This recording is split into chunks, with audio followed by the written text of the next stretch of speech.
Distinguished guests, ladies and gentlemen, please take your seats. Day 2 of the Saudi Green Initiative is about to begin. Please take your seats.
Ladies and gentlemen, please take your seats. The program is about to begin.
Change doesn't happen to us.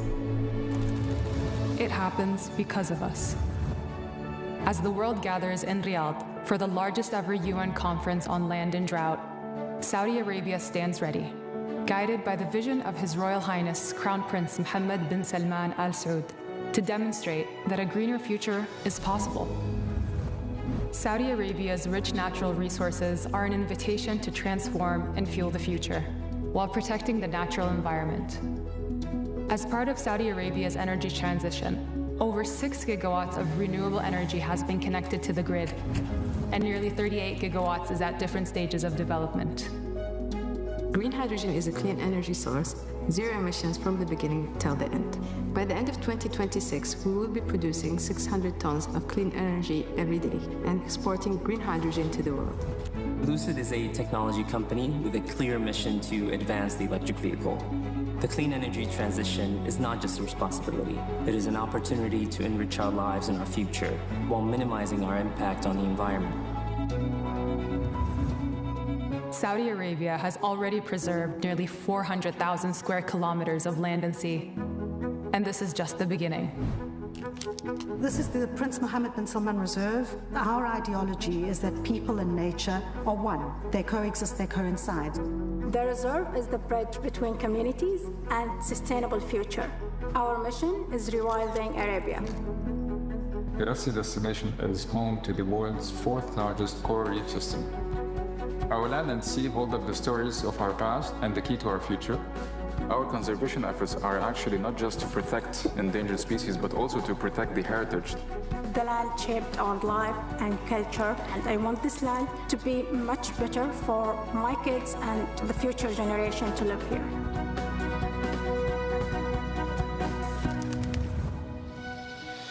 Restoring and greening land unlocks new economic opportunities and better quality of life. Since the launch of the Saudi Green Initiative, nearly 100 million trees have been planted, and an area the size of 155,000 football fields has been rehabilitated. At National Water Company, we are planting 6 million trees around the kingdom. We will collect sewage water, treat it, and then reuse it in irrigation of the trees. هذه الأرض بدأت فيها من أول شجرة حتى وصلنا المليون. الحمد لله هذا فخر. Every green space created or protected strengthens our connection with nature. Every tree, every park, every trail breathes life into our communities. Great strides have been made, and we will continue our journey through collaboration and tangible action. This is your invitation to join the movement, because change requires action. And action is in our nature.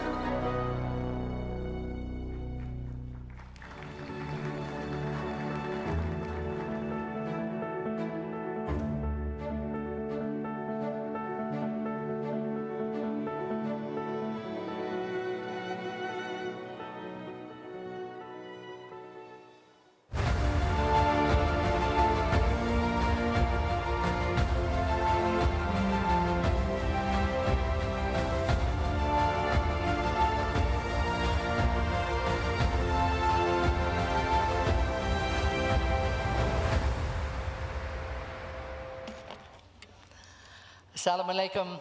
Good morning, Your Excellency, distinguished guests, ladies and gentlemen. A very warm welcome to all of you.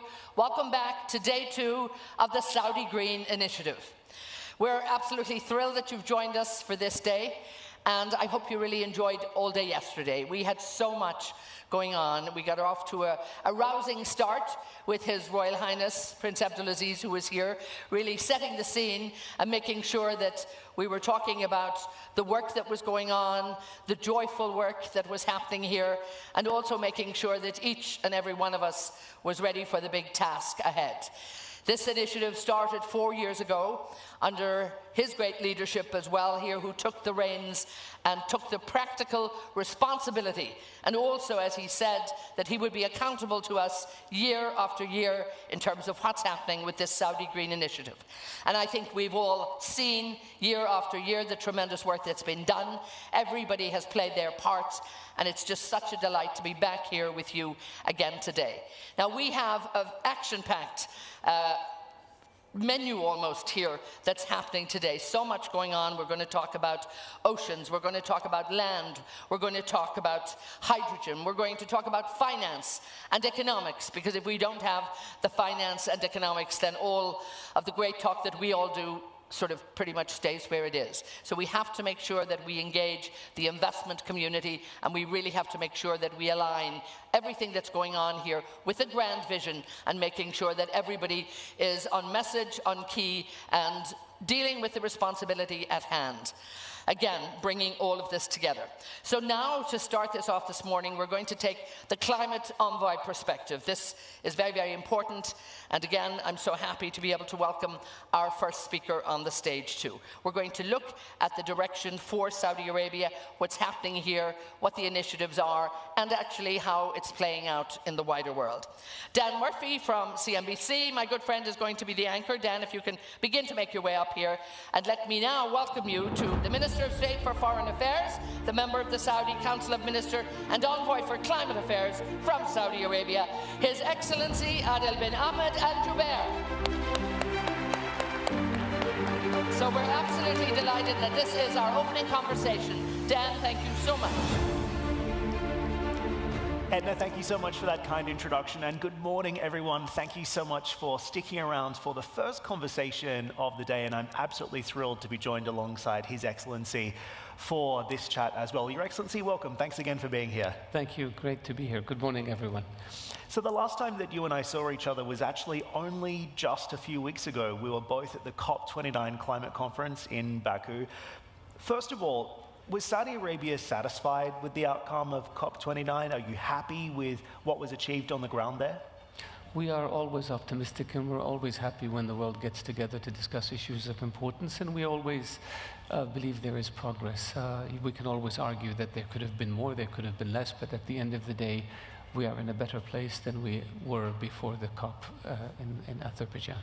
So in what ways did Saudi Arabia move the needle forward? Because no doubt you've also seen there's been some criticism about the wording around the transition away from fossil fuels. I'm wondering if you could address that for us. Very simple. We believe in practicality, we believe in logic, we believe in science, we believe in common sense.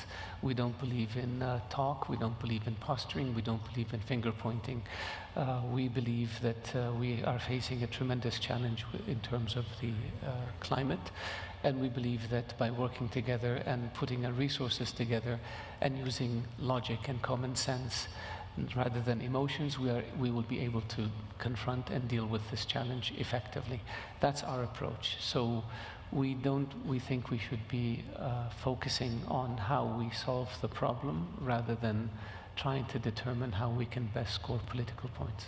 So what's the strategy coming into COP30 then, and what are the tactics or the negotiations tools that you'll be using to advance the Saudi agenda next year? It's not about tactics and tools. It's about coming forward with practical solutions, trying to move the world towards working together in order to overcome the challenges. We believe that we have the technology.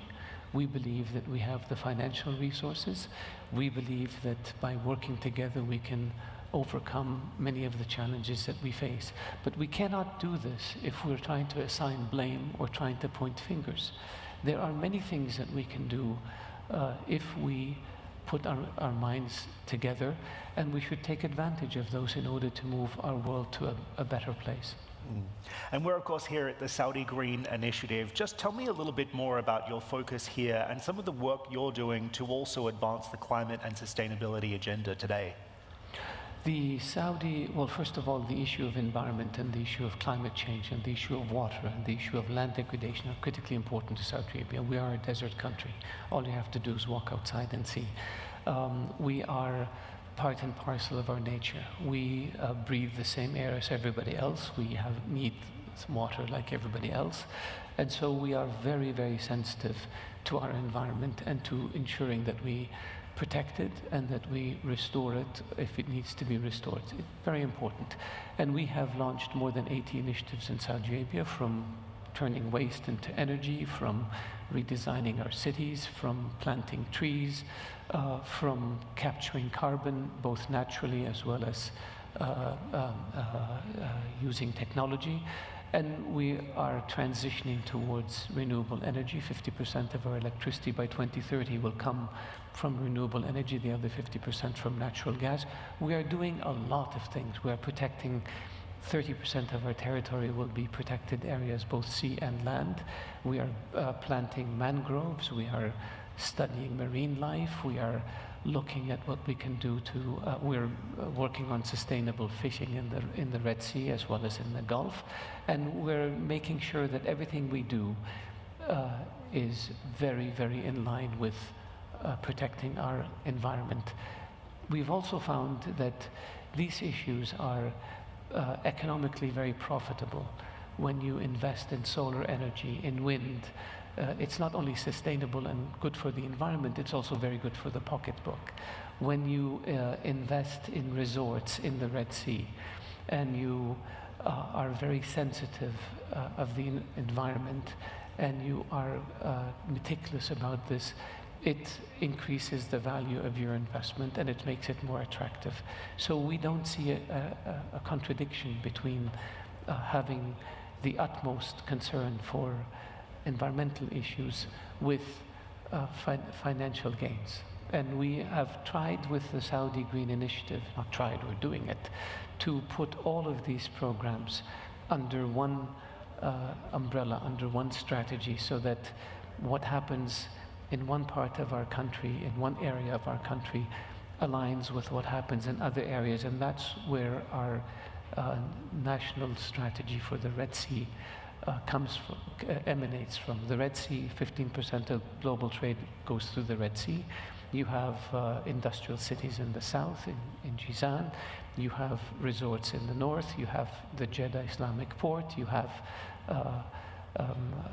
areas where we're planting mangroves. You have a lot of things are happening in the Red Sea. And the national strategy for the Red Sea sustainability is supposed to align all of these to make sure that we have sustainable fishing, that we protect the coral reefs, which are the most pristine coral reefs in the world, that we ensure that any development is very, very sensitive and aligned with the needs of the environment, to make sure that any ports in the Red Sea are at the highest standards in terms of environmental issues.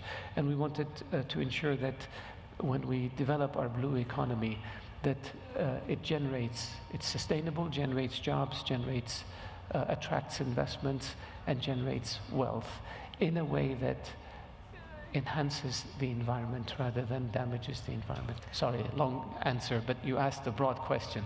I think that's really fascinating, and you've unpacked several key areas there. Of course, one thing you've been talking about a lot this week is forced migration due to land degradation.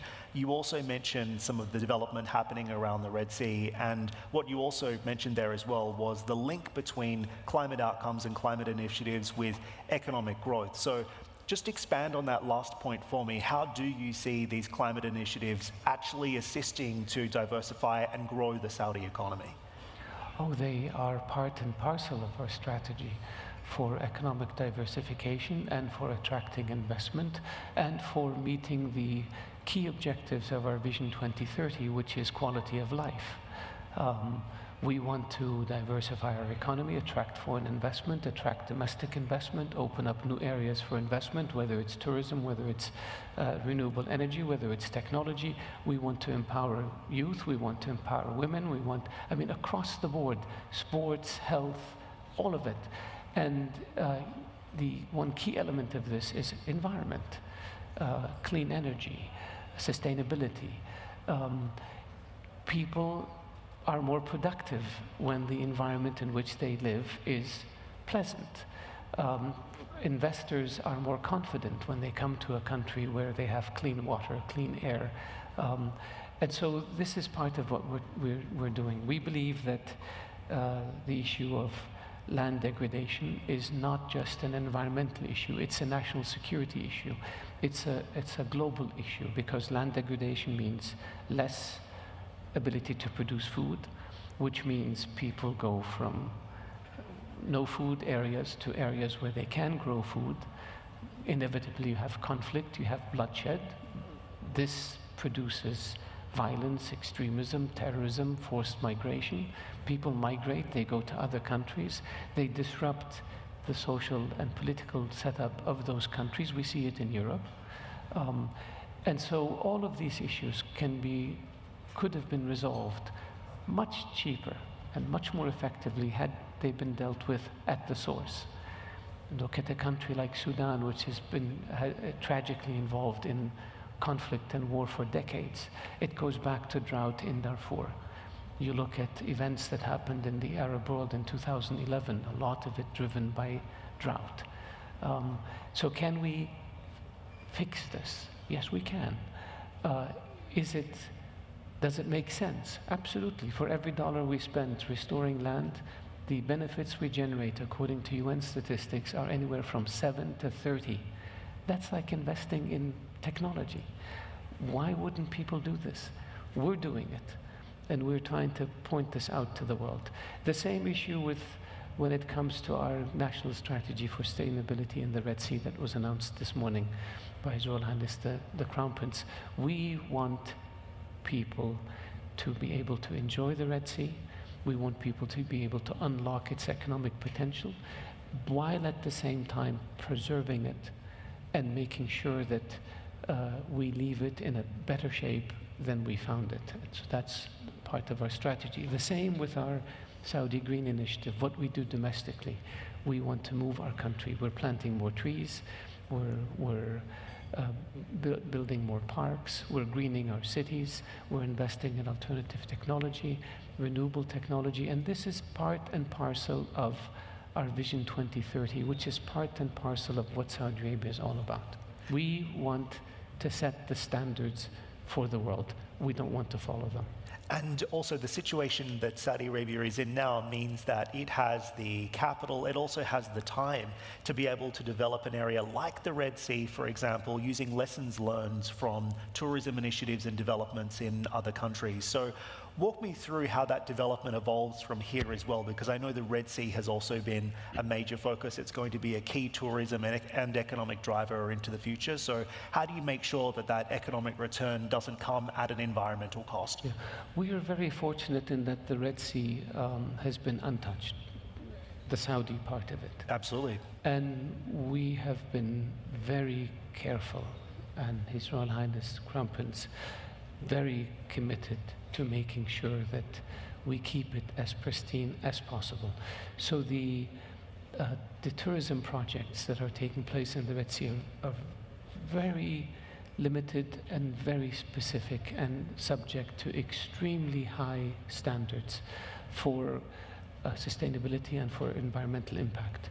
The infrastructure associated with those projects, the energy that will fuel those projects is renewable energy and clean energy. How we deal with marine life is also subject to intensive scrutiny. The other developments in the Red Sea, whether it's ports or whether it's industrial areas, very, very limited and very, very focused. And then, of course, we are spending a lot of energy and a lot of investment on science, on learning about the blue holes in the Red Sea, about corals in the Red Sea, about marine life in the Red Sea, about currents in the Red Sea, so that we are better prepared to deal with economic or environmental catastrophes should they happen, heaven forbid. We want to know more about how we can improve the environmental issues in the Red Sea, and we want it to be a model for how other countries in the region can deal with this very precious body of water that's very important to a lot of countries.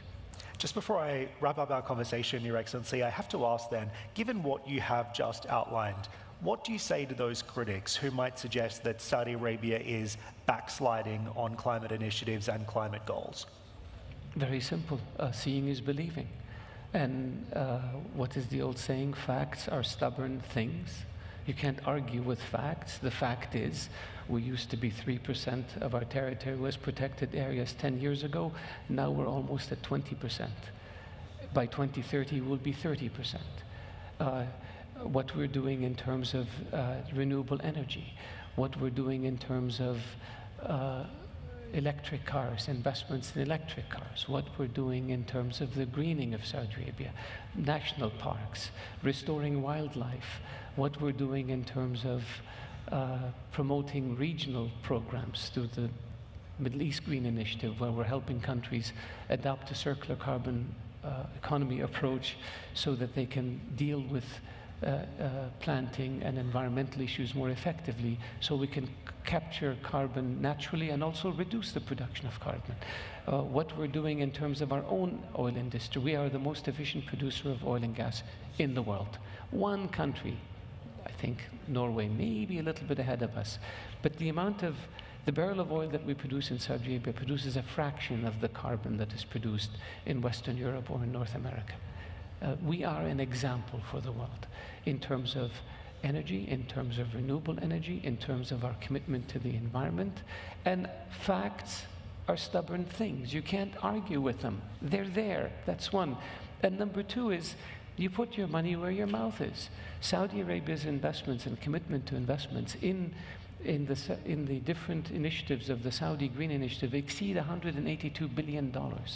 Our commitment to the world in terms of what we're doing to help other countries or cooperate with other countries to deal with the challenges are tremendous, whether you're talking about countries in Central America, in the Caribbean, in Africa, in Asia, in Pacific. We are there, and we are there to work with our friends on moving our world to a better place. So you can't argue with facts.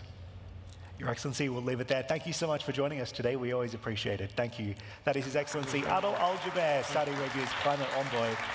And on behalf of His Excellency, I also wanted to welcome to the stage the team for the National Red Sea Sustainability Strategy. They're going to join His Excellency on stage for a photo, so I will depart. But again, thank you so much for listening into our conversation today, and enjoy the rest of the conference. Thank you. Thanks, Your Excellency. Once again, His Excellency Al-Jubeir, thank you so much. And to Dan Murphy, thank you. So if our key people here will join us for the family photo, how lovely to see you all again. And just take a couple of minutes and we'll put this in place. So our photographers are standing by. Let's make sure they're ready to go. And please, if we can possibly make 2 rows. As I said, we've tested those steps yesterday, and the steps are very good.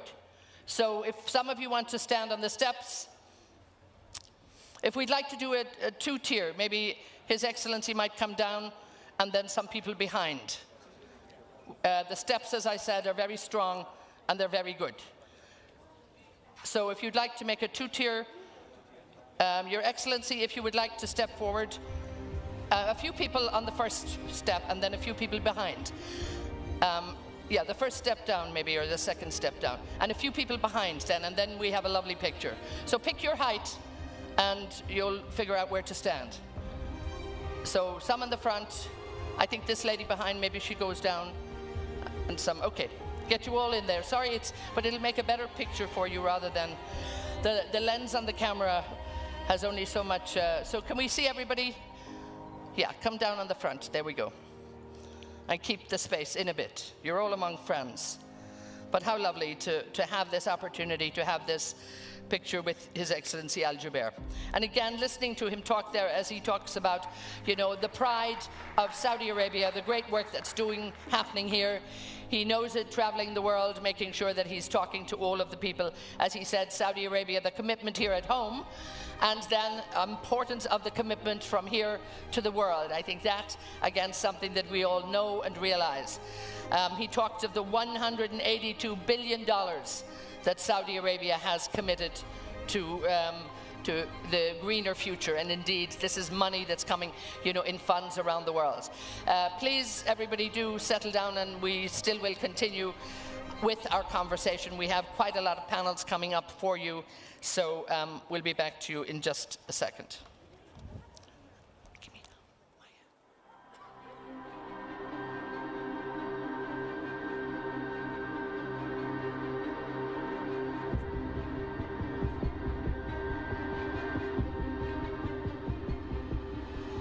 we have a lot going on, and we'll be moving on to a wonderful panel in a minute. And then we have so much joining us after that. So I'm just so happy that you're all here. We're going to be looking at enhancing climate resilience through land restoration. I mean, there we also heard His Excellency Al Jubeir talking about the importance of the circular economy, talking about carbon capture that's in place here in Saudi and beyond, the investment that's there, and also, you know, talking about, I think, the responsibilities that all of our executives in the extractive industry here, they take that job very, very seriously. So we're going to be looking now at climate resilience through land restoration. So much that we have to look at here. The demand for oil and gas, the demand for extractive industries, the demand for energy puts a huge pressure on our natural resources. So again, we have to be looking at what we can do in terms of land restoration.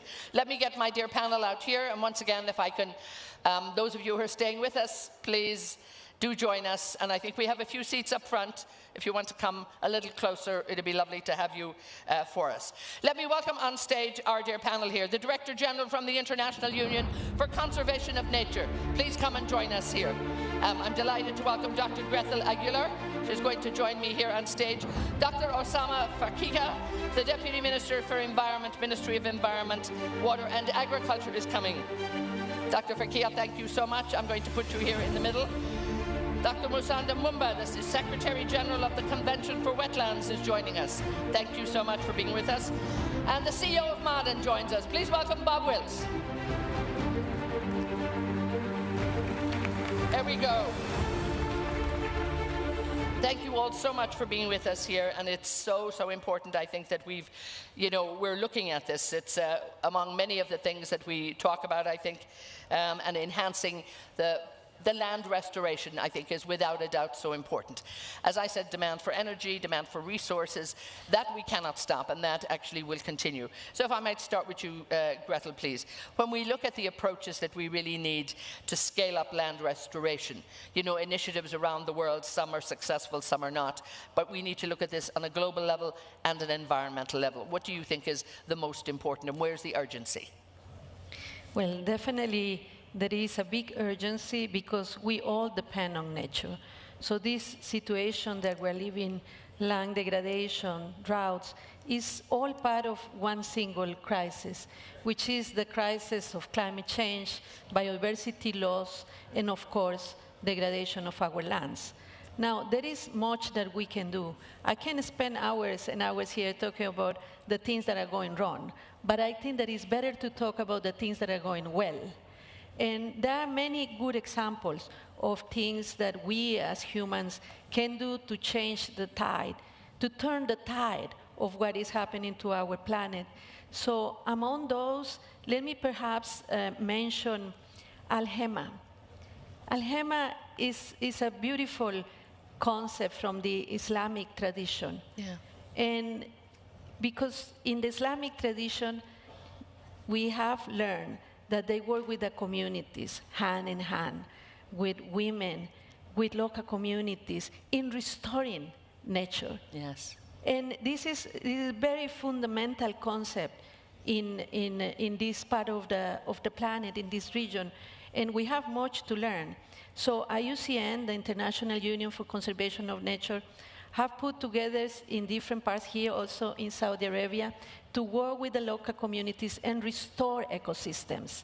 We also have been working in other countries like Jordan with a concept called GMEL, which is also how to restore ecosystems hand in hand with governments, hand in hand with people, because it is possible.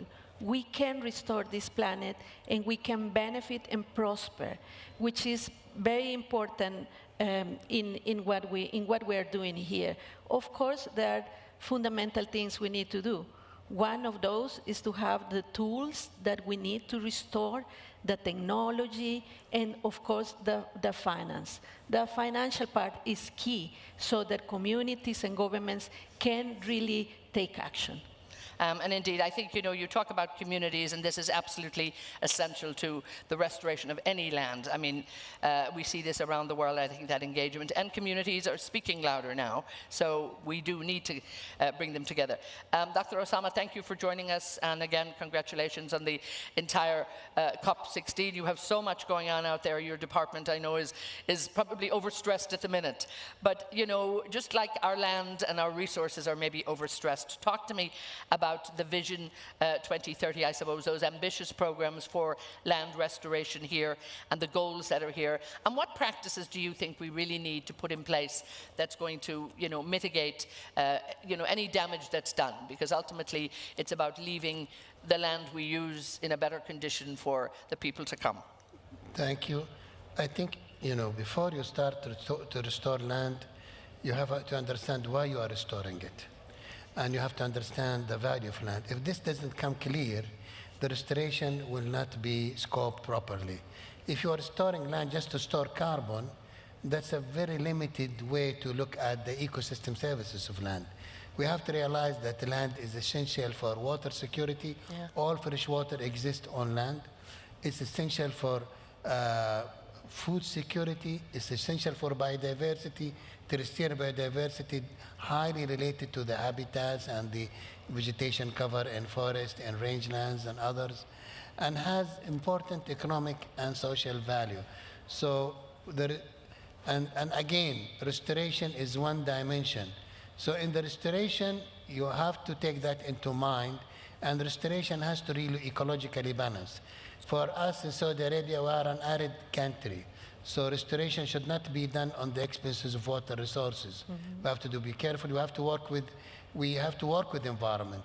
So now we are restoring mangroves on the coastline because it depends on seawater, but also has important ecological services for the marine environment, for fish and shrimp and others and marine biodiversity.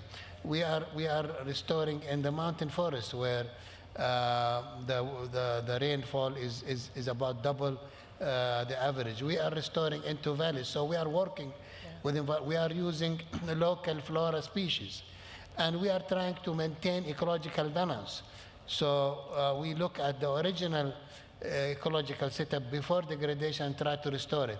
But restoration cannot be successful if degradation is happening. Mm-hmm. So we need to also prevent the processes that cause degradation to begin with. So we have issued the environmental law. All activities, economic activities are required to comply with environmental standards. Also, we need to look on the third dimension, which is conservation of resources, because you could have a compliant production, you could have a very well scoped restoration, but actually the consumption and production is not sustainable. Meaning, look at the food, for example. Globally, the food consumed caused about 33% of greenhouse gases, from the farm to the transportation to storage, all the way to the table. About a third of our food supply globally is lost. That means huge water resources lost, land resources, a lot of energy, a lot of emissions. So here in Saudi Arabia, we have established food security agency with a target to cut our food loss and waste by 50%. So you have to, we have the national water strategy to really maximize wastewater reuse.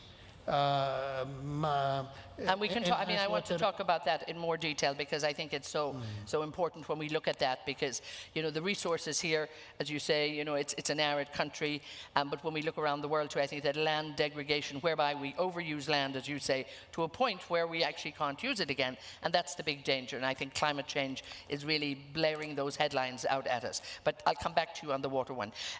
Dr. Musando, it almost moved me on to a nice segue there. We look at wetlands, the importer of wetlands, the danger too in terms of how wetlands can also have degradation within there. What can we do and make sure that the wetlands help the biodiversity and really can increase it? And the wetlands behind us are very beautiful here, showing up. It's a beautiful picture. Thank you so much for having me. I'm not sure if this is Farasan. It just looks like a little bit like it, because I just visited a few days ago. You know, wetland system, first of all, maybe let me contextualize. Our convention is the oldest multilateral environmental agreement, born in 1971 in Iran, in Ramsar. And we also have 172, soon to be 173, because the kingdom is joining the convention.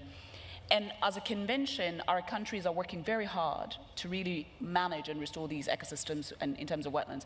Now, I'll give an example, 2 examples of spaces where we've seen in real time in our present generation where we've had ecosystems massively degraded. Not far from here, in the Aral Sea in Kazakhstan. This was also presented yesterday.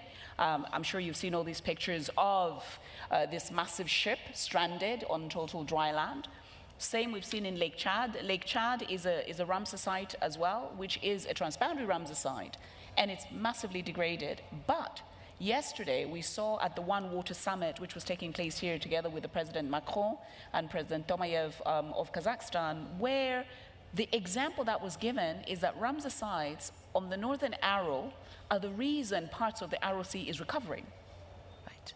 And this recovery mechanism is the role of communities, the role of management of water resources to make sure that this system stays intact. And mind you, most of these wetland systems, including Farasan, where I visited just a few days ago, are flyways. You know, the birds, the biodiversity connects us. Yes. I also managed to see some dolphins in Farasan. They swim all the way from different parts of the Indian Ocean into the Red Sea. So these wetland systems have to be intact for these species to come through and really find that an ecosystem is resilient, an ecosystem is in good condition. When I saw the Farasan Island, for example, which is a man and biosphere reserve under UNESCO, it is also a protected area under the kingdom. It's stunning. The intactness of the mangroves is the reason the birds are coming through, because the ecosystem is intact. And wetlands matter for that very reason.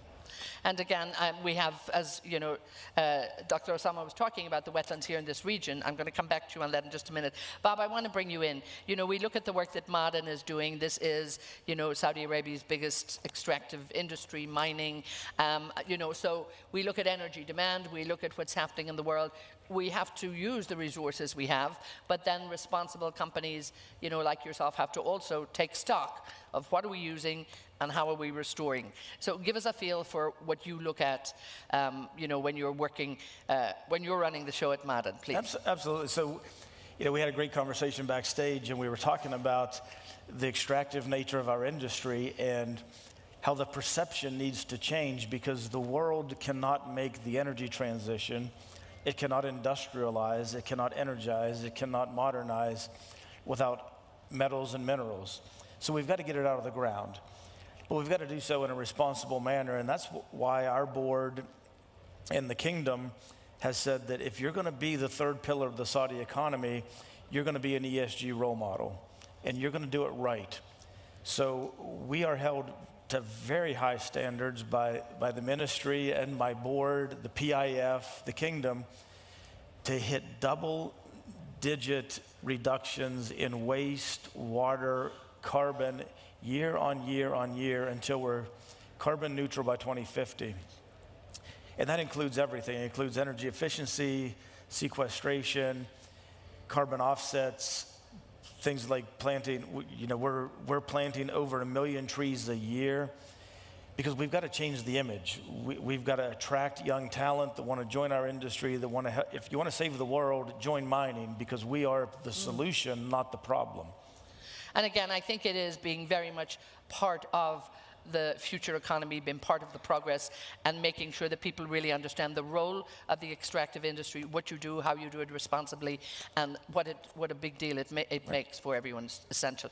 Dr. Osama, let me come back to you now on water, because in any arid region, you know, water is going to be scarce. So we have to preserve this as a resource. And again, how can the region here look at projects, big projects, like, because Bob's going to need water. Many of the other projects that are happening in the region need a lot of water. So how do we make sure that the resources, you know, are not depleted, and actually that it's managed well? Ultimately, that's what has to happen. Exactly, and I think you need to manage demand and supply. For example, you know, in any country, the largest demand for water is agriculture.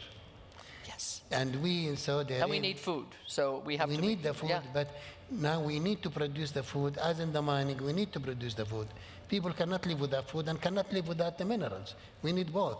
But we need to do it with environmental sustainability in mind. So actually, we have Saudi Arabia phased out those crops that are really water consuming. There are more countries that have natural conditions suitable for those, and actually promoting through the National Agriculture Strategy, promoting innovative in agriculture. How can we produce from the same acreage more quantity with less water, with more production? And the 2030 targets, we have achieved it today. We have cut water consumption by 10 billion cubic meter per year. This is huge, and I think people don't know that.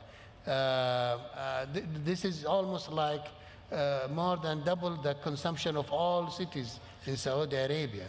So we have to do it. Also, of course, in seawater desalination. Seawater desalination is a big source, of water in Saudi Arabia, but it's energy intensive. Very energy intensive. And innovation has been very important there, and we have cut energy use significantly. Now we are producing more water with much less energy, cutting emissions, shifting to new technologies. Now we are going to renewables also with the Ministry of Energy leading the way for the renewables. Zero discharge technologies to cut the environmental impact of wastewater, seawater desalination. Wastewater. Riyadh City consume more than 1 million cubic meter a day of water. That's like a river. So now we are actually aiming to 100% recycling. So we have a massive capital program. Yes. We have already upgraded many wastewater treatment plants to generate wastewater at high quality, reusable quality, to be repurposed for industry, for restoration and others. So it's really about how to better manage the resources and leverage innovation into producing the desired output with less resources, with lower environmental impact. Yeah, and Bob, let me bring you here, because when we look at the mining industry sometime around the world, very energy intensive, very water intensive. Right. Again, you have to look at how you manage water, and I think that concept of the wastewater programs that happen here and around the world are very, very important, because that's a lot of water that just literally was waste at one point. The fact it can now be recycled for industrial use. Talk to me about how you look at water resources. So we work very closely with the ministry because, our goal is to reduce groundwater usage by 68% over the next decade in the production of phosphate fertilizers, which feeds 9% of the world's population from Saudi Arabia.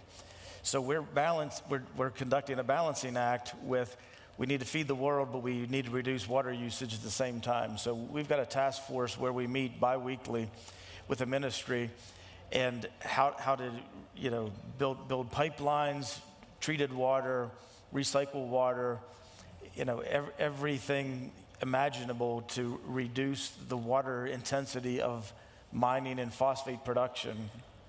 So it's a very interesting dichotomy. I tell people that when you think about Saudi Arabia, you don't necessarily think about the most pristine standards, but I can tell you, I've run companies in the West, and I run this one, and the governance and compliance are tighter here than any place I've ever worked. Safety and health standards are higher than any place I've ever worked. Environmental standards.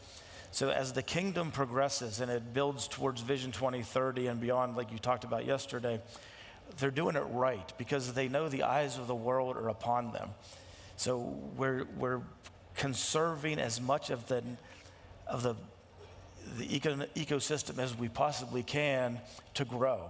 It's an amazing journey. It's fun to be part of. Yeah. It's sometimes hard to deal with guys like him, but we do get on pretty well because we're all on the same team, but we're trying to do it properly. Indeed, and that's, again, everybody working together is what's so important. Dr. Musando, talk to me again about, when we look globally, because water is scarce, not just in this region. It's a scarce resource, it has a cost now. I think people are becoming more aware. Energy efficiency, water efficiency, consumption decrease, that's absolutely essential here.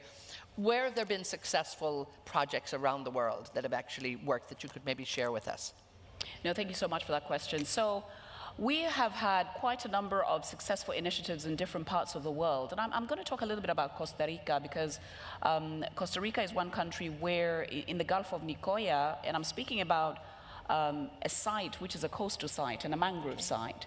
And the Gulf of Nicoya is one of the largest mangrove systems in the Latin American region. And due to the restoration work, and because Costa Rica is part of the UN Decade on Ecosystem Restoration, I actually am an advisory member on that. They have the first ever blue carbon strategy, and also they're working very closely with all the 3 Rio conventions, and at the same time, as mangrove systems usually are, which you don't obviously see here because the Arabian Peninsula doesn't have rivers, is the freshwater infusion into the mangrove system. Okay. So this is a source-to-sea management. How do you manage water in the entire catchment? Costa Rica is a fairly small country. That's Gretel's country of origin. But also, it was the one place I visited. Every little corner of that country, I could drink the tap water. Every single corner of that country, I could drink the tap water. Wow. So the management and the education to the populace on managing not polluting water resources, access to clean aquifers, and I'm glad I've heard from Bob that you're reducing, extraction from the groundwater, because I don't know if people know that actually we have over-extracted the groundwater in our planet. Around the world, yes. Is slightly tilted because of this imbalance from the groundwater. So how we manage our water resources is very critical. So the recharge from wetlands, the management of entire ecosystems and landscapes is absolutely critical. I like that freshwater infusion. It sounds like something you get at a spa. So it's, we all have to be looking at that. So that's a new one for the mining sector, Bob. You can have freshwater infusion. It will help. Dr. Aguilar, talk to us, we've heard too about how working together is actually helping that. But on a broader sense, for all of what you do, we need governments, we need NGOs, we need private sectors.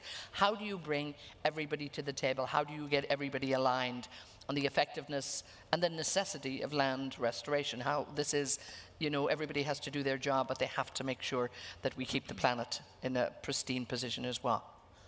Thank you. Thank you very much for that important question. Because let me first explain a little bit. 75% of the land in this planet is degraded. Yes. And we, humans, are the ones who have caused this situation. 75%. That's unbelievable. I didn't realize it was that big. Yeah. Yeah, that means that we better get our act together because we depend on land. Land sequesters carbon. We put our agricultural products in the land. Our communities depend on land. We all, the ones who are here, we all depend on healthy lands. And we are losing that. So this should come as a priority for governments, for private sector, for civil society. It's a no-brainer, I would say. If we are losing land at this fast pace because of our actions, then we need to revert this. So if we are in this situation, your question, how can we work together? I think the question is we must work together. I think that each part plays a role. Yeah. Communities play a very important role. Pastoral communities, indigenous peoples around the world, women, girls, everybody that is on the ground, first line, play a very important role. And this is because they also, sometimes we say, oh, let's do capacity building because we have to help the people on the ground. Well, guess what? We can also learn because many of them are already doing good things. And we have to learn. We have to mix traditional knowledge with new technology. Yes. I think that that is the future, mixing technology and the traditional knowledge that is already within our communities. Second thing, the private sector is essential, and I am so glad that this panel has a private sector person and a government, of course, the minister here. So no pressure, Bob. You have to defend the entire private sector. Private sector is fundamental, and this is not just about offsetting. This is not just about offsetting because, I mean, perhaps that you do the offsetting when once it's too late. It's about planning. It's about taking the right decisions at the right time. It's about measuring what is the impact and taking action. So private sector, without private sector, we cannot win this battle. It's as easy as that. So, and then, of course, governments. Without governments, without the right policies, without the right laws, without the willingness, without the financial mechanisms, we will never achieve what we need to do. So this is not a recipe of one sector. This is one of those very good recipes that perhaps your mothers put together on the table that has many components. This is what we need, the perfect dish, and that includes all sectors on board. And I think there is that sense of urgency around, and I think, you know, companies, the private sector, people know that now, and there is no going back. Dr. Osama, when we look at Saudi Arabia particularly, and I think there's so many projects going on here, and this is, well, some of it very new. You know, have you looked at other examples in other countries, you know, in terms of how land has been managed, you know, what has been successful? Because when we look at the work that's being done right across the kingdom right now, a lot of this will be new projects, so you need to know what to do, what's best practice. Definitely. We looked at many countries. China has a massive restoration, is very well known. Pakistan has a very interesting experience of including rural communities into restoration. Morocco, Tunisia, the Africa Great Green Wall, but also we went back to Saudi Arabia and have a massive study over a whole year where we have tens of local scientists and international scientists basically assessing all water resources, assessing various types of soils, because what we can plant here in Central Arabia different from what we can plant in the mountains, in the coastal, in the north.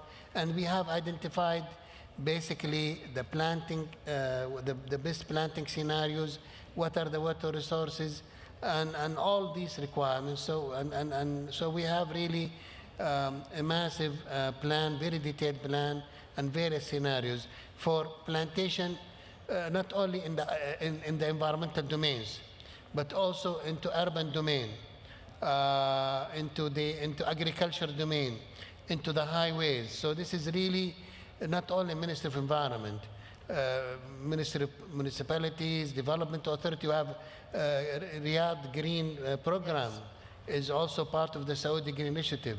We have also mountain terraces, where we have now thousands of farmers are coming back to the terraces that has been abandoned for the last decades, and basically using rainwater harvesting technologies to really restore land, provide food, and create jobs as well. So we are working also with the Ministry of Transportation into greening the highways, because we have the sand encroachment. So really, the private sector has been a very big player. Almost 50% of now the restoration efforts is done by the private sectors.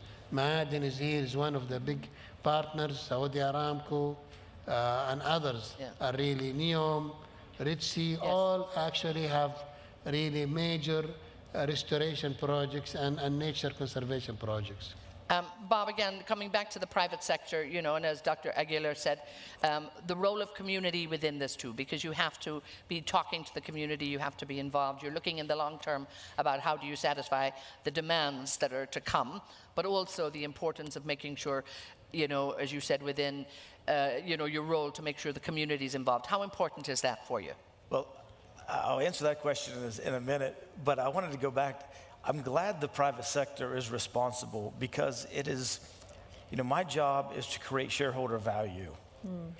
And we are, if you do this properly, you make more money. Yes. You know, we have initiatives in the pipeline that will generate hundreds of millions of dollars of profits by reducing groundwater usage, by reducing carbon usage, by transitioning to green energy, by recycling. Yeah. So it's profitable. And I think most responsible companies understand that now.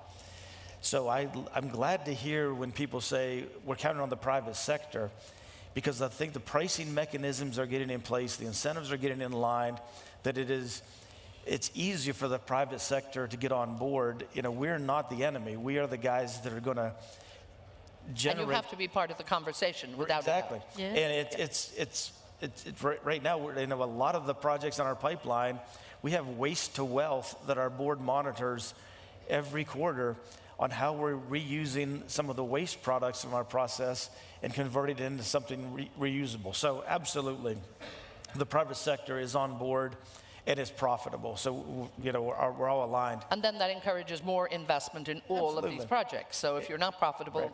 And then with communities, I mean, we develop the communities in which we operate for I'm a capitalist. So I'm doing it because I want to attract the kids in those communities to come work for us. So we have 3 schools of excellence around the kingdom. We partner with King Fahd University of Petroleum and Mining to develop mining engineers. You know, we've got an extensive community outreach, and it's not just because it's a nice thing to do, it's because it's an imperative for us to attract the talent of the future. So everything we're doing is not, sure, we want to save the planet, we want to green the world, all that, but you know, at the end of the day, we're a business. We need to make money and make profits, and it's aligned perfectly here in Saudi Arabia. And again, when we look at you're engaging the wider community in all of that, because the community is not just the people around, it is the NGOs, it's the government, it's everyone. So your job is expanding.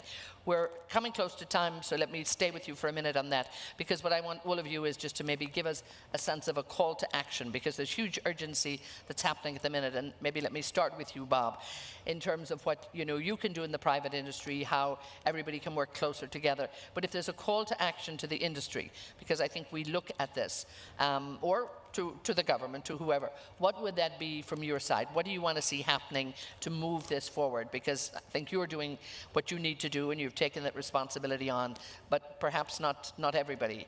No, I think one of the calls to action that I take away working here in Saudi for the last 3 years, it's working with the government, with the communities, with the public sector, the private sector. Saudi wants to say yes.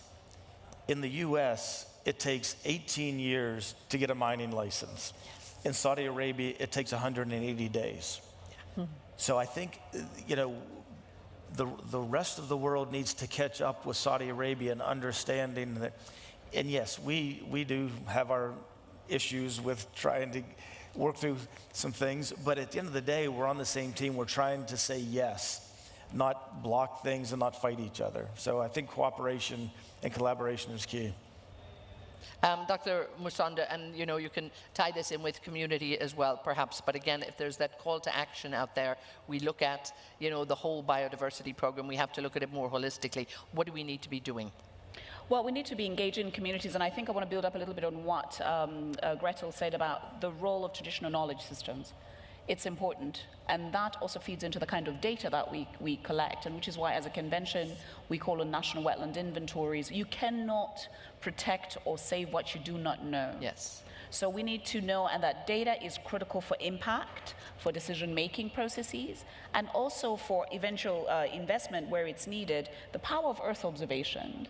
And lastly, in terms of knowledge and traditional systems, I was quite happy to learn from Farasan that they have this Haridi ceremony. Our traditional ceremonies have been spaces where knowledge has been collected. The moment something disappears, you do not see the fish again, the ceremony disappears.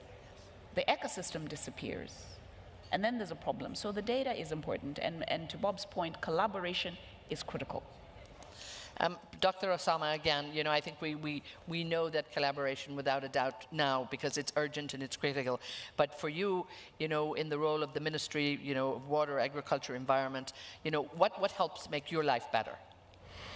And I think that more CEOs have this maturity really, what we have, that really environmental sustainability is not something nice to do, but it's an imperative. And I think it's profitable, and I'm glad to see that it's not really, because we have been always perceived that we are constrained to the business, we are making their life harder. But I think with the determination and actually the will to change, to embrace innovation, I think you can win on the business front, production as well as environmental. So I think there is a winning formula, there is a sweet spot there, but it has to have the will and the proper understanding that environmental conservation is not a luxury, it is a necessity. And the time to act is yesterday. Yeah, that's a nice reminder, I think, for everybody with the urgency here. Dr. Aguilar, I'm going to leave you the closing word on this. You know, you're looking after the International Union for Conservation of Nature. So you're at wetlands, your land, your water, you've got it all. Again, that big call to action that you say we all must wake up and pay attention to, because otherwise, you know, we're looking disaster in the eye, I think. Yeah, thank you. Well, I think what we all need to think is that, as the minister just said, conservation is not a luxury, it's a must. We need healthy lands, we need healthy soil, we need healthy oceans to survive. It's as simple as that. So we need to conserve this planet for the sake of ourselves and the future generations. But also, let me add something. You know, the last conference of the parties, yes. Cali, Colombia, with biodiversity, climate change, in Baku a few weeks back, ended with no financial agreements. And I have to say that if I have to wish for something, is for us, you know, the countries of this planet, to close the financial gap to conserve nature. You know, the figures that were given in the Conference of the Parties of the Convention on Biological Diversity were 700 million gap every year for nature. 700 million is not a lot if you think the money that we put in other things. Yeah. So I think that to cover the financial gap to conserve nature is something that needs to come as a priority so that we can act. And this is something that is not untouchable. It's not something that we will never reach. It's something that is within our reach as society. And also, I just want to close by saying, let's have hope, because hope and to be inspired that we can do the best for this planet is essential on these days. We cannot just talk about the crisis. We need to talk about the solutions and the possibilities and have hope that we will inherit to the next generation a planet where they can live. And again, what a lovely optimistic note to close on. I think a lot of issues we have to deal with, a lot of work that is being done. But again, it's I think continuing that momentum, because it has started. We can see where we're getting good results and getting positive results. And again, I think it's about each and every one of us and every company looking at the fact of what we can do to make our space better. And if everybody does that, I think that hope transcends around the world. I want to thank you all so much. Bob, thank you so much for being with us. Musando, thank you. Dr. Osama, and of course, Dr. Gretel, thank you so much. A big round for our panel here, and again, the great work that they're doing. Long may it continue. So thank you all so much. Thank you very much. Thank you. And if you head to the other side, I've got to stay here. Thank you once again, and thank you for your great insight and sharing your great experience with us. Very, very valuable and very important. Thank you again. We have such a busy day. We have so much going on. I'm absolutely thrilled to continue this conversation, and we've so much more coming up in just a couple of minutes. We're now going to be looking at a keynote here, talking about carbon capture, and we listened to many areas of carbon capture. Yesterday we saw the Carbon Capture Utilization Challenge. We saw the great work that is going on here. So it's just absolutely so important in terms of continuing this and making sure that we have the the funding, we have the financing, and we have that development of technology. I'm delighted now to welcome the Senior Carbon Management Engineer from the Ministry of Energy from Saudi Arabia to come and address us. Please welcome Hala Al-Ubaidallah. Hala is joining us here, and please give her a very warm welcome now. Ladies and gentlemen, please welcome Hala Al-Ubaidallah. Thank you so much for being with us. And you're using the microphones and put them here. Lovely to see you, Hala. Thank you.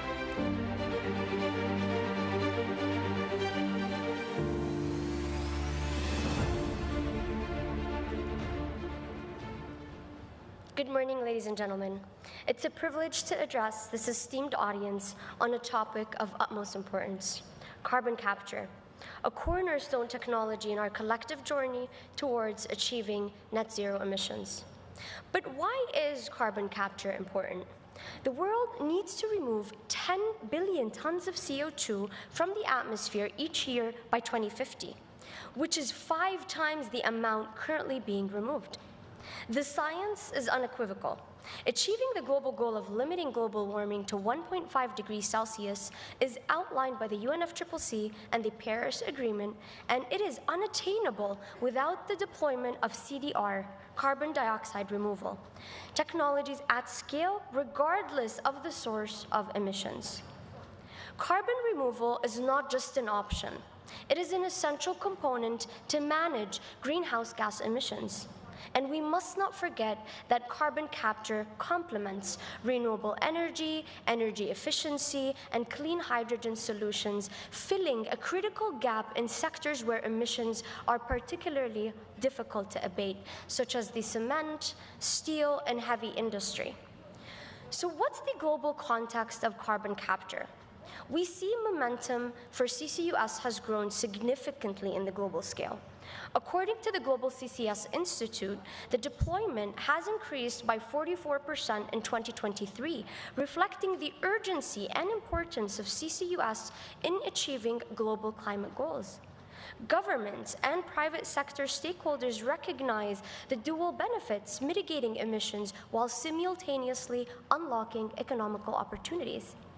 Over 300 CCUS facilities are currently in operation or deployment worldwide, and that is a testament to the increased reliance on this technology to meet ambitious targets. So what is the Kingdom of Saudi Arabia's vision for carbon capture? Well, the Kingdom acknowledges that each nation's sustainable journey is unique, shaped by socioeconomic realities, resource endowments, and the need for inclusive and adaptable technologies. Saudi Arabia's approach aligns closely with the principles of the UNFCCC and the Paris Agreement, emphasizing the importance of managing GHG emissions while promoting sustainable development. Let us not forget that the focus should always be on tackling emissions and not specific to the energy sources. We need to be technology agnostic and consider all solutions. And the Kingdom plans to meet its net zero ambitions by or before 2060 using the Circular Carbon Economy Framework, a holistic and a pragmatic approach to address climate change while creating value from carbon. The CCE framework is structured around the 4 R's: reduce, reuse, recycle, and remove. And the three out of these 4 pillars heavily rely on carbon capture technologies, making it the heart of the Kingdom's energy transition and the pathway towards net zero. So to reiterate, the removal pillar, which encompasses carbon capture, is critical to unlocking the full potential of the CCE framework. By activating this pillar, we ensure activating new economical opportunities for reusing and recycling carbon, thereby enabling a comprehensive and effective response to climate change. But how is the Kingdom scaling up carbon capture? Scaling up carbon capture requires addressing the entire value chain, which spans from first capturing the CO2, transporting it via pipelines or other infrastructure, and then safely storing it in geological formations, which is CCS, or utilizing it in industrial applications, which is CCU. And this expansion is critical to achieving gigaton scale reductions of CO2 emissions.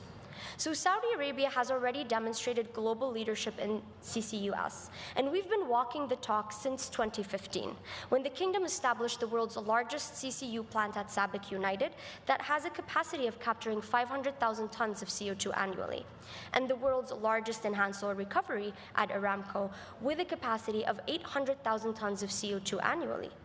And fast forward to today, Saudi Arabia still sees immense value in CCUS and plans to capture 44 million tons of CO2 by 2035 annually.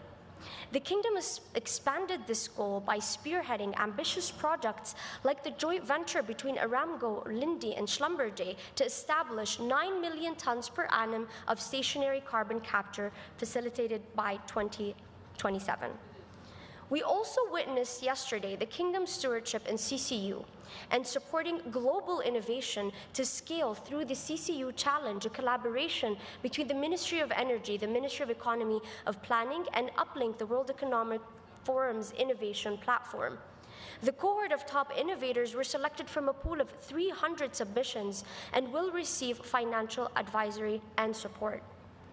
Additionally, Saudi Arabia is expanding its effort for CDR by exploring cutting-edge solutions like direct air capture, DAC, to address historical emissions. And yesterday, we witnessed the signing of the MOU between CAPSARC and Climeworks on the stage to assess the feasibility of DAC in the kingdom, which is a testament to its proactive approach to innovation and global collaboration. So scaling CCUS also depends on the development of robust policy and frameworks. And the kingdom announced building new highly efficient gas combined cycle power plants with CCUS, carbon capture, utilization, and storage readiness. And this is a testament of Saudi Arabia's commitment to decarbonize not only just the power sector, but alongside other hard-to-abate sectors. So for policy, selecting the optimal policies to choosing the right technology drives all stakeholders and includes public and private sector and energy consumers. So shaping an energy transition strategy that engages all stakeholders and ensures the required enablement for all elements to move towards a shared vision and strategy can be a challenge, but if targets are set on reasonable basis, even if ambitious, they can be achieved. And the kingdom is positioning itself as a global leader to carbon capture technologies, leveraging its natural advantages, its technological expertise, and its strategical partnerships. So, ladies and gentlemen, Saudi Arabia's journey in CCUS exemplifies how vision, pragmatism, and innovation can transform the challenges into opportunity. So CCUS is merely not just a technology. It's a bridge to a sustainable future, a driver of economical growth, and a testament to human ingenuity. Thank you.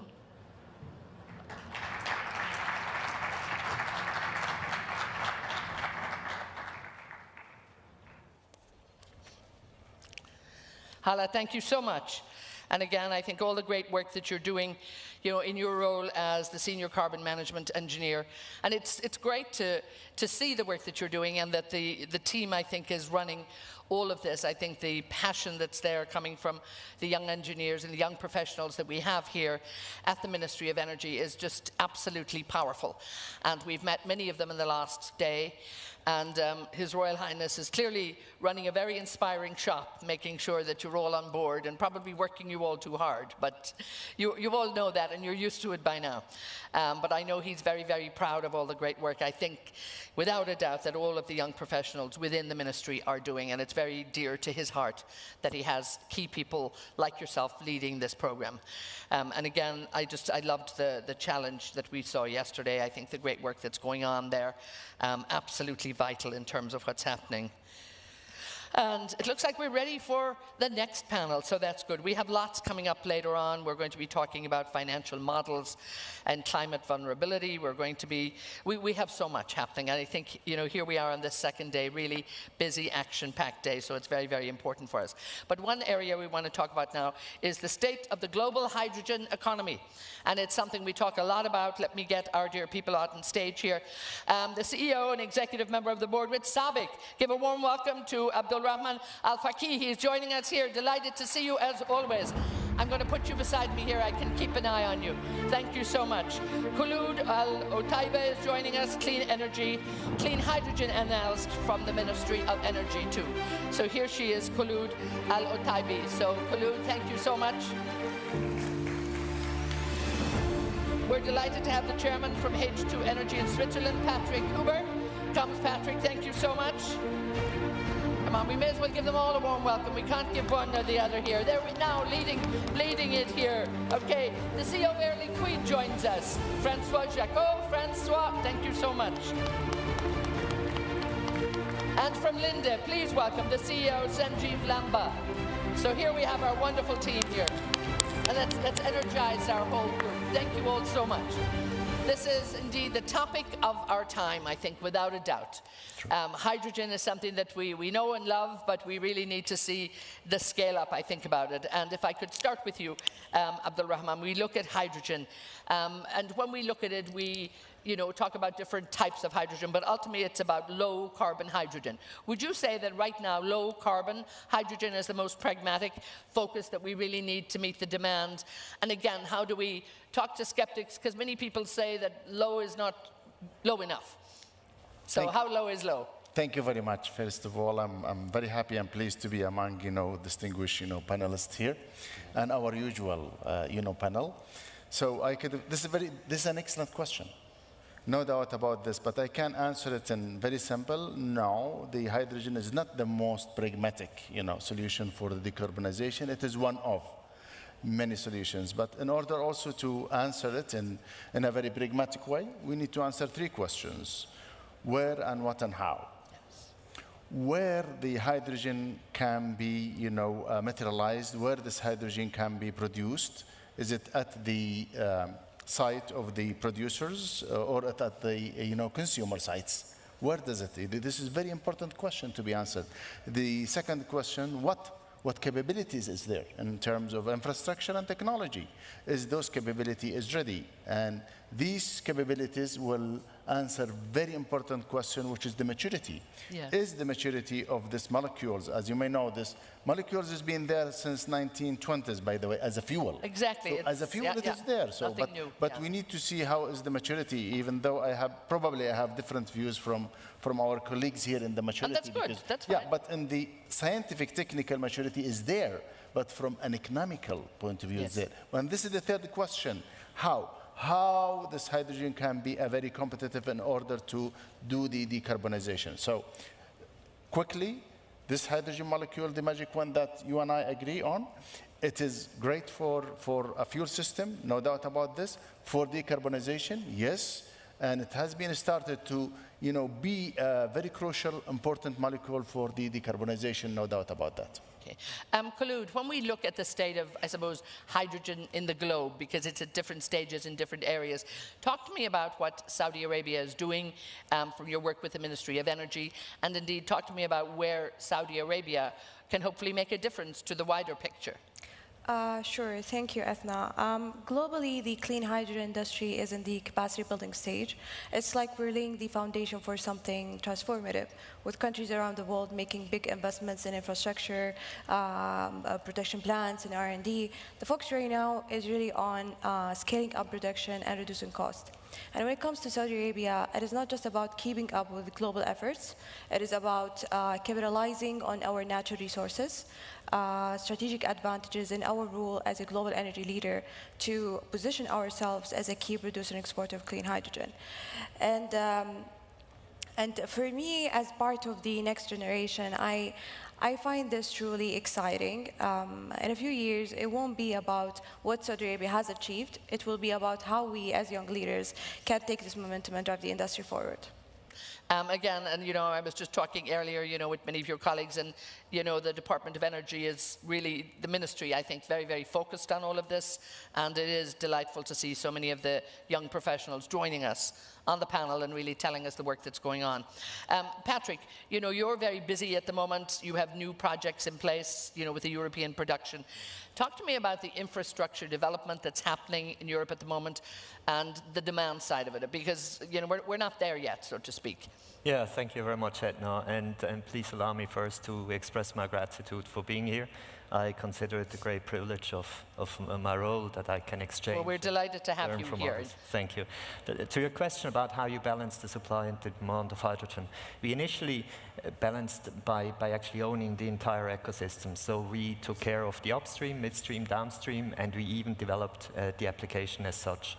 But when we tried to scale the ecosystems, we always failed to source affordable hydrogen at the quantity that is needed for the scaling. And that's the bottleneck. So in my view, it's not a big problem to balance the supply and the demand. The big problem is how can you access enough green energy at low prices to feed the demand for this. Because the demand for green hydrogen in Europe, if they're serious about their goals, is going to be 7,000 terawatt hours per year. And this is more than Europe will ever be able to produce green hydrogen with. And on this, I think we need to have large-scale production sites. We need to have large-scale production sites because they will allow investments in renewables, because they guarantee the offtake, and they will also lower the price and make it affordable, because the renewables have these characteristics that they're unfortunately never located and come at the time when they're needed on this. So you're going to have redundancies, and you need hydrogen as a storage for these redundancies. And so the demand is there. I think we need to have the off-takers, and we need more renewables, and we need pipelines to transport the molecules. And we'll talk a bit more. I mean, there's a lot of work going on in that, but as you say, we really need, everything has to move at a bigger speed. Francois, Air Liquide, I mean, the leader in industrial gases, but, you know, also pioneer in the hydrogen space. But talk to us, you know, about actually scaling up at this point, at this critical juncture. You know, where do we need to move from now, and what's, we're not quite at the tipping point yet, are we? Well, thank you very much. Good morning. I'm very glad to be here on this panel at SGI. As you mentioned, there has been a lot of excitement and hype about hydrogen, maybe to some extent a little bit unrealistic. I think we have to recognize, and we should not forget, that we are talking about an industrial transition. So there are many factors that will be necessary to do the scale-up. And here we are really at the scale-up phase. Look at what we have done, Air Liquide, for the electrolyzer. Today we operate more than 40 units in the world, but they are smaller size. To scale up, we had to really find the right technology, the right partners. We made a joint venture with Siemens Energy. We built a gigafactory last year. We have done a first project for 20 megawatt, which is the largest one today on PEM electrolyzer in Europe and in the world. But we want to scale up to another 210 times bigger, and that's what we are doing today in Europe, building a plant. So you see, it takes time because we are talking about an industrial system. You cannot invent or make a plant like this in a few days. So it's an industrial transition. It goes at its own pace. But we see today some concrete results. We have announced just last week the third project for low-carbon hydrogen and renewable hydrogen for refiners in Europe. So things are moving, but at the pace of an industrial transition. Again, I think there's so much that's happening at the same time, and it's about making sure that we can bring all that together. Sanjeev, again, from Linde, another key player in the industry here too.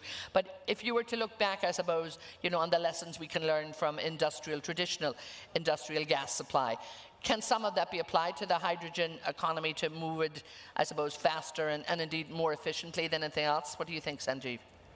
Thanks, Etna. It's great to be back in the panel again this year, along with Abdul Rahman. It's good to be here. So yes, the answer is absolutely. The industrial gas industry, and again, I want to go back and take Linde's experience set over here to illustrate the point. So one of the largest players in hydrogen, we've been in the hydrogen space for more than 50 years. We've built up the infrastructure and network. Now, obviously, people apply colors today, but at the end of the day, it is a hydrogen molecule that's important.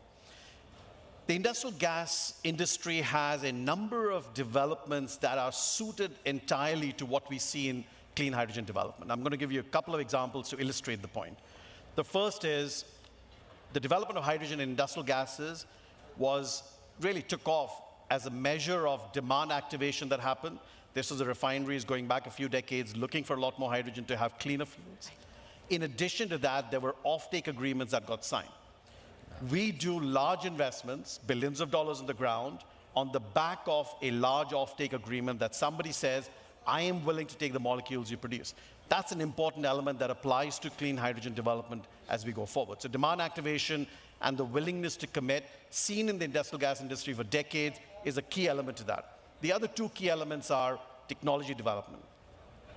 I will agree with Abdul Rahman that on certain parts of clean hydrogen, technology is not mature. Yes. Electrolysis, I would argue, still has some way to go. Okay. Whereas low carbon hydrogen, which is what I call also known as blue hydrogen, I don't want to talk about colors typically. I think you're color agnostic. Huh? I'm all about carbon intensity. So low carbon hydrogen with low carbon intensity, actually in some cases, very much comparable to what is known as green hydrogen or renewable hydrogen, is possible today at scale, at a cost-effective price. So if Abdul Rahman wanted some, I would give him a really cost-competitive price, hydrogen, low carbon, in geographies where we can do that. Saudi Arabia is one of them. The kingdom is a great place to do that. The last element of the industrial gas model that works well is really about synergies through development of clusters or hubs. Infrastructure development needs to be concentrated. You cannot be all over the world. One of the challenges renewables faces, Patrick made this point. When you've got concentrated infrastructure development between storage, production, usage, you have the optimum model to be able to make high volume developments around clean hydrogen. And again, I think it is about, moving this economy. Abdul Rahman, come in here. I think this was music to your ears, definitely, what you were hearing here. But it has to be cost competitive hydrogen, and companies have to be profitable, because if you're not, then we're going to get no hydrogen. So come back to this, how do we actually produce the cost competitive hydrogen, and what's best for here and now? Yes, I think we all look to the future, but I think we have a huge obligation now, as all of you as producers, when we look at the demand constraints on the world. So again, bring us back in terms of what are your plans, cost competitive and profitability, make it all happen. How does that happen? Definitely. I think the most important things that if we want to either produce or to consume hydrogen, it has to be based on economic basis. If we continue, thinking that the subsidies and that will come from government is going to make this happen, I think we are going to fail long term. So, and this is what we are doing in SABIC, making sure, regardless of the color of the hydrogen, any molecule to be produced out of this hydrogen, it has to be on economical basis. And this is what's going to happen. And we have announced that, we are going to work in our decarbonization by using the hydrogen, and also we are going to collaborate with our parent company Aramco also to produce the low carbon ammonia, which is going to be in the fuel systems, and it's proven to be we are the most competitive in this. Saudi Arabia, by the way, as a country, I think, and this is fact, it's going to be the lowest competitive, the best competitive in terms of the economics of producing hydrogen from any sources, by having the solar, by having the wind, and also by having the gray hydrogen that we have in our systems. So all this, if we combine it all together, this is what is going to be. But this is only one factor. You need the collaboration, you need others, you need the total value chain. I need Sanjeev and Francois and the others that they are doing the technology, that they could develop the technology to be more competitive. The scale also, it has to be done in a way that it could be competitive. We need in the logistic part, it's very crucial, very important that we have to have an appropriate logistic for the hydrogen in order for it to be competitive. And at the end, we need the final consumers that they are consume this into their field system to make sure that it is also adaptable there in their systems. This will take time. We need the time. The time dimension is very crucial to make all this successful. Khulud, talk to me about, I suppose, the widespread adoption of clean hydrogen, and also how, as a regulator, how is policy going to contribute to this? Sure. To enable the widespread of clean hydrogen, it is worth mentioning that the first step to that is creating sufficient demand. And the first thing is, which requires making price competitive, the hydrogen price competitive to its alternatives. And policy plays a crucial role in this. On the supply side, clear regulations are needed to give producers the confidence to move forward. And on the demand side, price support mechanisms such as contract for difference can stimulate demand and move and make the hydrogen more viable. And so it is equally important to align policies between producing and consuming countries to stimulate and to facilitate smooth trade and market development. And that's why just 2 weeks ago on November 21, the Kingdom officially announced its membership in the International Partnership for Hydrogen Fuel Cells in the Economy. And this move highlights the Kingdom commitment to global collaboration on clean hydrogen as a key producer and exporter. So Saudi Arabia isn't just participating in the global hydrogen transition, we are moving it forward. Francois, let's stay with policy. I mean, you're a global player. I mean, you're all global players at this point. But when we look at regulation, policy, the technology, all of this, what really is needed to drive the market in terms of, I suppose, the scalability and profitability? I think one way or the other, we need to have some kind of economic drivers to make it happen. And I think that was the point of Abdulrahman also. So it's a mix of things. It could be a little bit the carrot and the stick, depending on the country, depending on the context. Probably it relies somewhere towards the value of carbon, but the value of carbon could be set by policy, but at the end of the day, we would love to see the customer demanding for the value of carbon, because that's really what is going to be driving this whole decarbonization for the long term. So we need to have this mix of things. The policy themselves are quite important. And again, there is not one size fits all. It's very important to see what are the advantage and position that could be leveraged in the different part of the world. We see that moving at different pace today. And I do believe that here in Saudi, there's a lot of things that could be leveraged to achieve decarbonization in some sector, but again, to make it economical, because at the end of the day, that's what makes the scaling possible and sustainable. Sanjeev, maybe pick up on this, because globally, when we look, I think, at regulations around the world, without a doubt, I'm sure there's frustration at times, but there's complexity without a doubt. Is there a possibility to streamline the industry when it comes to regulations? And also, I mean, are we in danger that, this industry is too reliant on government subsidies in some areas? There's an awful lot in that question, I know, but... So there is a lot there. Let me just kind of break it down a little bit. So we need policies that are pragmatic and enable the energy transition to happen, right? That's the first point. Regulatory frameworks help and support that development, and that's what we need to see happen. Complexity is unfortunately the enemy of good in this instance, and therefore, sadly, the complexity that we see in regulation. We are in 81 countries at Linda. We see regulatory frameworks across the world. In fact, I was saying backstage that we see about 180 regulatory frameworks for 80 countries, right? So there is a lot of complexity sitting in there. We have seen in the US with the Inflation Reduction Act, which I'm sure is going to get tweaked in a few weeks, but tweaked, with that act, I like that word. It'll be just tweaked in a few weeks, okay. But with the Inflation Reduction Act, we have seen momentum, which has been phenomenal in moving people to understand that there is an opportunity to do more. That's an example of a simple regulatory framework motivating people on the basis of carrots alone. In some parts, Europe is a good example of that. You have a carrot and stick approach. My view is the stick approach tends to, hinder more than help, but the combination does actually work when you can get it right. There are three things I'd say that are necessary for us to see scale up in clean hydrogen. Policy is clearly one of them. Pragmatism around policy will help and support and enable that transition to happen. There are a couple of other things that need to happen, Etna, as well. At the international level, we need bodies, and I think the Hydrogen Council does a phenomenal job in this, in supporting interministerial meetings which enable a common cause on standards, certification, and enabling global trade to happen on a consistent, defined basis.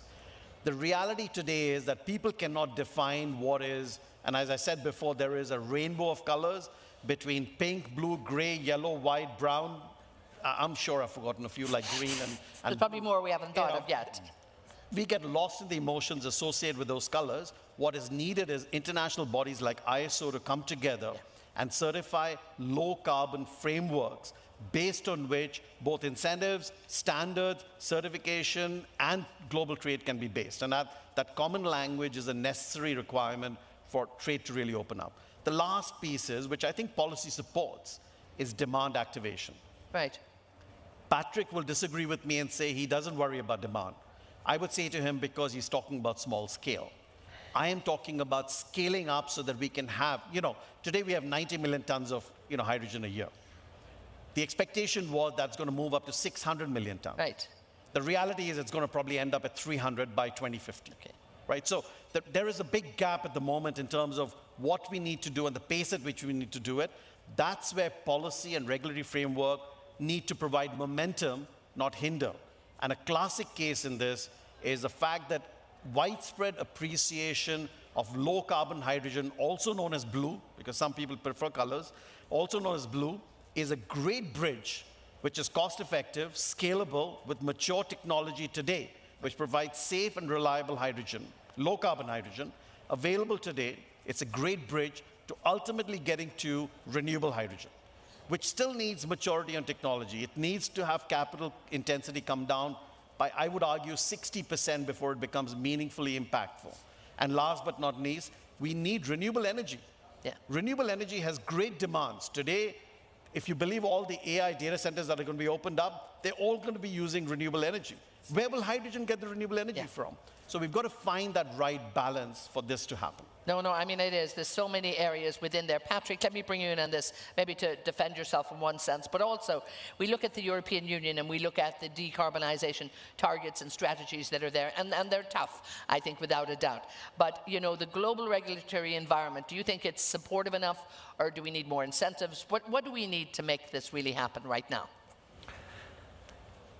Well, first of all, we set very high targets, and we have to admit that in Europe, it's not being talked about a lot, but we didn't meet the targets we've set so far. We said we're going to go operational with 6 gigawatt of electrolyzer capacity by the end of this year. That's part of the Repower EU, and we haven't even gotten to a sixth of that goal.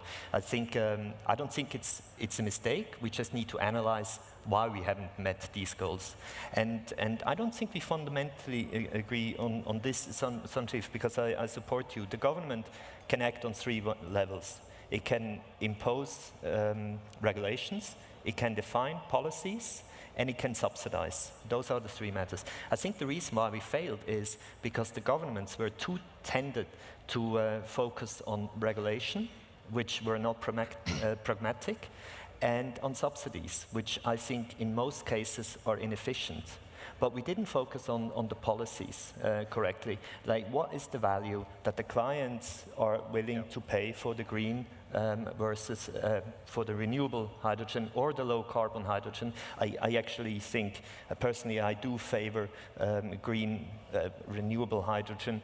But that's a personal thing. There's a lot of hurdles that still needs to be taken. I fully agree with you, Sanjeev.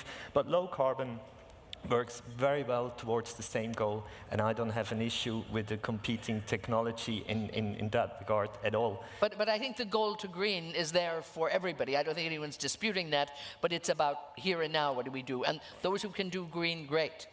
I think whether you go renewable or low carbon depends on the market of the feedstock. Of course. If you have access to hydrocarbons, you're going to be doing low carbon hydrogen. If you have access to renewables, and Europe has, or China only has that option to decarbonize, then you're going to end up with having redundant energy, and you're more favorable and more cost effective by going with green hydrogen or renewable hydrogen.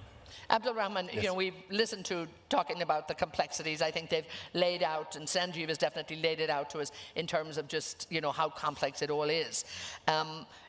We've listened to His Royal Highness here yesterday, and even the Minister of Industry and all of that, about how, Saudi will maintain that leadership position in energy, in renewables, in production. what can we do when it comes to hydrogen production? What can actually this country and the work that you're doing, how can you help other industries and other players in the industry? Definitely. By the way, I agree with the complexity of this. Is it just a hazard of the job? That's, it is not, because, we are here to resolve this. Yeah. I think there is enough industrial leaders, I think, that they could work together in a collaborative way to resolve it. But also that, we talk about the governments, but I think I'm the least one that can elaborate on this. Maybe Khulud, she is part of a great team with the Ministry of Energy, led by His Royal Highness Prince Abdulaziz bin Salman. I think they know how they make this complexity ease, and they know how to make the diversification of this energy, transition among renewables, fossil fuels, and etc.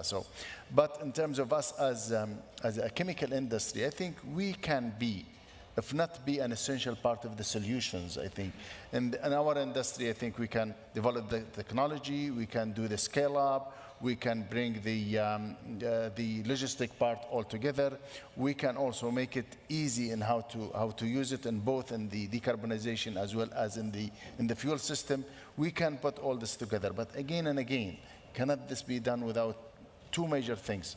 Partnership, collaboration among all the value chain, again, and I'll assist in this.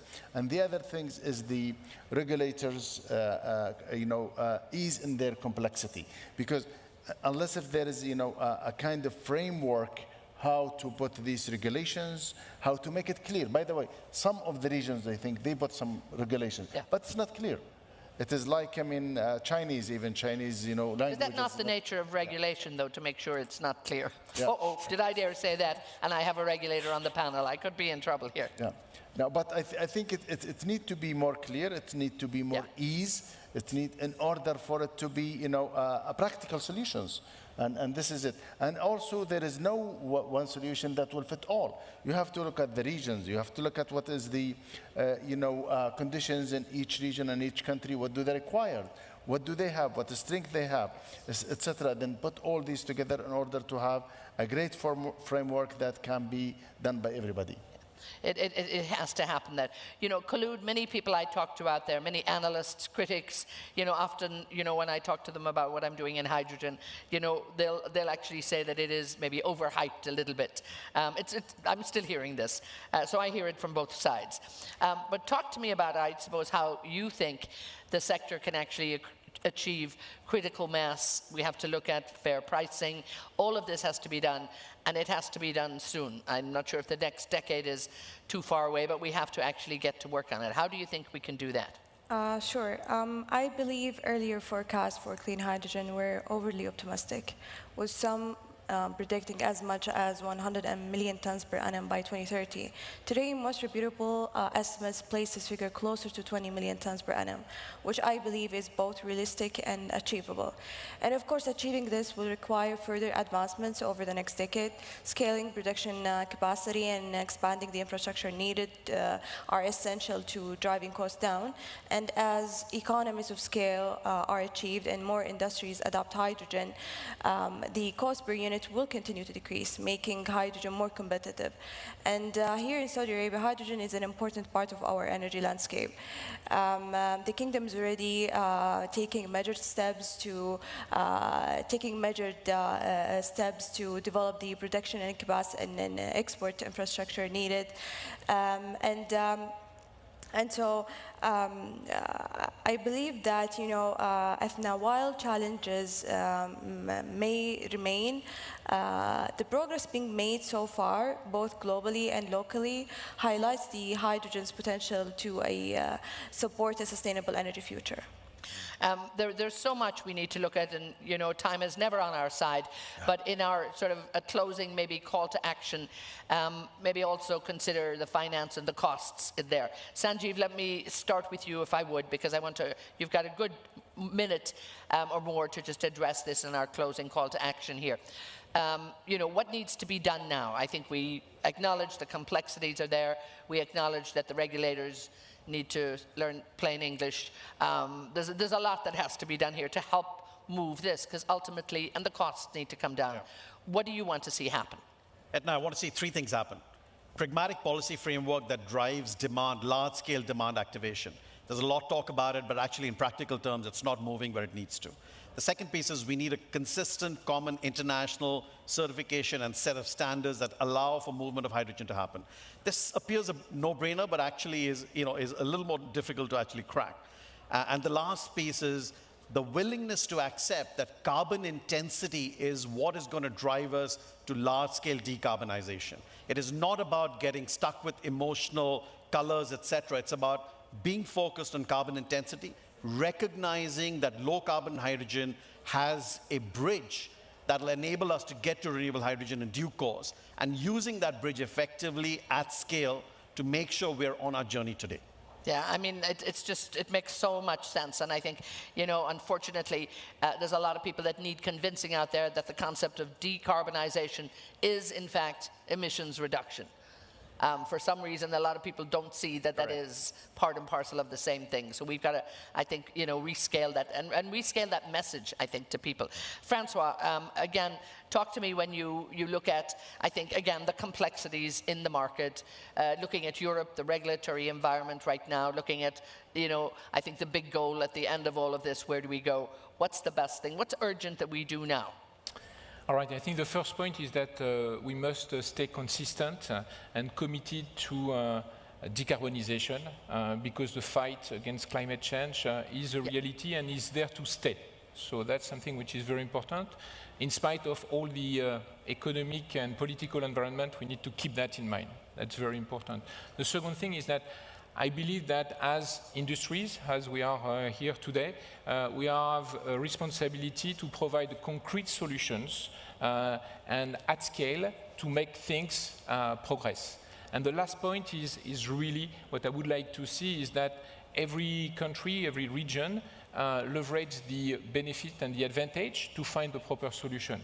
And I do believe that in Saudi, there's many things that could be done with the access of energy, with the access of multiple forms of energy, and that's my last point, with the companies and the capabilities which are there. I think Abdulrahman mentioned, cooperation and partnership, it's absolutely key. And when we talk about hydrogen, for example, we talk also about CO2 and finding ways to use CO2. SABIC has been done a lot of things in that regard. That's the kind of things we need to leverage for Saudi, but also for the rest of the world. It is so much that can be done and is being done. I think that's the exciting thing. The momentum has already started. So it's about, I think, everybody coming together. Patrick, please. Well, let me first start why I'm positive that we're going to meet the goals. I'm positive for 3 reasons. I'm positive because we have the technology. Some of it might not be fully proven, but it's available. Because everyone can make a change. Everyone is empowered. And thirdly, because we have markets which can leverage our efforts to this. I'm a strong believer in this. But what is needed is we need clear policies, we need more renewables, and we need pipelines. And it's irrelevant whether it's low carbon or renewable hydrogen, we need pipelines to move the molecules. Yeah, the distribution is without a doubt so important. Khulud, again, just in closing up here, when you look at the work that you're doing and you look at, how best that you put in practice, but talk to me a little bit, just in terms of what would move this a little bit faster and what would help. Sure. As regulators, our role is to work alongside the industry and to provide clear policies and frameworks needed to support investments, facilitate production, ensure reliable certification, and encourage the adoption and consumption of hydrogen. And I'm leaving the closing word to you. We get to do this quite often now, don't we? Right. It's becoming our regular spot. But the words of inspiration that need to be done here, SABIC is working so hard. I think the opportunities in Saudi Arabia have been outlined in the last couple of days in terms of the diversity of energy that's there, what you can do with so much of it. So on a closing note here, when we look at the grand future of the global hydrogen economy, what we can do here, I'm putting it in your hands. Thank you. Let me just say first, believing is seeing. What you have seen here in Saudi Arabia has been developed, in this SGI and the other event, and what we have heard from the His Royal Highness, as well as the other ministers, and also as the some of the CEOs that working here in this country. I think Saudi Arabia now, I think it's leading the world, and it's setting up the standards for, the low carbon energy, and also for diversifying the energy sources by having the green hydrogen from renewable resources, by having the blue also ammonia that we in SABIC, we are proud that we are the first company that we are shipping the blue ammonia as a fuel into Asia, and to at least 5 countries in Asia as a trials to use the blue ammonia in the fuel system, as well as also our sister company Ma'aden also has done this. So the Saudi Arabia as a country is the first that is bringing this blue ammonia into the world. Same thing in the green ammonia. I think we will be the lowest competitive, producers of the green ammonia in the world by having, the natural resources that we have, and I think it has been announced that this project is moving ahead, and it will ahead, So the only and also the regulator, I think we have a great support from the Ministry of Energy. By having these regulations clear.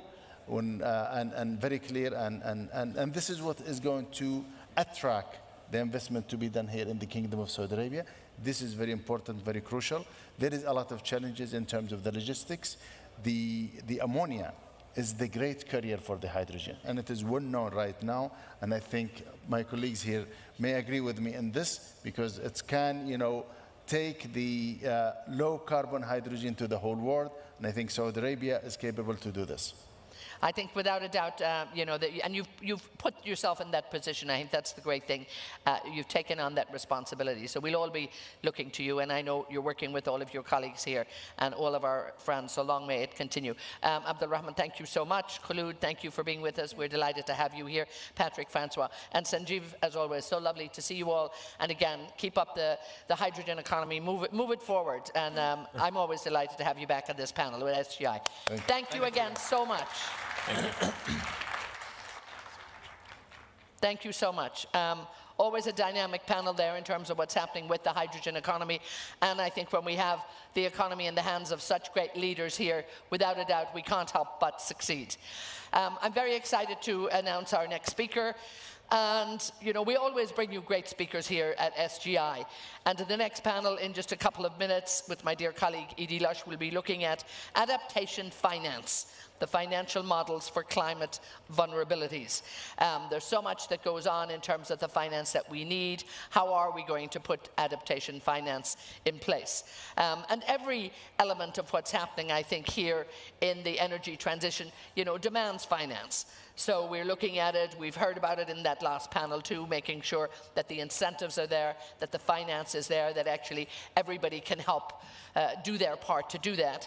And earlier today we heard too that the financing and the economics, this is ultimately so important for land restoration, for nature conservation, and again for putting industry together here to make sure that the industry and the extractive industries that we all need so desperately to meet the energy demand are, in fact, then leaving the land in a much better place than when we started it. I think all of that comes down to finance, to economics, to making sure that I think the great intentions that everybody has can actually be seen through, and this is absolutely and vitally important. So let me invite our speaker up for this session, and again, please give a very warm welcome to the former president from Senegal. Macky Sall is with us. We're absolutely delighted to have him here, and it's a great honor to have him in Saudi Arabia to address this dear audience. Your Excellency, thank you so much.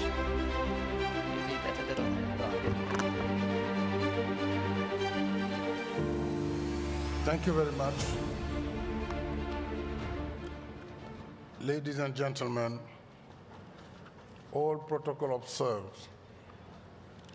Let me first commend and thank the Saudi authorities for their kind invitation and the arrangement made to facilitate our stay. I warmly congratulate the Kingdom of Saudi Arabia for hosting COP16 and organizing this event on the Saudi Green Initiative. It's a powerful symbol of communication and powerful symbol of commitment that a major oil-producing and desert country takes on a leadership role in combating desertification and drought by designing concrete programs for reforestation and land restoration, energy transition, and we saw also the green hydrogen and all this program and emission reductions also with the ambition of achieving net zero emission by 2060. I commend the 80 initiatives already launched under the Saudi Green Initiative, supported by a funding of 700 billion riyals. Similarly, the regional effort within the framework of the Middle East Green Initiative is indeed appropriate as major environmental problems ignore borders and require joint solutions. In this regard, and in accordance with the theme of our panel, I would like to make the following remarks. First, sharing Saudi expertise in reforestation and land restoration with African countries that are members of the Great Green Wall Initiative, with the support of the Secretariat of the Convention to combat desertification and drought. As a reminder, 65% of Africa's arable land is degraded. Second, support for small agro-silvopastoral projects that contribute to the protection and restoration of biodiversity, particularly in rural areas. Third, promoting partnership with initiatives and organizations such as the International Drought Resilience Alliance, the Global Center on Adaptation, and the Business for Land Forum to share best practices in innovation and sustainable financing. Fourth, adequate funding for the Africa Adaptation Acceleration Program, the AAAP. This AAAP is a joint initiative of the African Development Bank and the Global Center on Adaptation, with the objective to mobilize $25 billion over 5 years to accelerate and scale up climate adaptation measures on the continent, including through green projects. I must stress that developing countries are financing most of their green projects by resorting to debt in the absence of the financing agreement under the UN Climate Change Convention. Number 5, support for better understanding of carbon credit market mechanism to make them more transparent and equitable for developing countries, particularly in Africa. I recall that during COP27 on climate change, African countries have launched the African Carbon Market Initiative for a target of 300 million carbon credit per year.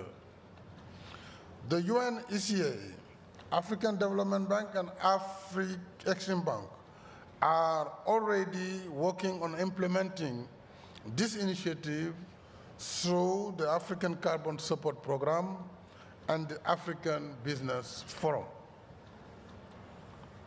6, the last but not the least, beyond funding, Africa has two structural needs when it comes to climate finance. First, strengthening institutional and human capacity in mobilizing and structuring climate finance. Indeed, there is a need to have a massive number of African institutions accredited to international climate funds, as well as a critical number of African experts in climate financing, engineering, and investment, finally. Second, deep and better concessional borrowing terms in both interest rate and maturity to achieve more impact in tackling climate priorities, eradicate poverty, and avoid debt bottlenecks. The Macky Sall Foundation for Peace, Development, and Dialogue, which I launched last April, is already to contribute to our common effort to protect our environmental with adequate adaptation finance. Once again, I congratulate the Saudi authorities for their strong commitment to sustainable development through the Saudi Green Fund, and I thank you for your attention. Thank you so much. Again, we're absolutely delighted there to have with us His Excellency, the former President from Senegal, Macky Sall. And good luck with your foundation, sir, and I think the great focus and the ambitions you have with that and the African carbon markets. That's exciting. We have to move that. This conversation now in terms of adaptation finance, financial models, let's look at it in depth, and I think we're very excited to do that, and I'm very excited to be welcoming up here to the stage my dear friend and colleague, Edie Lush, who is going to take this. Edie and her panel will join us now, and I'm really looking forward to this, Edie. A lot here that you need to analyze for us, and you have a great panel, so thank you again very much. Give them a big warm welcome here. Thank you so much. Thank you. Brilliant. Thank you very much, Etna. Welcome to my excellent panel. Have a seat. So before we dive into everything that we've prepared, I think it's really important to hear from Macky Sall, just hear your responses to what he said. And I'll introduce my panel to you briefly. We do have Mohamed Ayoub, Senior Climate Policy Specialist at the Ministry of Energy. A few other bits of your title. I'll introduce those as we go along. Delighted to also have Rachel Kite, UK Special Representative on Climate, and Florent Barche, CEO and founder of FinRes. So let's respond to that very important comment about debt. And I wonder, starting with Rachel and then Mohamed, if you can tell me what you think about that comment that we are hearing developing countries funding their adaptation through increasing debt with not very good borrowing terms. This isn't a great place to be, is it, Rachel? No. So the President correctly outlined that for many of the countries who are the most impacted by climate change right now, they are, many of them are debt distressed. Many of them have problems to meet their debt service obligations. And in fact, there are other countries who may not be debt distressed or have problems with debt service, but may be liquidity stressed. And that comes on the back of an extraordinary period of time where we've seen interest rates raised, we've seen dislocations in supply chains and energy markets after Russia's invasion of Ukraine. We saw the dislocation under COVID, and it's been one thing after another. And these countries now find themselves in a situation where climate is taking percentage points of GDP growth and opportunity away from them while they're trying to dig out from the situation they're in. And so this is why, over the last 2 to 3 years, the conversation has switched to the fairness of the international financial architecture. And we are starting to see a discussion around reform, which has been spearheaded really by African countries and by the Bridgetown Initiative, championed by Mia Motley from Barbados and others. And that's the backdrop then to conversations around how do we finance adaptation, how do we finance the loss and damage that countries are facing, and how do we finance the green growth, the investment and the trade opportunities that countries need so that they can manage their transitions.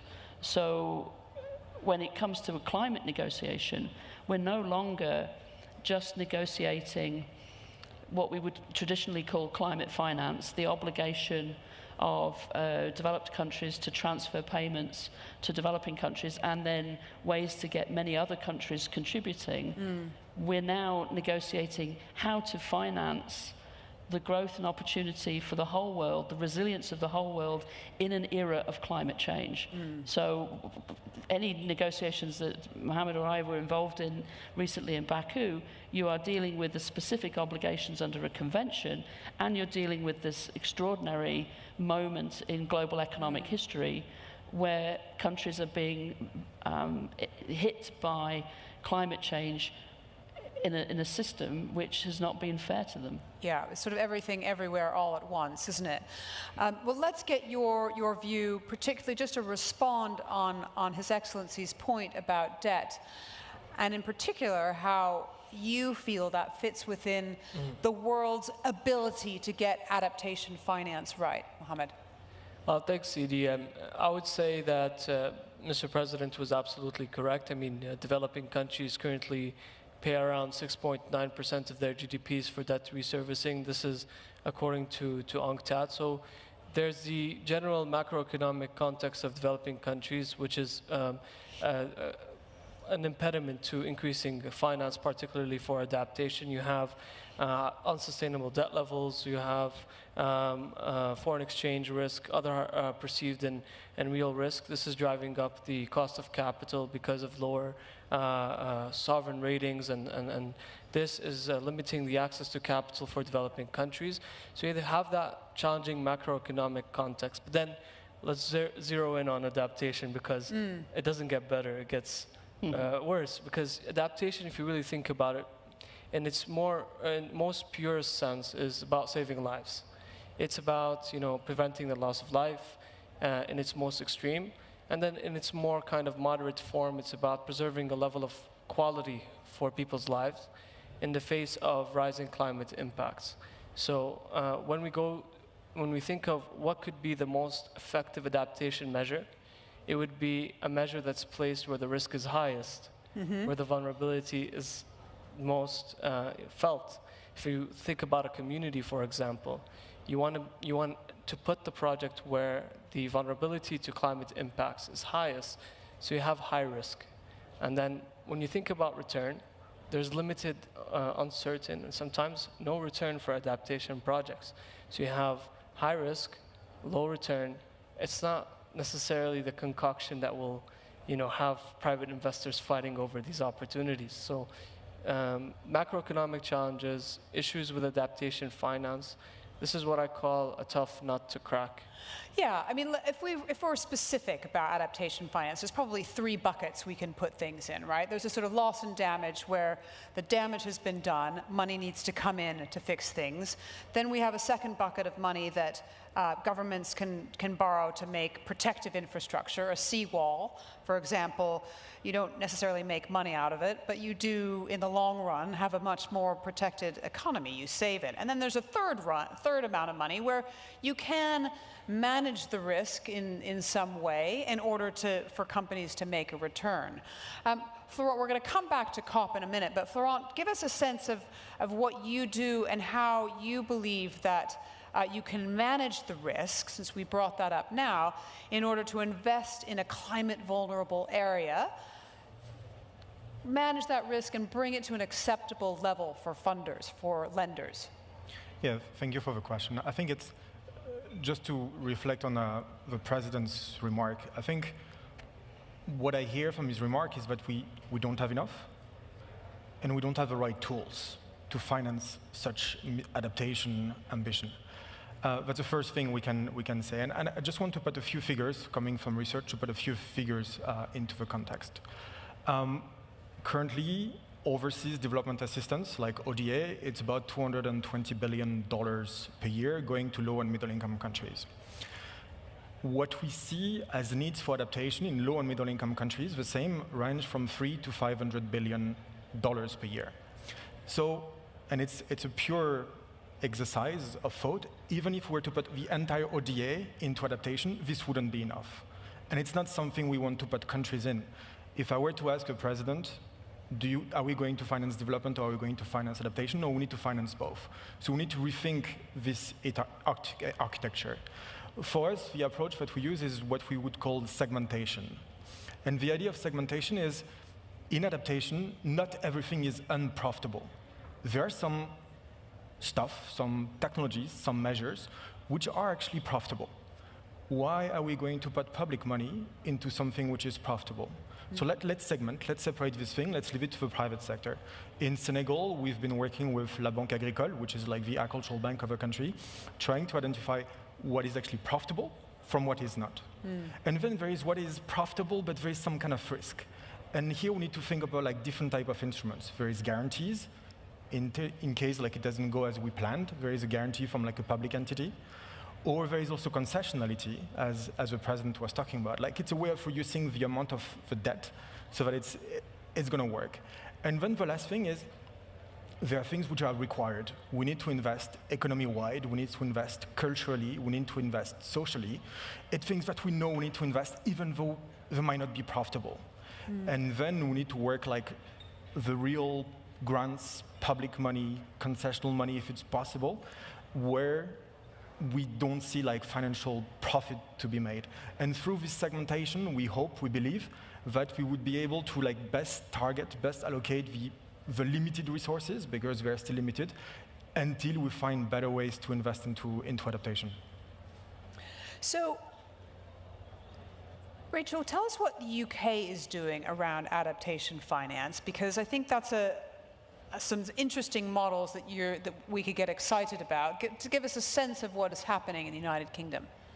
Well, so, I mean, just to go back, just so that everybody's clear, the way that adaptation finance is measured at the moment is the incremental cost in a development project of making sure that that project is resilient to climate change, as opposed to what you would have done without. And that's the way the multilateral development banks measure it. That's the way that bilateral development finance is measured. In that bucket, then I think we try to target our overseas development assistance to the places and the people who are the most vulnerable, because that's where development assistance is really needed, because there are other things where there is a source of blended finance between public development finance and other finance, which will be able to do the job. There are guarantees, there are risk insurance products that can help, and then there is private investment. So I think one of the big discussions in adaptation is making sure that the most concessional finance and the grants can reach the people who really have very few other options. But over the next few years, we and other countries like us are going to have to engage in a debate about the fact that all development at this point in time is about adaptation. No country is developing outside of the context of climate impacts.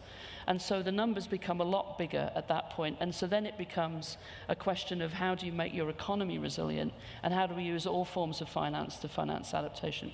So we've got a long track record in disaster risk insurance, parametric insurance, so that, you know, as storms and weather events come, we can help countries weather those storms and get back on track. But it's much better, and this is the Bridgetown initiative, to be able to give the country the ability to be resilient before the storm hits, rather than just bringing in insurance products. So I think you're going to start seeing a change in emphasis.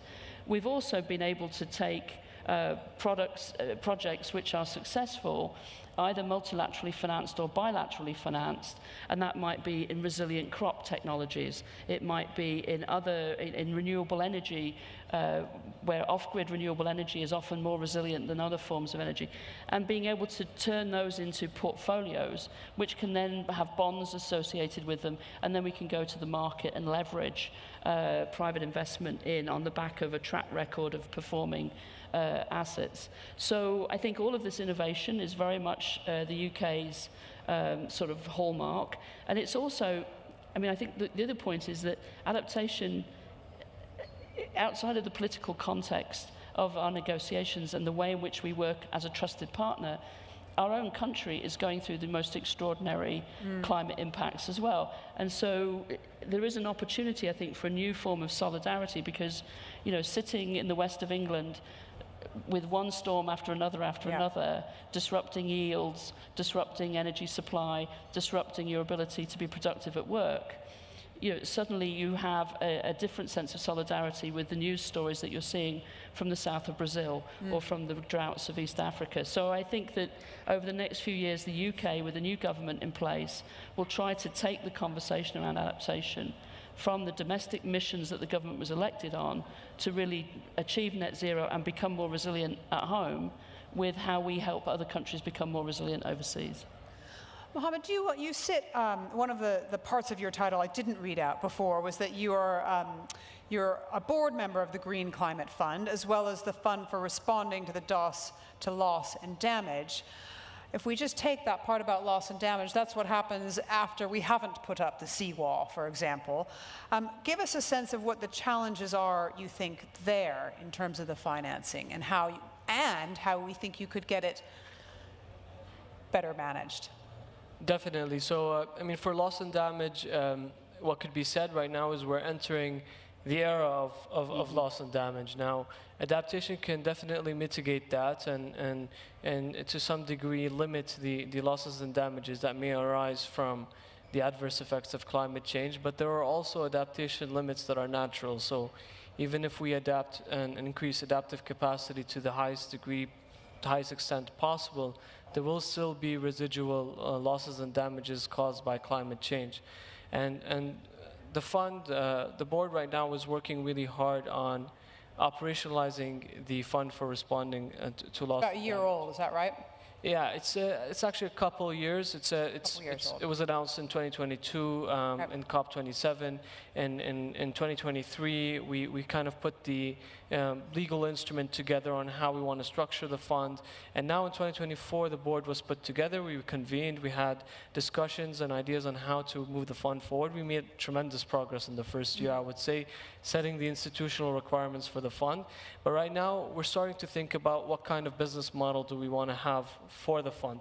And that's a challenge because this hasn't been done before. And there's a variety of issues to consider. There are slow onset events, and these are events that take the course of many years. You can think of, for example, sea level rise is a slow onset event.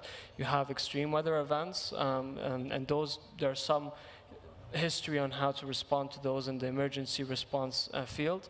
But nonetheless, it has to be really thought of on how we can structure a fund to respond effectively to loss and damage, and that's not a clear-cut answer. There are discussions right now that we're having on that, but there are similar challenges to adaptation in the sense that a lot of these activities, again, are not necessarily have a high return, and they're occurring where the vulnerabilities, both economically and to climate change, are the highest, and the science is clear on that. Yeah. Do you want to come in, Rachel? Well, I think that the advent of the Loss and Damage Fund has brought into relief the fact that we need to be creative about new sources of revenue. And I mean, as was noted, there's not enough development assistance in the world, even if everybody fulfilled all their obligations. And so some of the innovation now is the conversation around new forms of levies, or, I mean, nobody likes the word tax, but taxes on overconsumption. And so Kenya, Colombia, France, and others are leading some exploratory work on, you know, is there a small levy that could be put on shipping, on certain forms of aviation, on certain forms of financial transactions, on certain forms of other overconsumption, which would generate hundreds of billions of dollars a year, which could then, and then we would have arguments about, well, what would we do with that money? But one of the arguments would be that some of that could come to the Loss and Damage Fund.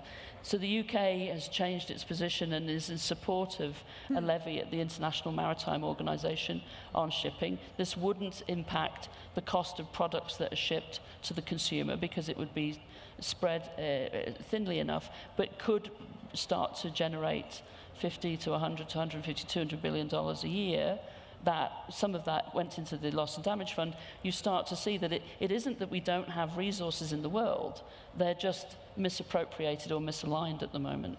I would say on that, just if I may, Briefly, yeah.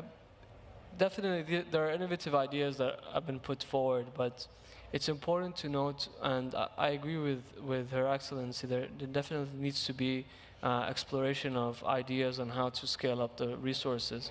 But with the idea of the taxes and the levies, at times what could happen is you have different economies with different structures. Yeah. So although maybe the macro level impact may be limited if you analyze it from that angle, but the impact is disaggregated against economies, and different economies will have a harder time dealing with these levies. So it's important to try to find solutions that leave no one behind and comprehensively address the issue.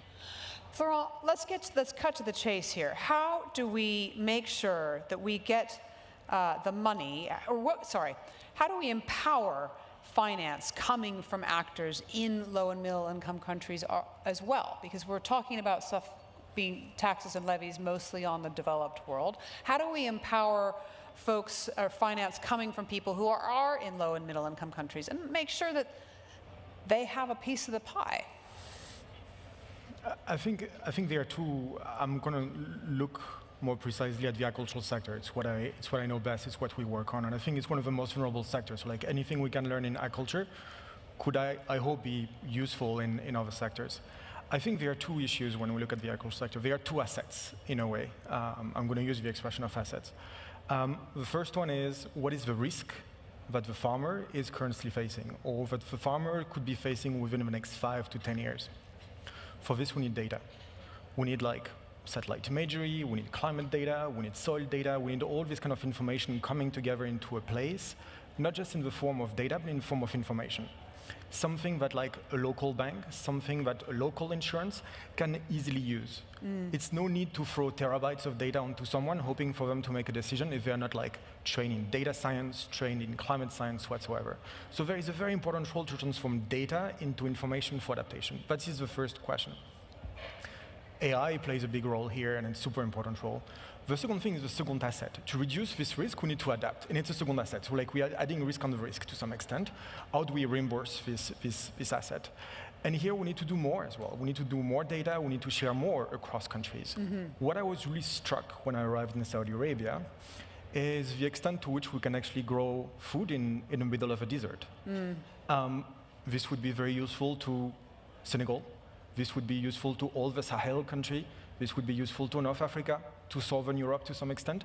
How do we share more, like not just from a north-south perspective, but also from a south-south perspective, what has been working in other places? And I would like to finish by just stepping back a little. I guess in some of your phones, like at least for the young people in this room, like some of you are using TikTok. TikTok has been investing billions to make like an algorithm that's going to match in a few clicks your preferences based on what you've been like looking at on your phone.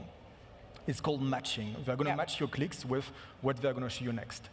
How come we're not able to do the same thing for our culture? How come we're not able to do the same thing for adaptation? There is data, there is money available. I think we need the TikTok of adaptation to some extent, where it's going to match like a context of like soil, climate, crops, whatsoever, into what is the right adaptation option. And I'm also calling, I know it's a lot of investors also in Saudi Arabia, like there is a real opportunity that is here in front of us, and it's $1 trillion opportunity. We talk a lot about $1 trillion opportunity, and I think it needs more investment into that space. We're running out of time. Rachel, I do want to get your assessment of the climate COP, the finance COP, and specifically, do we have now enough money pledged and know where it's going to come from to make the national plans that we're expecting to come in Belém robust enough to respond to the climate crisis? Well, as my minister said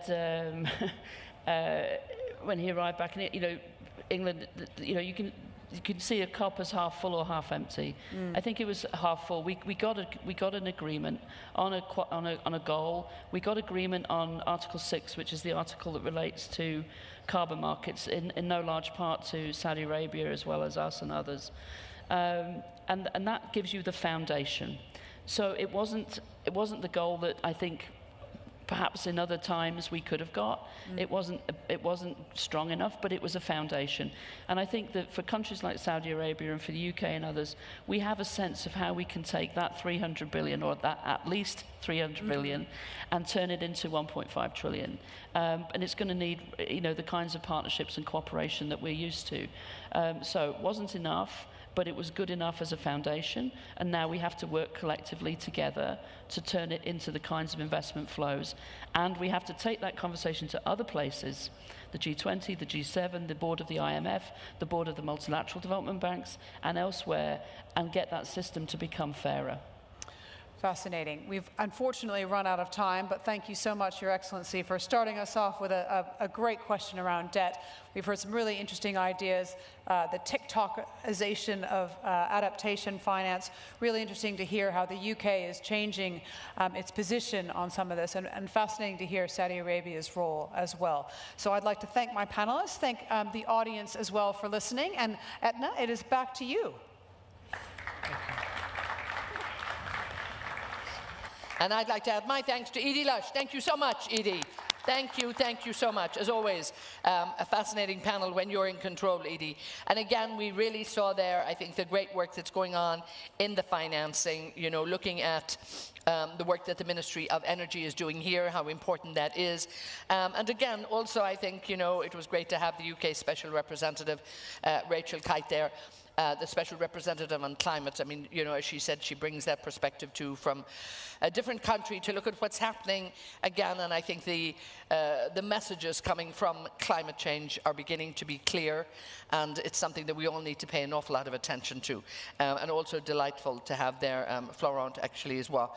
So that combination, I think, of the government, the representatives, and the industry as well, to put it out there.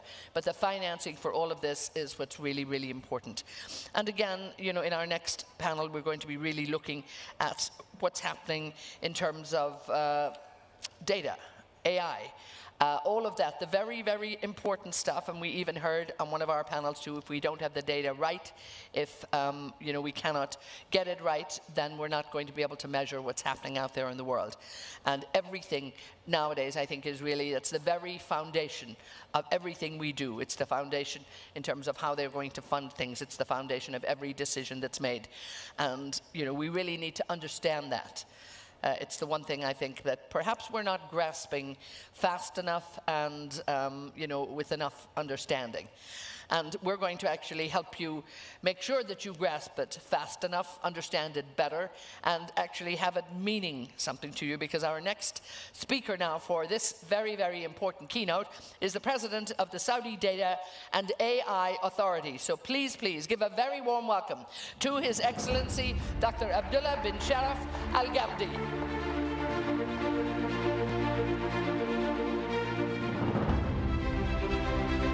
Wonderful to have you with us. Lovely to see you. Thank you so much. Thank you. Hello, everybody. Your Excellencies, distinguished leaders of environmental responsibility, peace be upon you all. Assalamu alaikum. It is an honor for me to be here at the Saudi Green Initiative Forum, held alongside the 16th session of the Conference of the Parties, COP16, under the United Nations Convention to Combat Desertification. I will be going through a number of use cases, numbers, instead of going through concepts. And I think this is very important, very crucial to see the impact of data and AI on the desertification and also in the Green Initiative. As you know, our planet faces unprecedented challenges, from record-breaking temperatures to escalating climate risks that threaten global stability. So, In this defining moment, Saudi Arabia, under the leadership of His Royal Highness Prince Mohammed bin Salman, is stepping forward with vision and determination, leading the charge towards a sustainable future. So, at the heart of this transformative effort lies the Saudi Green Initiative, a comprehensive national strategy encompassing over 80 initiatives designed to reduce carbon emissions, expand green spaces, and protect our environment. SGI, the Saudi Data and AI Authority, is proud to play a crucial role by harnessing the power of data and AI to accelerate and build a greener, more resilient world. Through digital transformation and AI innovation, we have already achieved significant environmental impact, saving 150 million sheets of paper, conserving 1.5 billion liters of water, reducing CO2 emissions equivalent to the impact of 1 million trees, and saving each citizen an average of 20 working days per year through the digital services. Our digital transformation efforts have transformed government services, empowering citizens throughout platforms, a number of platforms. For instance, the National Super App Tawakkalna, serving 32 million users and successfully processing up to 1 billion transactions per day. Nafad, the National Single Sign-On Platform, processing over 3 billion digital transactions and preventing approximately 260,000 car trips to service centers every day. Ihsan, the National Platform for Charity Work, facilitating 1,150 environmental projects through partnerships with 480 charity organizations. DEEM, our government cloud initiative, has consolidated 260 data centers from around the kingdom, from different governmental entities, that resulted in reducing energy consumption by 64 megawatts, eliminating an estimated 600,000 tons of carbon emissions. Beyond that, we are pioneering innovation through cutting-edge AI-based solutions. For example, the smart city platform, Smart C, employs AI to analyze 540 gigabytes of satellite imagery data updated annually to monitor Riyadh's 4 billion square meters of urban area. The AI Center of Excellence for Environment, Iowa, has developed an advanced model that achieves 90% accuracy in vegetation prediction, supporting our ambitious 10 billion trees initiative. The AI Center for Excellence for Energy has developed emissions monitoring systems to help industries reduce their environmental impact, contributing to the Saudi Green Initiative of cutting carbon emissions by 278 million tons annually by the year 2030. Moreover, our AI-based solutions is optimizing renewable energy, enhancing the efficiency of solar and wind farms by 20%. This innovation is driving Saudi Arabia towards its ambitious goal of 50% renewable energy by the year 2030. SGI, the Saudi Data and AI Authority, stands firm in its dedication to leveraging data and AI in collaboration with our stakeholders to build a cleaner, greener, and more sustainable future.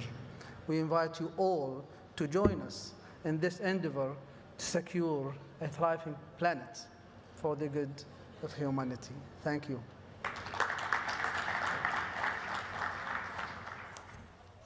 Your Excellency, Dr. Al-Ghamdi, thank you so much. And thank you for your great leadership in this role. And also, I think, you know, the work that you're doing. The President of the Saudi Data and AI Authority that was His Excellency Dr. Abdullah bin Sharaf Al Ghamdi, laying out there the work that's going on when it comes to the data and the AI authority here, what they're doing. Wonderful to hear the work there about the Center of Excellence that clearly he's leading, and a lot of effort and time and energy going into establishing that center, whereby it's somewhere where everybody can learn for. And again, the fact that the data center also been run on renewable energy, so much going on, I think, in this space, because one of the areas we're seeing around the world now is that a lot of the renewable energy that we thought might be available to meet demand for so many other areas actually is now being consumed by data centers around the world. It was almost like we missed out on the possibility that this would drain so much of our energy resources when we need them for so many other things. So we're actually seeing the data centers around the world move to areas where there is abundant energy. But again, another a real box ticker for Saudi here, the fact that they actually have that up and running it with renewable energy.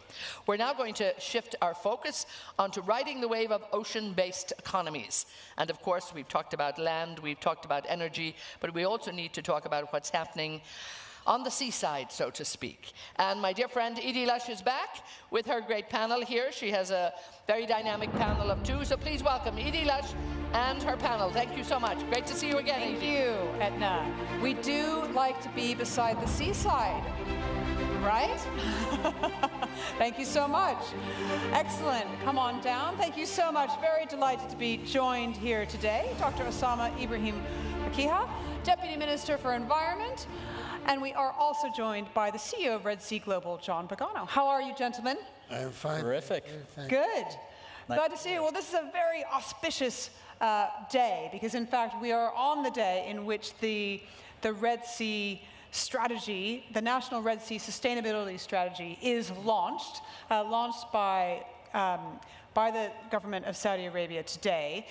And it's interesting because we're going to be exploring how ocean-based economies can drive sustainable growth at the same time as protecting the environment. And we say protecting the environment because it's a little broader than just issues around climate. So I'd love to hear, first of all, Dr. Osama, how this new strategy aligns with the national strategy, Vision 2030, and in particular around promoting environmental sustainability and economic diversification. Thanks. I think the Red Sea Sustainability Strategy really comes as a natural step within a whole national context that sustainable development cannot be achieved without really due consideration for environment.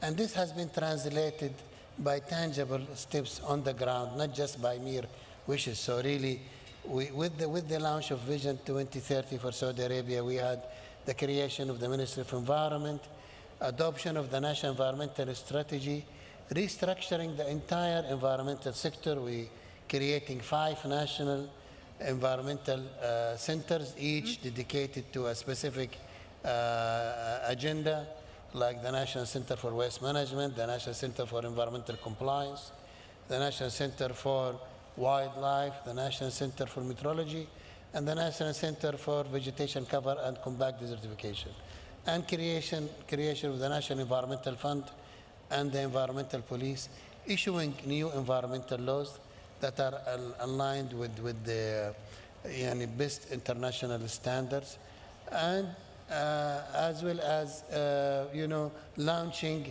very ambitious national, regional, and global initiative like the Saudi Green Initiative, both very ambitious targets on the environmental domain and the energy domain. The Middle East Green Initiative, very ambitious on the regional level, and the G20 initiative for Global Land Initiative and the initiative on coral reefs.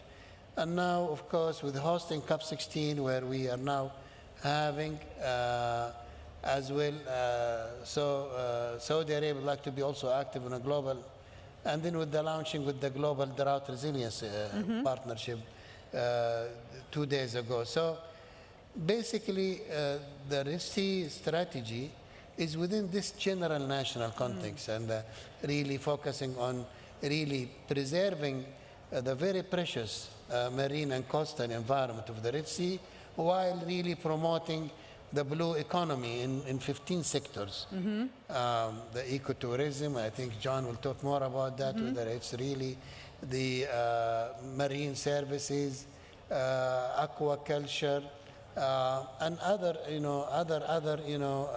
elements of the blue economy. And we have to do this advanced economy while preserving the precious ecosystem of the Red Sea. Interesting.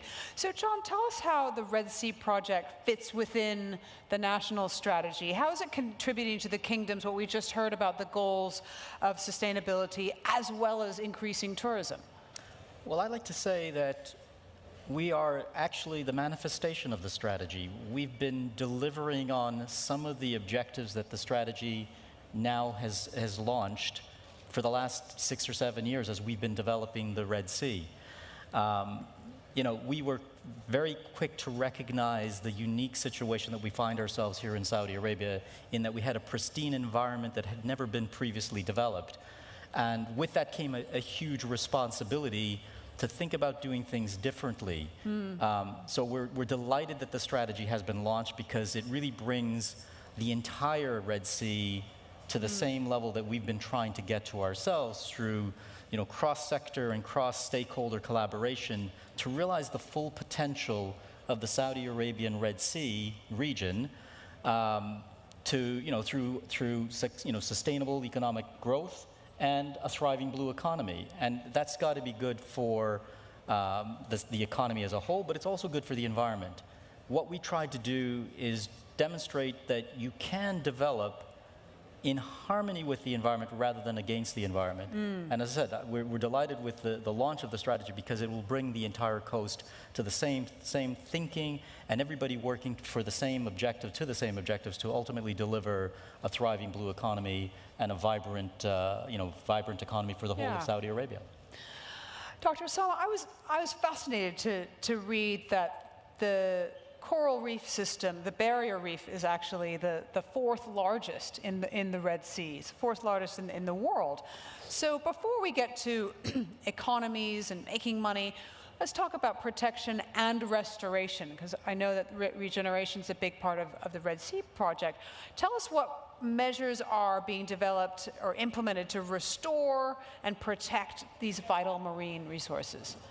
Again, I think we are trying to, you cannot protect what you don't know. So we have actually conducted what they call it the Decade Expedition with Ocean X, which is a state-of-art vessel, and we mapped the entire Red Sea marine environment from the Gulf of Aqaba all the way to south of Jizan. And that's finished now, is it? Yes, yes. Okay. And of course, this is only the beginning. And also, we have the National Center for Wildlife has a lot of protective measures in terms of, studies and others. And also, we have created the Saudi Organization for Coral Reef and Turtles. And its main objective is to protect and restore coral reef and the turtles.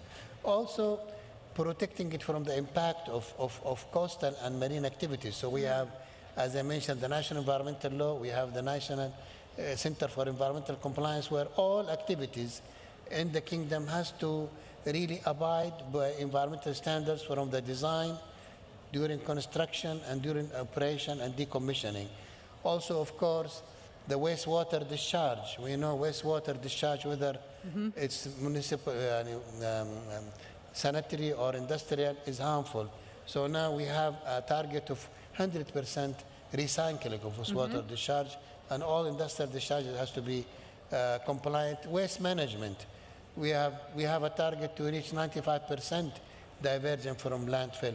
Declaring the Red Sea as a special zone, which is we work with IMO and Persiga, which is the regional Red Sea Protection Agency in the Gulf of Aden, to really, now this will start from January 2025, because we have, the Red Sea is a super highway connecting the east and the west. And no matter what you do in the coast, if this marine travel or marine shipping does not comply, that will have an impact. So we are also working on this dimension. Interesting. So, and also we're working to the regional countries partnership to strengthen collaboration into protective measures as well. Let me give you some practical things that we're doing on the ground, because I think that's important. So you say it's the 4th largest barrier reef in the world, and it is. It's very unique in that it's thriving against the normal threats that the rest of the coral reef systems in the world are facing. But we're not complacent. You know, we're using the learnings, we're studying the corals in our unique environment to understand what makes them heat tolerant and you know, sort of resilient to the stressors that have damaged corals throughout the world. And we use that knowledge and to further our own information on how do we propagate more corals to build resilience. And we're doing that through multiple different ways. We've created a microfragmentation facility where we're microfragging corals, which is a process whereby you cut corals into smaller fragments. And what was discovered almost by accident, and it was an accident by the scientists who discovered this process, is that once you break a coral apart, it actually grows faster than if it was just left in its original state. Wow. And so by fragmenting it, and we're producing hundreds of thousands of coral fragments a year now in order to build more resilience. We also, I learned myself for the first time through the course of my journey with Red Sea, that corals have a spawning event. And it occurs once a year for 1 or 2 hours. We've now invested in a coral regeneration facility laboratory where we can recreate that spawning event throughout the year. So we can produce juvenile corals at multiple times throughout the year, which again allows us to transplant that and again build resilience. Dr. Osama mentions wastewater. We are using a nature-based solution. We don't use chemicals, we just simply use plants to treat the sewage effluent, and then that treated sewage effluent is actually then used to irrigate our landscape. So again, nothing goes back into the sea, which is again an important consideration. So really, truly how we're actually seeking to protect these precious corals against the challenges that they face through global warming. Excellent examples there. Well, let's get to the economy part of it. And when we talk about economy, of course, we have to talk about people, right? Because that's what this is all about. I'd love to hear about the ways that you are engaging the community, Dr. Osama, and as well, John. But how are you involving the local communities in conservation efforts, in expanding the blue economy? How is that working? Of course, we have a national environmental awareness program. As again, we are a national entity, central. So again, we work and we have environmental awareness and we have environmental guidance, where you have awareness to specific, like for mining or for oil and gas or others, where we call it environmental guidance, where you have practitioners who have to do certain measures and the environmental awareness to the public. And of course, I think John will talk more about that for operators who are operating in the community. They have to be more engaged. But I tell you examples for what we did in the ministry. We have the Rural Development Program, which is about restoring mountain terraces. We have thousands of farmers. We actually encourage them to go back to their deserted farms that they have left for 40 or 50 years. And basically environmentally sustainable practices through rainwater harvesting, we were able to really restore those. Again, with the fishermen, there is now a large program for really capacity building among the fishermen, because anchor damage and improper fishing practices are very harmful to the coral reef. And so now we have a major program of really shifting to more environmentally sustainable practices and really in the protective side of the measures. So, and I think, again, we look forward to, I think the local community, we'd like them to be part of those, like the Red Sea, to be part of the community, because now the whole project is on the natural capital. And I think if the local community feel that they are part of this development, I think there will be more buy-in, and I think they will be more protective of the natural resources. Give us a sense of what the project is doing with communities as well. Well, look, we want to create something that's truly and genuinely authentic, and you can't have an authentic experience unless your local communities are part of it. I think historically, unfortunately, development of tourism destinations has exploited local communities, and we sought not to do that. We've engaged with our local communities and fully embraced them. The destination two destinations of Red Sea and Amala will generate 120,000 jobs, direct, induced, and indirect jobs. And many of those people are going to come from our local communities, whether it's working within the resorts, whether it's working, as boat captains, because we're obviously an island-based destination. There's lots and lots of opportunities. Are we working with our local farmers? I mean, we created a co-op of 3,000 farms, and we're teaching them sustainable farming techniques to be much more economical with water, to not use chemical fertilizers and the like. We're teaching them or advising them, these are the products that we need. We're a huge consumer, if you think about it. Not only do we have our hotel guests who will benefit from fresh produce, et cetera, but we have a large number of staff. Our catering facility, which we're just commissioning, is going to deliver 150,000 meals a day. So we need a lot of fresh food, fresh fruit and produce. That's a lot of dates, too. It is a lot of dates. So by doing this, we're now teaching them, if you produce these goods, you have a market that we can, you'll sell into. So we help them, uplift them from a financial point of view so that they can take care of their families. And What's we an benefit. example of a product that's changed as a result of your advice and your economic demand? Well, it's leafy products, it's tomatoes, which again, you wouldn't think would grow in Saudi Arabia, but they do. And, we have the perfect environment in terms of sunshine. If you sprinkle the right amount of water, you can get most things to grow. And that, again, we're creating the prosperity that the local community should benefit. If they benefit, we benefit because they're supportive of all that we're doing. So that's just a few of the examples that I can that come to mind. But the community is an integral part of our overall, destination, and which will ultimately make it a success. So let's talk about monitoring, evaluating progress. Dr. Osama, how are you going to monitor the progress of this strategy around the Red Sea? How are you going to measure success over time? There are very specific initiatives for each. I think John said the strategy is about inclusiveness and making sure that all the stakeholders is working in harmony. It's very good to have one pocket of success, but you need to have it all, because we cannot have one entity doing excellent job and the other entity really doing something in the opposite direction. So I think what the strategy does is bring harmony. There are more than 40 initiatives, whether for the industry, for the ecotourism, for environment, for the transportation sector, for the mining sector, oil and gas, and there are specific targets to achieve. There are KPIs, tens of the KPIs. We have a governance, there is a reporting system. These initiatives will be tracked, and champions are supposed to give, periodical reports. So definitely, now with this launch, we go into the implementation phase, and this is done not only with the Red Sea strategy. It's done with all the strategies under Vision 2030, where we also have the National Center for ADA, which is measure the performance of all government entities, by the way. So it's not, we are integrating in a whole system for the government where performance is a key to really gauge success.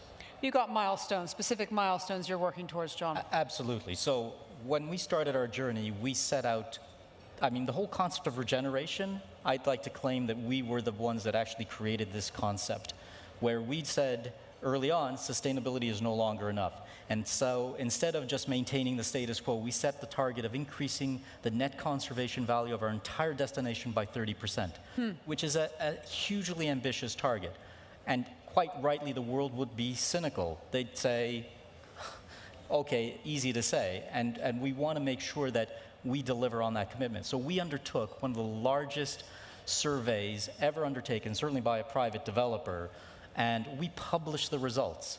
So there's our starting point, and each year we publish our sustainability report, and we report our performance against those targets.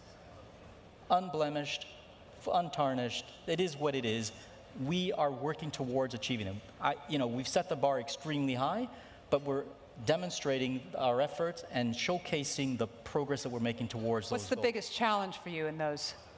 The biggest challenge is I don't know, there's no challenges, because we are, look, we worry about environmental threats, but fundamentally it's managing our resources, how we actually do things, both, as Dr. Sama mentioned earlier, the build is an extremely risky period. We take extraordinary precautions to prevent damage during the build. The operation becomes the next phase of potential risk. And again, it's active real-time monitoring using data, using artificial intelligence, using sophisticated technologies, so that we're monitoring on a real-time basis, so that we get an early indication of a potential issue before it becomes and manifests into a real problem. So it's using all the technology that we have at our disposal in order to make sure that we deliver on our commitments. Interesting. I know none of these projects happen alone, so I'd love to hear an example from both of you of a partnership that you're particularly proud of as you implement this strategy. Dr. Osama. I think we have a strong partnership with the Red Sea. Jean. We have a lot of good conversation, and I think we are all working together to achieve.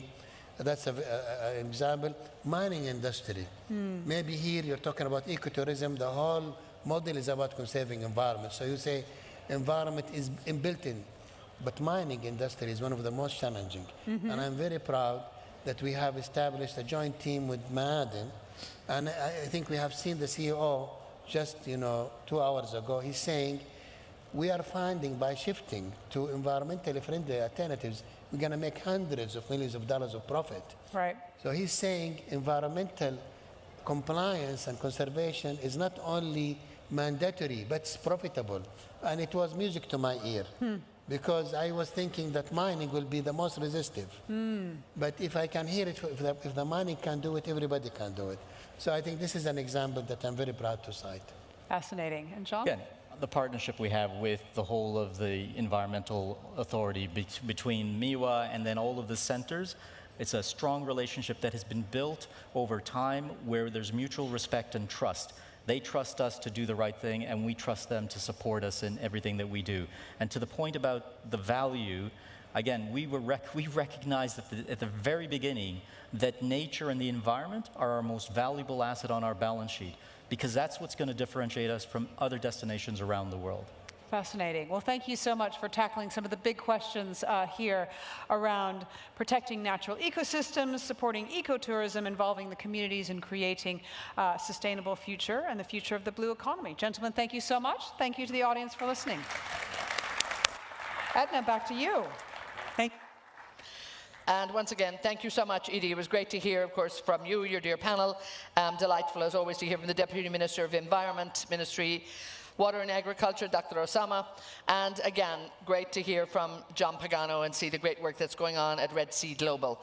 And somewhere we all need to keep an eye on, because we all want to see the development of Red Sea Global and go to visit many of those wonderful resorts that are already unfolding and opening, so I can't wait for that. Anyway, the good news is I'm going to give you a lunch break.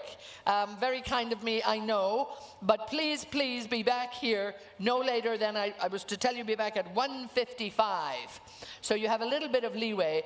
1:55 in your seats, please. We will get started sharp at 2 o'clock, because it may be a short afternoon, but we're going to look at sustainable finance, urban green spaces, nature-based carbon capture solutions, economies of ecosystems, the net zero journey here in the Kingdom of Saudi Arabia, and energy efficiency. And we're also absolutely thrilled that we will have a special address from the CEO of the World Energy Council. Dr. Angela Wilkinson will join us after lunch. So please, please, we're going to take a quick break. We will be back within the hour. So stay with us. And again, the final part of Saudi Green Initiative, this conference going on today. Thank you so much. We'll see you shortly. Enjoy your lunch break.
Ladies and gentlemen, our afternoon session is about to begin.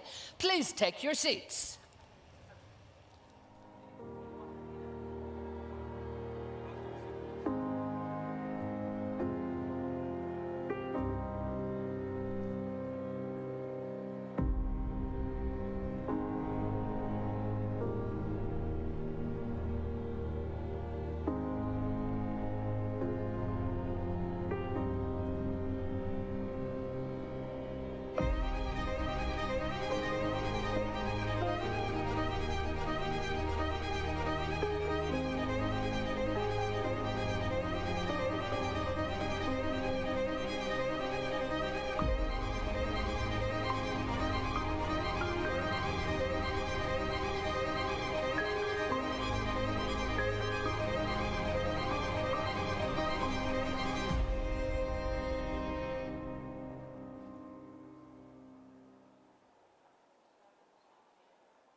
Ladies and gentlemen, please join us. The session is about to begin, and you don't want to miss the afternoon. Please join me now.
change doesn't happen to us.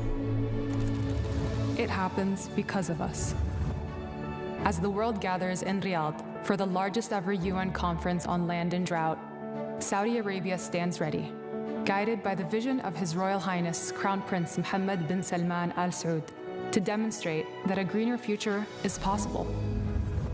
Saudi Arabia's rich natural resources are an invitation to transform and fuel the future, while protecting the natural environment. As part of Saudi Arabia's energy transition, over 6 gigawatts of renewable energy has been connected to the grid, and nearly 38 gigawatts is at different stages of development. Green hydrogen is a clean energy source, zero emissions from the beginning till the end. By the end of 2026, we will be producing 600 tons of clean energy every day and exporting green hydrogen to the world. Lucid is a technology company with a clear mission to advance the electric vehicle. The clean energy transition is not just a responsibility. It is an opportunity to enrich our lives and our future while minimizing our impact on the environment. Saudi Arabia has already preserved nearly 400,000 square kilometers of land and sea. And this is just the beginning. This is the Prince Mohammed bin Salman Reserve. Our ideology is that people and nature are one. They coexist, they coincide. The reserve is the bridge between communities and sustainable future. Our mission is rewilding Arabia. The Ras destination is home to the world's 4th largest coral reef system. Our land and sea hold up the stories of our past and the key to our future. Our conservation efforts are actually not just to protect endangered species, but also to protect the heritage. The land shaped our life and culture, and I want this land to be much better for my kids and the future generation to live here.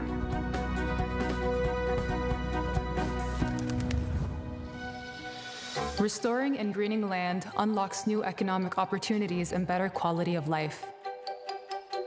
Since the launch of the Saudi Green Initiative, nearly 100 million trees have been planted, and an area the size of 155,000 football fields has been rehabilitated. At National Water Company, we are planting 6 million trees around the kingdom. We collect sewage water, treat it, and then reuse it in irrigation of the trees. هذه الأرض بدأت فيها من أول شجرة حتى وصلنا المليون. الحمد لله هذا فخر. Every green space created or protected strengthens our connection with nature. Every tree, every park, every trail breathes life into our communities. Great strides have been made, and we will continue our journey through collaboration and tangible action. This is your invitation to join the movement, because change requires action. And action is in our nature.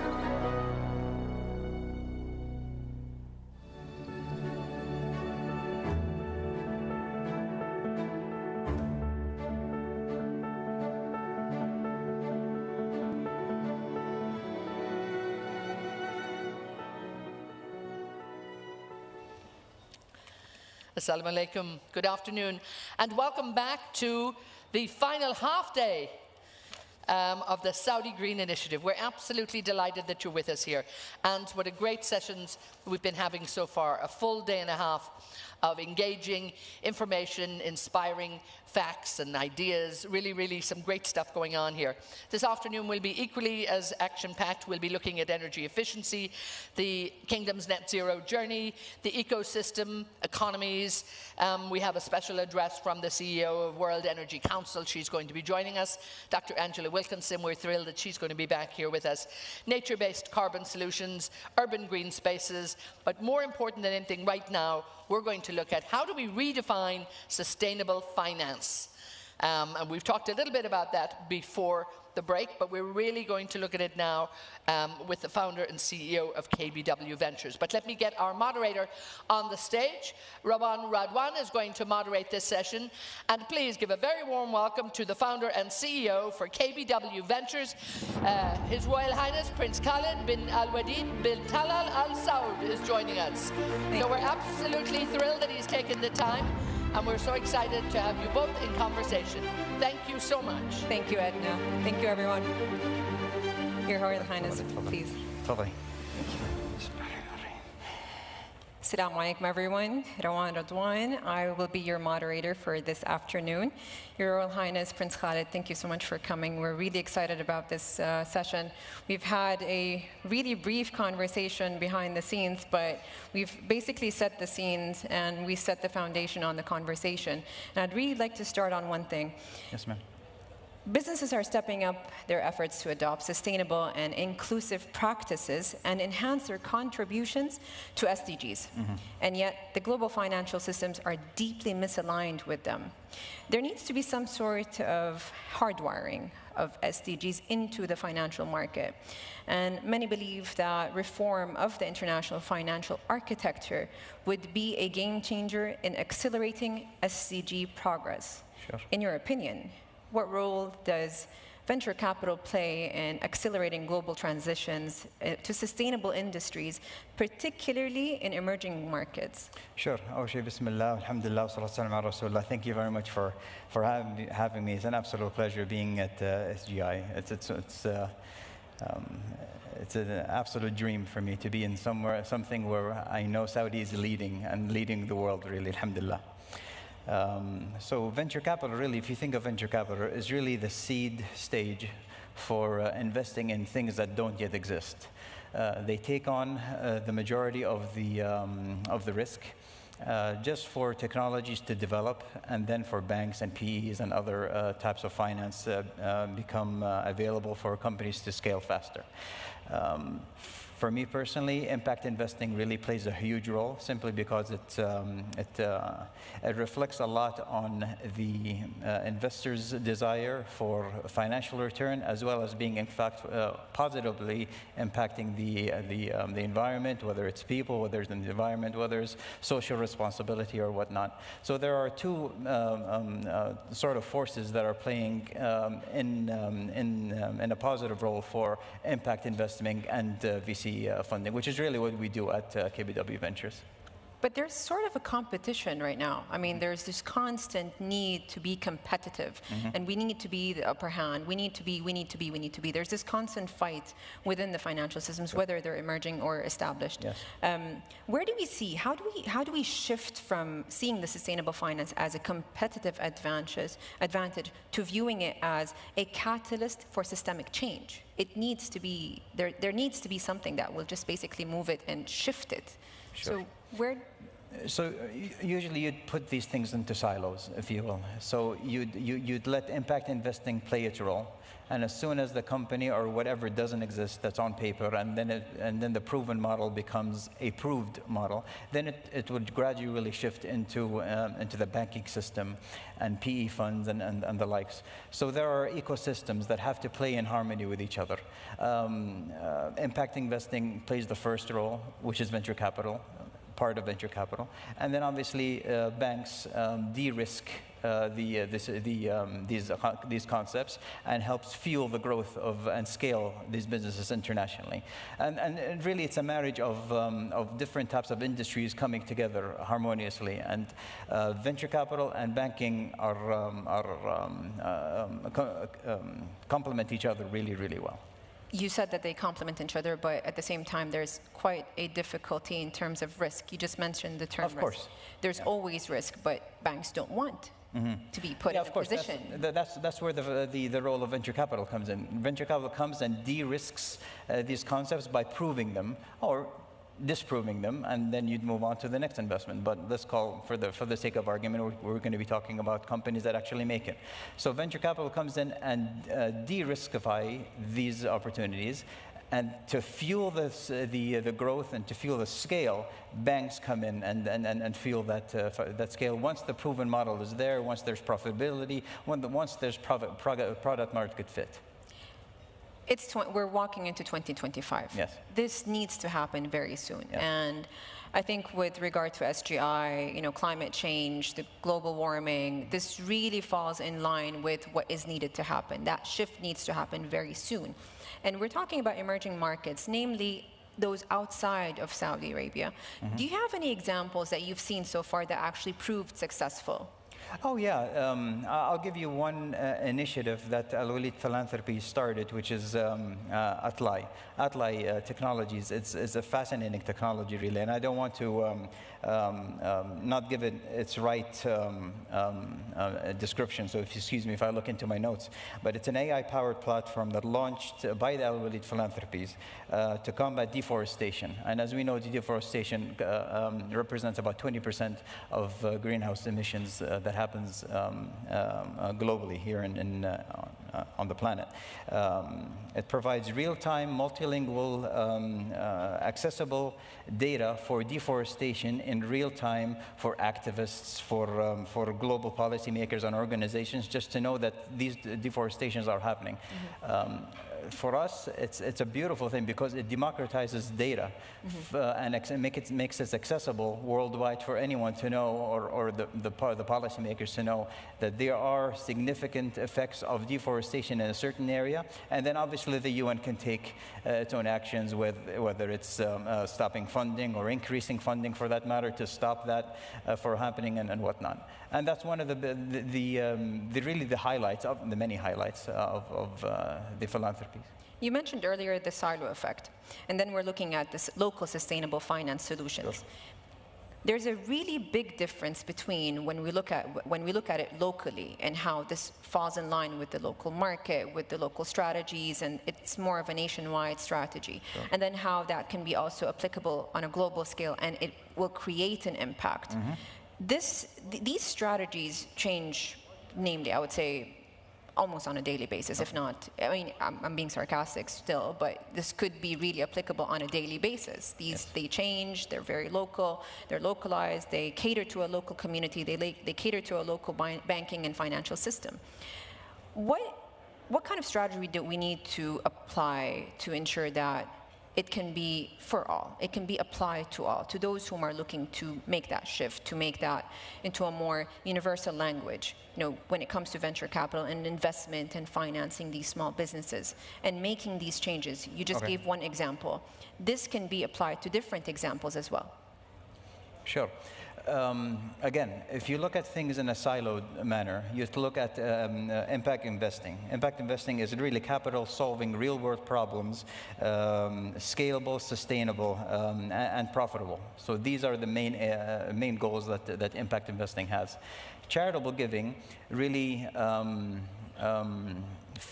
fills in what the market can't, if you will. In my point of view, if you'd make an opportunity accessible, and you'd make the opportunity given to the private sector for it and away from policymakers, for it to be developed in a financially rewarding way, scalable, scalable in a global fashion, then you'd have competition evolve, then you'd have innovation evolve, and then you'd have solutions being implemented with that. And from my point of view, these solutions come from the private sector, come from innovation, rather than from policymaking. How do we foster better collaboration and better collaborative efforts within all these different industries, these different financial markets? So, there are a number of ways. Institutions. There are a number of ways. One of them is you can, and this is controversial at best, but you can tie in investor returns and CEO compensation with ESG models, ESG goal-oriented models, and if they achieve them, then the pay grade would get higher and everything, and not necessarily just on a purely financial profit-driven manner.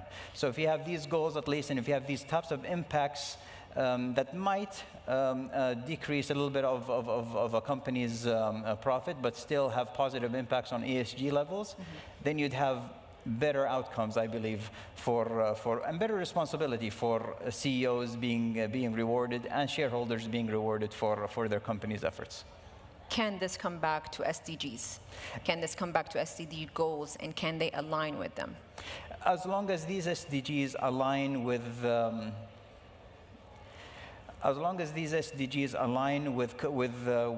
corporations and in specific countries. So whatever applies in the US doesn't apply, for example, here. Whatever applies in Europe doesn't apply here. There has to be a mixed bag, so to speak. of ESG goals and the sustainability goals to be translated into certain regions. Again, they're very specific for success in specific regions, and they might not be effective here. I can't think of any specific examples right now. But again, it's not a one-size-fits-all. It's a bouquet of opportunities that you have to customize for it to be actually scalable, profitable for the private sector and industries in these private sectors to actually flourish. So, alhamdulillah, Saudi Arabia is leading when it comes to climate change and mitigating the effects of climate change. We've seen different initiatives, of course, this morning with the Royal Highness's announcement. We've seen various programs that really target, mitigating effects of climate change, desertification, the warming of the seas. We have the Red Sea, we have the Gulf on the other side as well. We really are feeling the effects here, and we're leading on the different programs, and not simply locally, we're also regionally with MGI and SGI, and we're also looking at it to ensure that this shared knowledge is widespread globally. Sure. But banking systems don't like that. It doesn't make profit.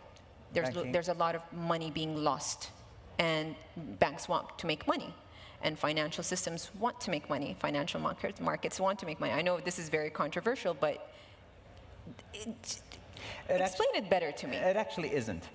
This is why I argue that policy doesn't drive innovation. Innovation drives innovation. Okay. Private sector drives innovation. If you have policy making, and that's one of the reasons why, for example, the first Trump term, they pulled out of the Paris Agreement. There's obviously a reason behind that. It didn't happen simply because he woke up one morning and thought this is not a good idea. It has to make sense for certain countries and for every country to implement. So again, I don't think blanket policies don't necessarily translate really well internationally or worldwide. They work on a specific manner, and they have to be tailored for other areas in the world.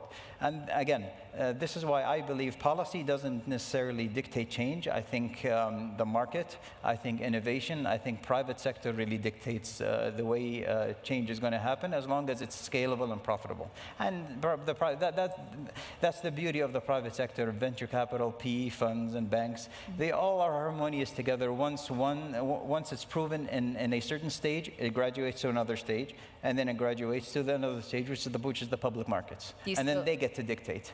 Do you still see there an opportunity to collaborate between traditional financial institutions to partner with venture capitals? I know that you said earlier that this complements these financial institutions, but when it comes to traditional ones that really stuck to their ways, is there a chance to just have them budge just a little bit?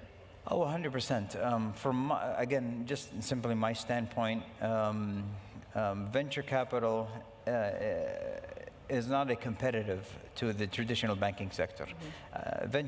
Banking sector loves as a matter of fact, banking sector loves venture capital because they de-riskify concepts that aren't really that haven't been developed yet. So again, it's a marriage of these two financial institutions, these two financial models for the success of these innovative technologies. Atlia, for example, is just a perfect example of it. It literally did democratize data and exposed a lot of the deforestation that happens on a real-time basis.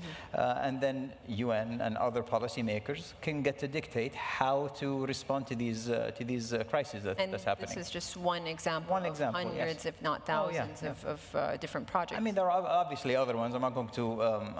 I'd love to talk about a bunch of our KBW venture companies, but I won't do that right now. What I want to do is focus on topic, and I want to focus on. There are plenty of companies that do that. A lot of them are on our portfolio, and others that aren't, that we've looked at, and others have been championing. There's these initiatives. There are a lot of different countries specifically hard hit with the effects of climate change, rising sea waters.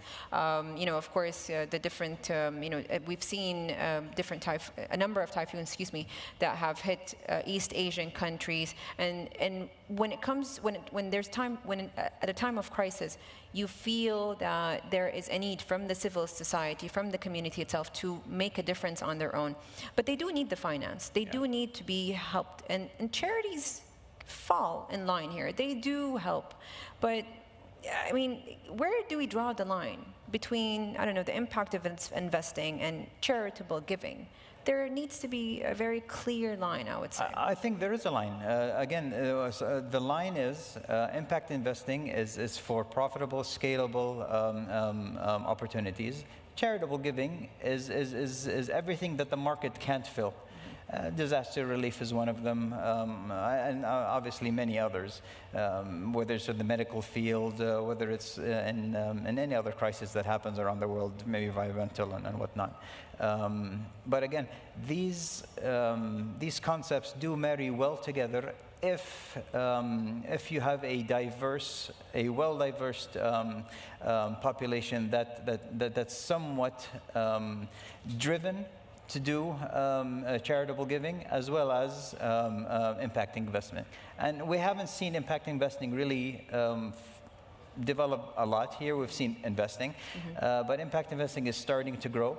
We've seen that in the last 3-4 years, we haven't seen much happening in that field, but it's slowly going to happen simply because investors dictate ESG-driven models have to be implemented in certain companies or even in certain startups if they want to have a check written from a certain VC. And do they expect immediate returns? I mean, would they expect immediate returns? Unless you're gambling, you're not going to look at immediate returns or losses, for that matter. Better losses than returns. But you never expect immediate returns. You always expect a timeline for returns, especially VC. VC is a 5-7 year type of structure. So you're not going to be looking at immediate returns, but you're going to look at high returns simply because of the risk-reward factor that you have with VC. Where do you feel that venture capital investment is necessary or needed most? And I mean, which area or which sector do you feel most that is needed? In order for an economy and in order for a country's economy to have a solid foundation, you have to have a strong venture capital ecosystem. You just have to have that, and unfortunately, you'll have to have it in many areas of funding. So you'll have to have them in friends and family. You'll have them in Series A, pre-seed, Series A, and then you'll have to have them in more developed opportunities. To me, I truly believe it's one of the foundational things that really drive any economy in the world is a good venture capital base and an environment إنك تحث entrepreneurs to start their own businesses. And obviously, we've seen that with Garage. We've seen that with Munshaat. We've seen that with so many organizations happen in Saudi Arabia, and they're doubling down on not funding but backing entrepreneurs. No, there's a lot of support, of course. There's in different sectors, in different fields, and of course, you just come in with an idea, and they even have their different programs that not simply support, but also guide them, provide them with the tools and the toolkits necessary to ensure the success of these different businesses. And of course, Munshaat is a really amazing example of that. And I think the same rule does apply to different areas around the world and different countries that are really focused on entrepreneurship and ensuring that venture capital is incorporated within their civil society, and the system really needs to be established well, and the infrastructure needs to be built properly in order for it to be kicked off properly. You couldn't have said it more. So ironically, the way for a successful venture capital ecosystem or an entrepreneurial ecosystem to flourish, you have to allow them to fail. You have to allow them to fail for them to succeed on Plan B and Plan C and Plan D. It's not going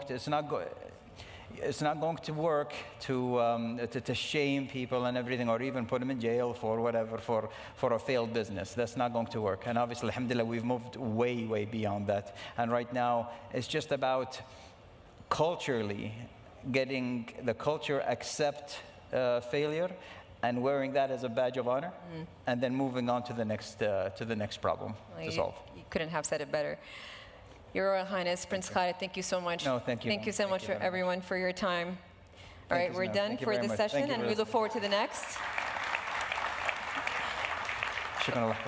Thank you so much. And to Radwan, thank you so much for moderating that session. So great to hear the work there from His Royal Highness Prince Khalid bin Al-Walid bin Talal Al Saud.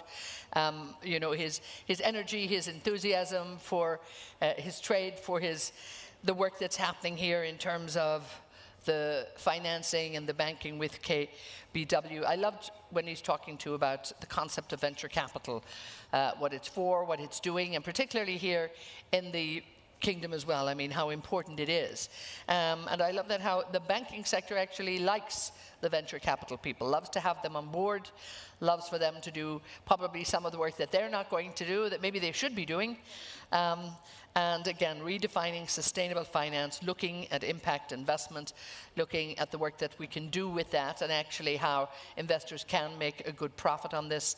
So it's about making a profit, and at the same time doing good for the environment, doing good for society, and doing good ultimately for your shareholders in the end, because that's what everybody wants. We have an action-packed afternoon, of course, as I mentioned to you earlier on, and we are going to continue with this in just a moment. And our next session is going to look at urban green spaces leveraging nature-based carbon capture solutions. And this is something that impacts each and every one of us. We all enjoy the urban spaces. We all like to have them built well into a city that make our lives more pleasant, more enjoyable, more practical. So it's very, very important that the environment in the urban green spaces is there, and it's conducive to making our lives a bit better. So we're absolutely thrilled and delighted to have with us the Minister of Municipal, Rural Affairs and Housing for Saudi Arabia. So please, for this keynote address, give a very, very warm welcome for His Excellency Majid bin Abdullah Al Hogail. So we're so happy he's joining us for this session.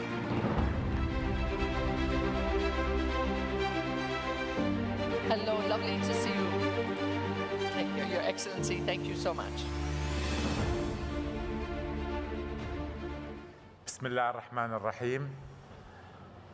أصحاب السعادة، الحضور الكريم، السلام عليكم ورحمة الله وبركاته.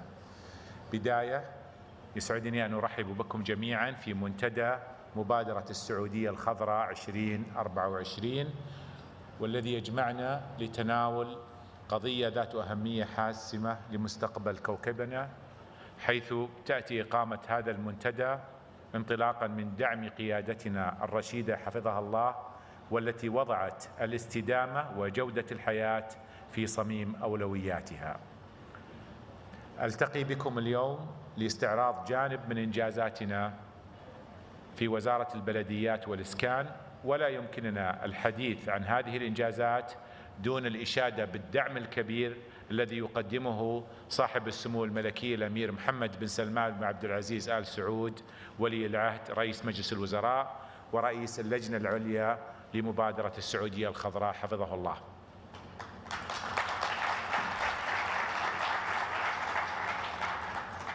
فقد شهدت المملكة بفضل رؤية سموه الطموحة تقدما ملموسا وتحولا نوعيا في تعزيز الاستدامة البيئية من خلال زيادة المساحات الخضراء وتحسين جودة الهواء والعمل على خفض الانبعاثات الكربونية.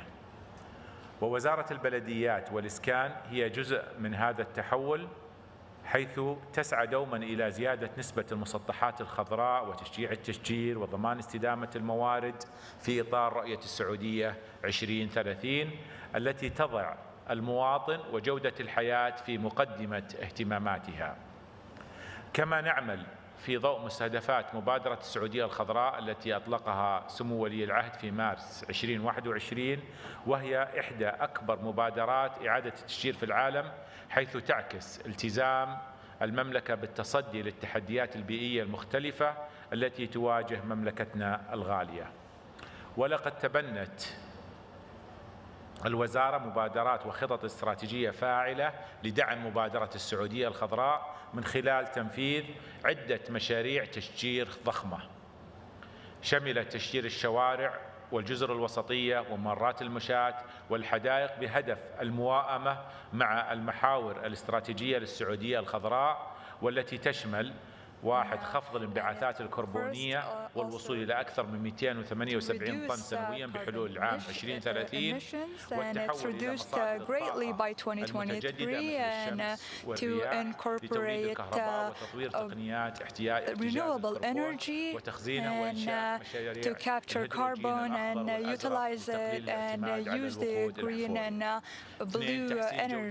الحياة من خلال زيادة المساحات الخضراء وإنشاء العامة وأحزمة establishing parks and green parks within the kingdom, within the cities, for a sustainable life, for a daily life to be a better experience and a happier life, and to enhance the quality of life. And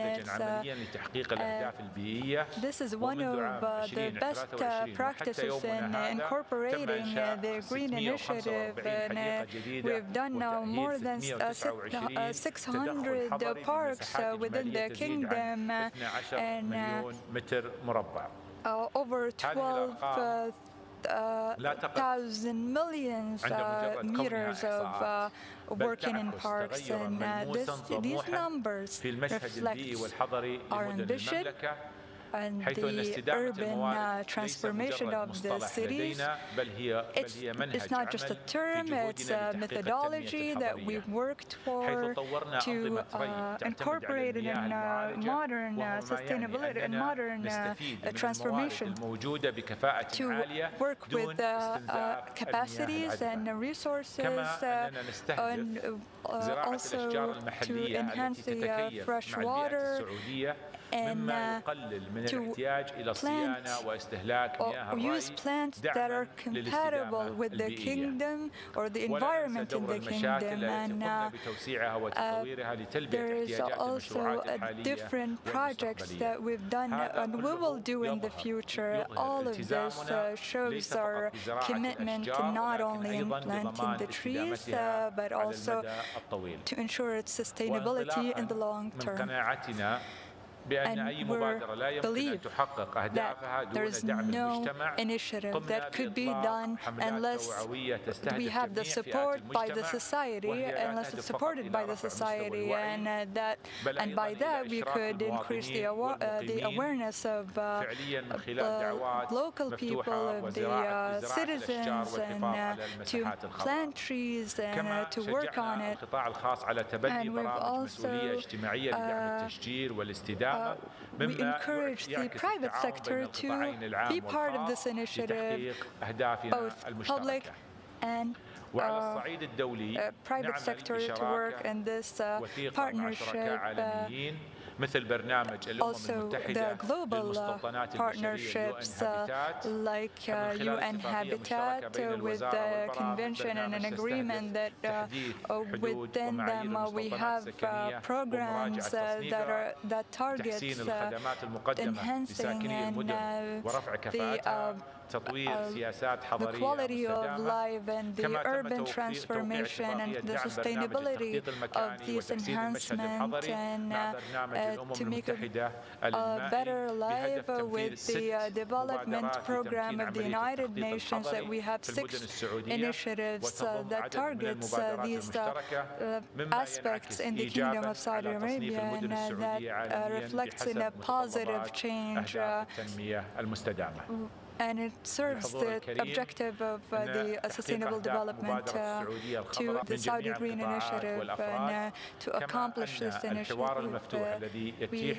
we need the support of all the sectors, and in this forum we could exchange our concepts, ideas, and solutions within the realm of the green lands, and this aspect is we're sure that we are a partnership and an effective partnership to reach this objective and to accomplish this objective that is a leading initiative and to sustain green land. And in conclusion, I'd like to thank you for the Supreme Council of the Saudi Green Initiative to allow us to participate in this panel and conversation. And thank you,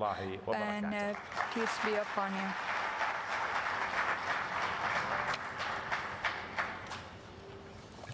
Your Excellency, shukran.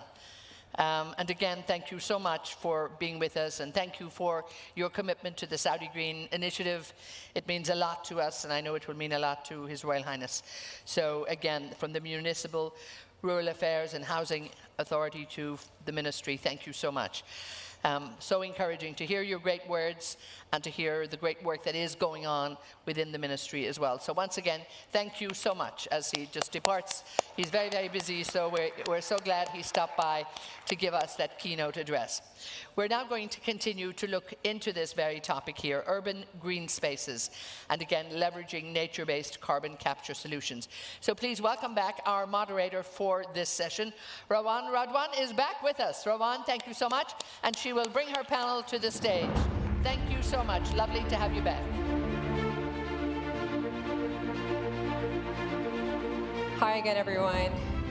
For our session, I'd like to have come on stage with us Jawhar Al-Qaid from the lead Climate and Sustainability Program at CAPSARC, and Danelle Baird, founder of Block Power. Welcome. Round of applause for our guests, please. Thank you. Green spaces and urban green spaces has been in the news for quite some time, and people tend to forget that nature is free, it's immeasurable, and we're taking so much, but we're not giving back enough. Nature provides us with basically the essentials for survival, and we're taking advantage of it at such an extreme rate. It's becoming a little bit difficult to catch up and give back. You know, we were talking about, earlier today when we spoke, Danelle and I spoke about, carbon sinks. And Jawhar, we also talked about, CAPSARC's different programs and initiatives and research papers that are being conducted just on carbon sequestering, And, we have the advantage here in Saudi Arabia. We can start from a clean slate, or we can take something that's already established with a really good, solid foundation and infrastructure and develop it into something that's more, I would say, feasible and more of today, more for today. At the end of the day, we need to give back to nature. And urban green spaces are more than just parks and gardens.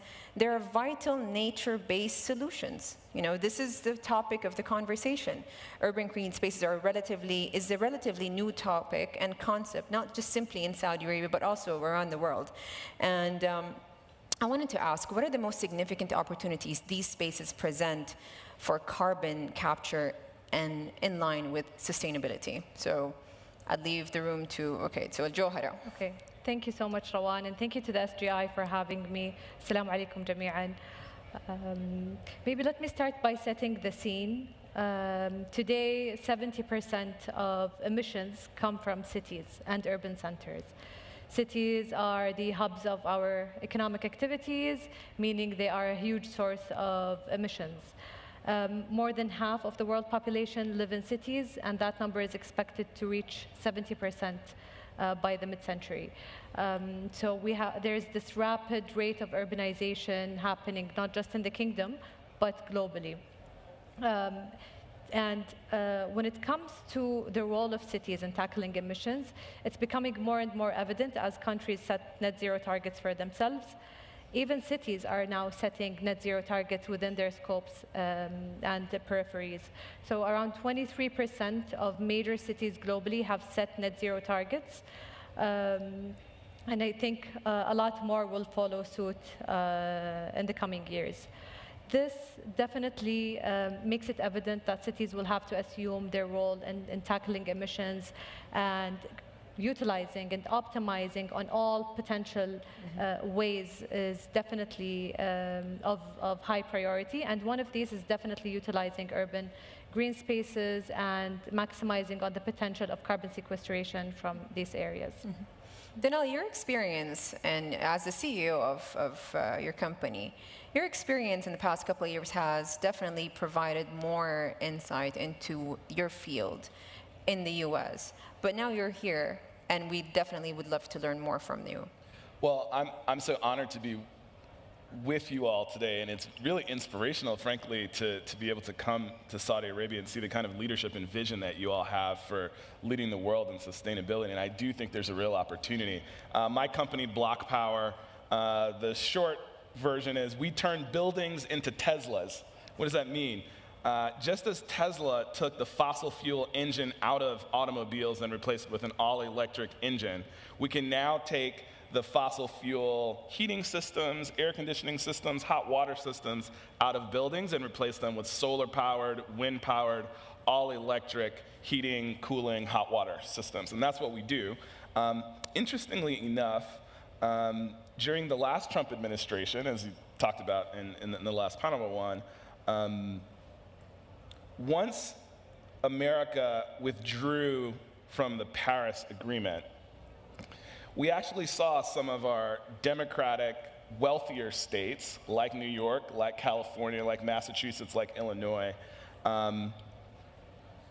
commit themselves as states to continue to be in compliance with the Paris Agreement, and actually made more progress passing local statewide legislation focused on greenhouse gas reductions than we had during the prior Obama administration. And so interestingly enough, there was an aggressive push at the state and city level in America under the Trump administration to comply. What we've been learning, one of the things that's really exciting, His Excellency just spoke of the investment that you guys are making in parks. There's opportunities to put parks on the sides and roofs of skyscrapers. In Silicon Valley, which is one of the places where we had to go raise our $200 million to run our company, San Jose is the biggest city in Silicon Valley, and in downtown they hired the best architect in the world, Bjarke Ingels, and he has put gardens on the sides of skyscrapers and on the roofs of skyscrapers using a new startup called Zalbin. And I think as you guys are building new buildings in new cities here, you can think about putting parks on the sides and on the roofs of buildings, and it actually is a carbon capture mechanism.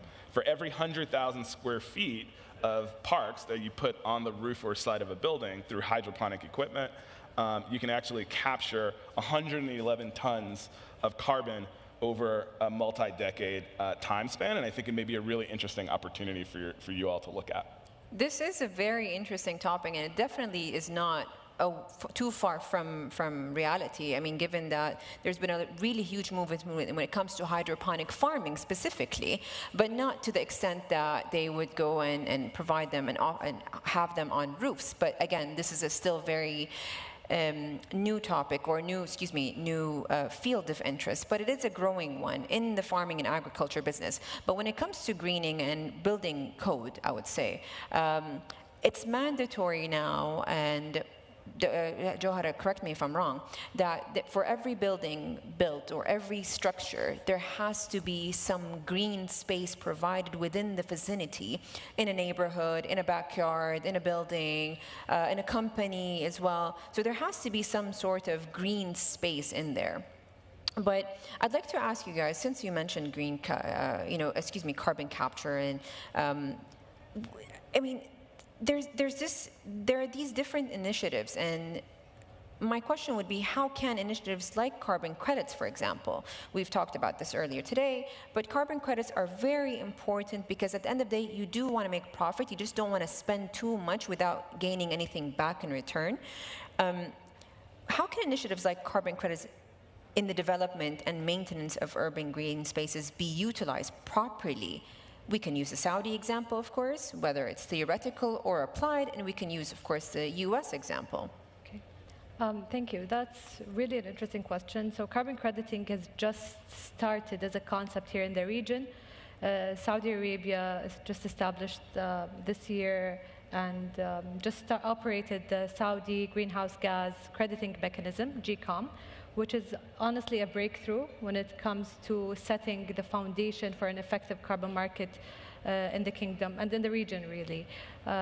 We see this from the government, but we see also some initiatives from PIF, for example, establishing a trading platform under their regional voluntary carbon market company. So these two, a crediting mechanism and a trading platform, these are the main or most important enablers when it comes to the carbon market. When it comes to utilizing green spaces for generating credits, this is a very new concept in the scope of cities. Forestry projects, developing forestry projects to generate credits are there for quite some time now, but most of them are in forests because they require vast areas of land. There are a few examples globally, including one in the US actually called City Forest Carbon Credits, which allows project developers to basically generate credits from mini forests within cities.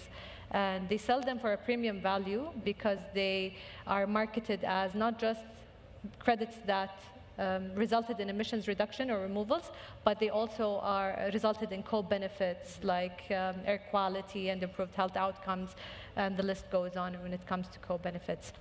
In the context of Saudi Arabia, however, we are still very new in this landscape. I think we'll have to do a lot of capacity building in equipping the right stakeholders, whether public or private, with the concept and principles and methodologies of generating these credits, and also by adhering to the important integrity principles that are usually associated with generating credits, including avoiding the risks, for example, of double counting and ensuring that these projects are in fact additional and would not have otherwise happened. With the different programs that we have at hand, I think there's a path to success regardless of what comes their way.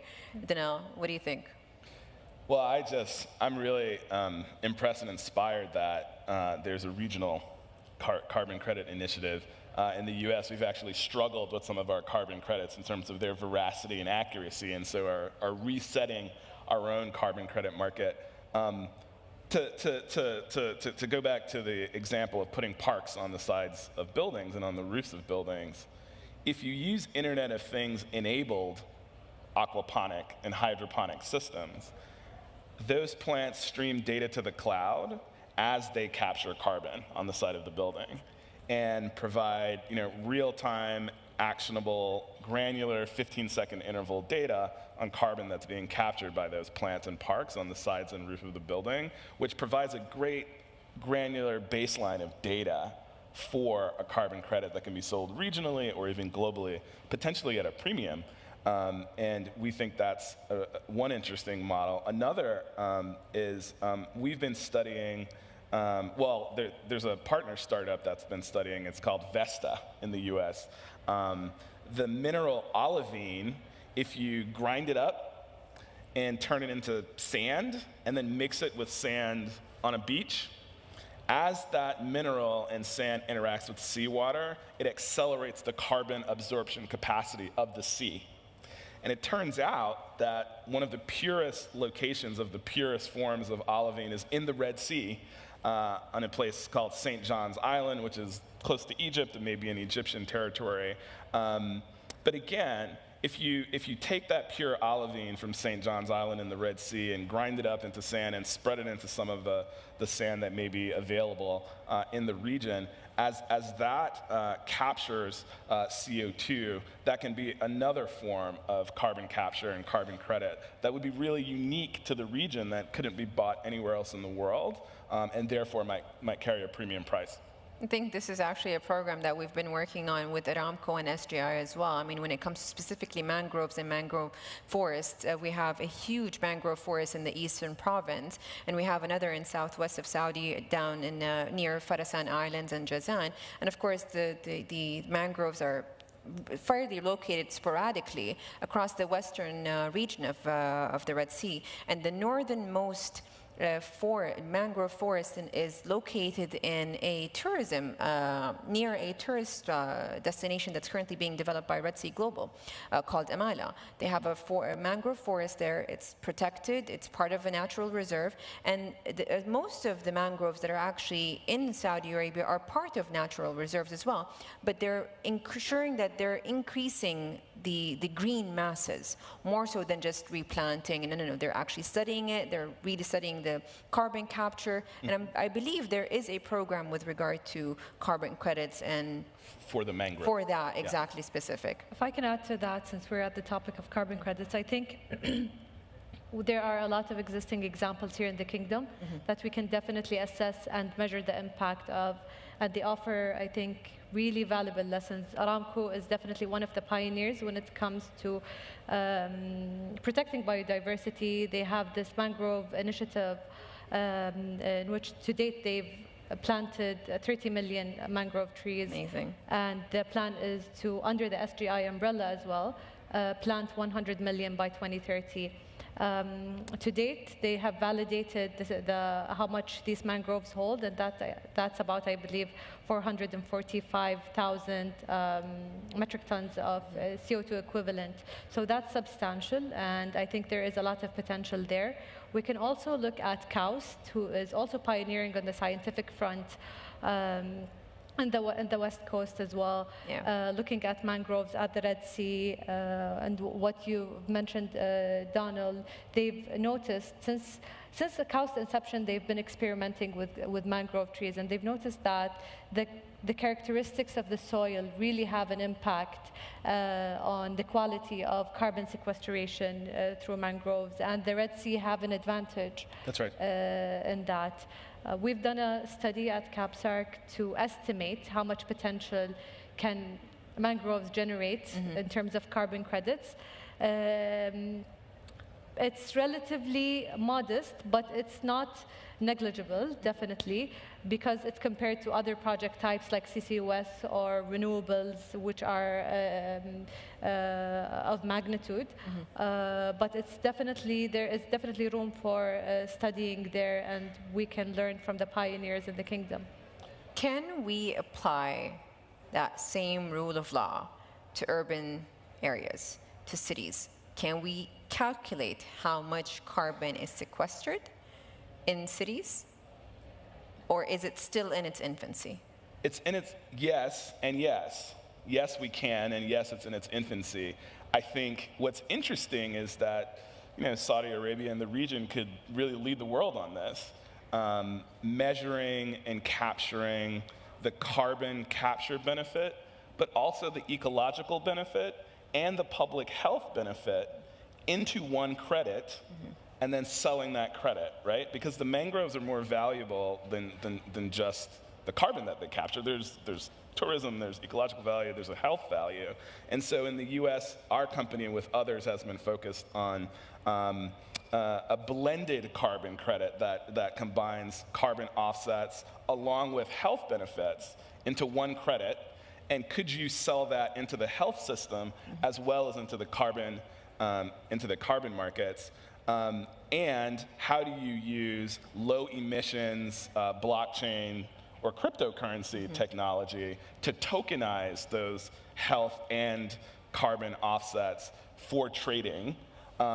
Saudi Arabia really could lead on that. You could be the first country and region in the world to utilize such a distributed ledger or blockchain technology as part of your trading platform. Well, as part of SGI, and SGI was launched a couple of years ago, and as part of SGI's mandate is to raise awareness and involve the community into the change. But I wanted to ask, this is fairly new to us as Saudis, but I'd like to ask you, Dana, in the US, how important is it, or what role does a local community or local communities generally, plural, play in supporting and benefiting from urban green spaces? I used to live in the States, and we used to always go to the parks, and we have a lot of forests, and you and I were born and raised in the DC, and we know green spaces. But how much of that role can be played in benefiting and supporting? It's a two-way street. So I was born in D.C. like you, but I grew up in Brooklyn, New York, that has far less trees. Concrete jungle. Concrete jungle. And so the trees that are there are very important. And the community actually gets highly involved in taking care of and maintaining and benefiting from those trees. And so there's actually a tree count of every tree in New York City that occurs every year. And it's community-based, and so the city government hands out, iPads, and citizens go around and kind of count and capture and monitor the health of trees because they are of such benefit. Jeff Bezos, who's one of our investors, the founder of Amazon, actually invested $400 million in a tree planting initiative similar to what His Excellency was just discussing in urban environments across the country, and having community engagement, local mosques, local churches, local synagogues, local communities involved in the maintenance and enjoyment, but quantification of those assets is really important. And the reason is, in the Bronx has the highest asthma rates for childhood asthma of any place in America, and it has not enough trees. But we know that if we plant more and more trees in the Bronx, we're going to actually reduce chronic childhood asthma rates. We're going to reduce the amount of children that have to go into the emergency room for chronic asthma. We're going to reduce the amount of parents who have to leave work to meet their kids in the emergency room. It's very expensive and traumatic to treat kids in the emergency room. So there's all these benefits, again, health benefits, from the kind of ecological investments in parks that you guys are making. And the question is, how do we quantify that and get the community involved? Well, in Saudi, I know that, there's a huge project that's currently being developed, King Salman Park. This will be the largest park in the world, and the amount of trees and the amount of investment that's being pushed into it and pumped into it is really impressive. And this is something not just just to increase the green spaces, but it's more for the people to enjoy and interact, and the space itself is impressively huge. But I'd like to ask, in the Saudi example, how much carbon can urban green spaces realistically sequester in cities, Saudi cities such as Riyadh, Jeddah, Mecca, Medina, major cities across the kingdom? And it's very selective. We can't use just any type of trees. Realistically, how much can we sequester? Well, I guess this will definitely depend on so many factors. I think local stakeholders will have to look into what type of natural species that are native to the geographic context.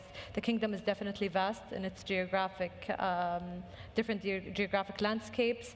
There are local stakeholders within each region that are familiar with what is native and can push this through the design and spatial planning and urban design of these new projects. And I think starting early on, and we have this privilege in the kingdom of starting early on, we have mega projects that are just starting or just being developed. You've mentioned the King Salman Park.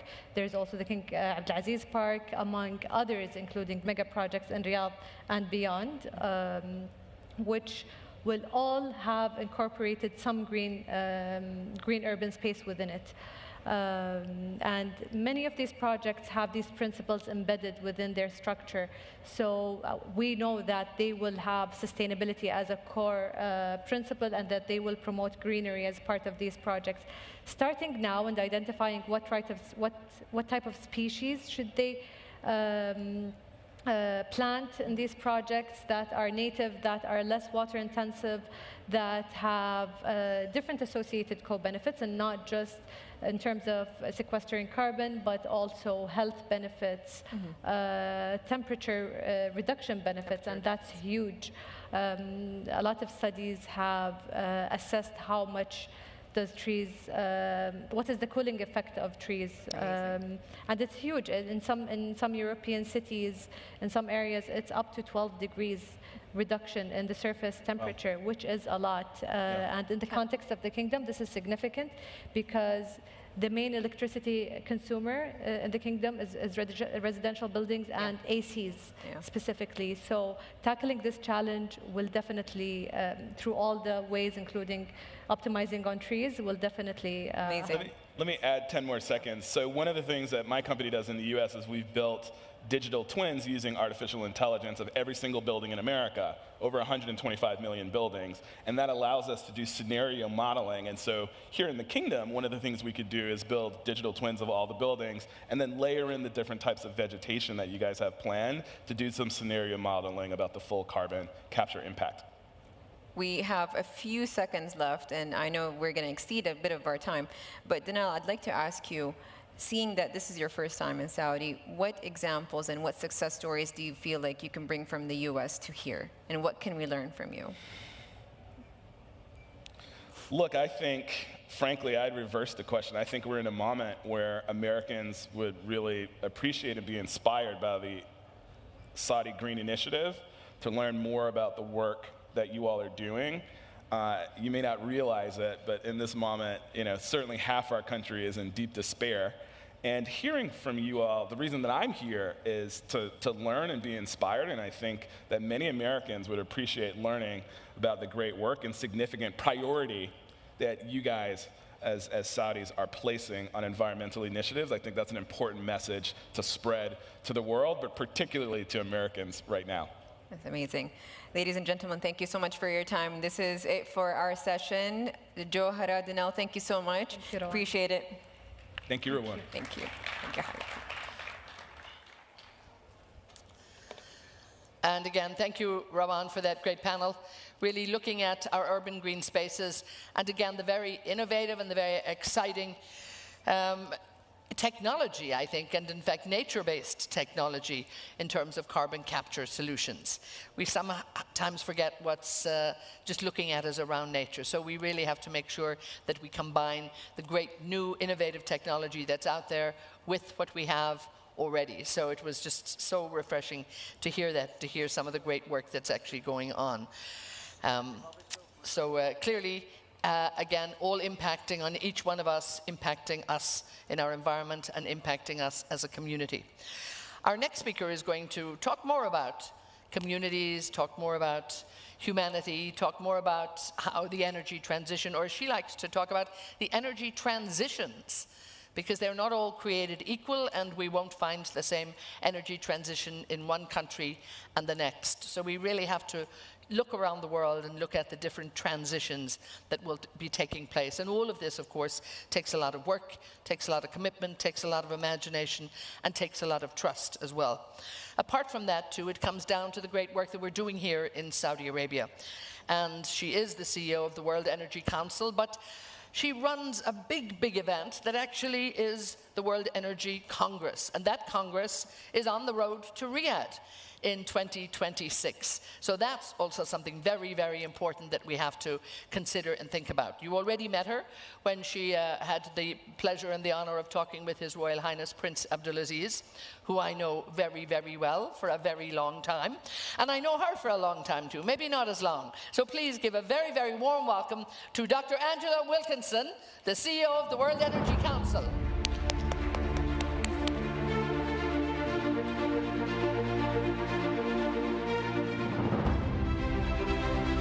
Wonderful to see you and have you here this very long time.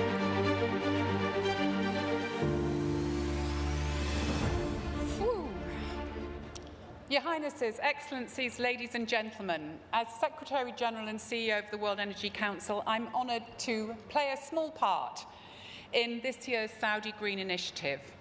It's a pleasure, even though it's hard, if not impossible, to do a better job than Saudi Arabia's very own Chief Inspiration Officer, His Royal Highness, the Minister of Energy. For more than 100 years, not me personally, the World Energy Council has helped modern energy societies to connect the dots between energy for peace, energy for prosperity, and energy for sustainable development. There we go. Energy actions are in our nature, the title of Saudi Green Initiative. And how we do this is what really sets us apart. We are deeply local, globally connected, and deliberately plural.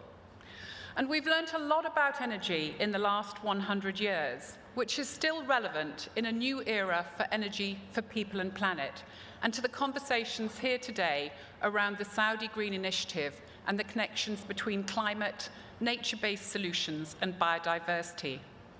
Most notably, the first lesson is that energy is a system that includes people and diverse communities.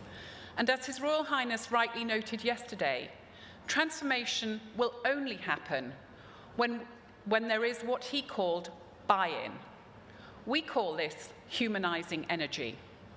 The good news is that there is no shortage of global technologies or global finance.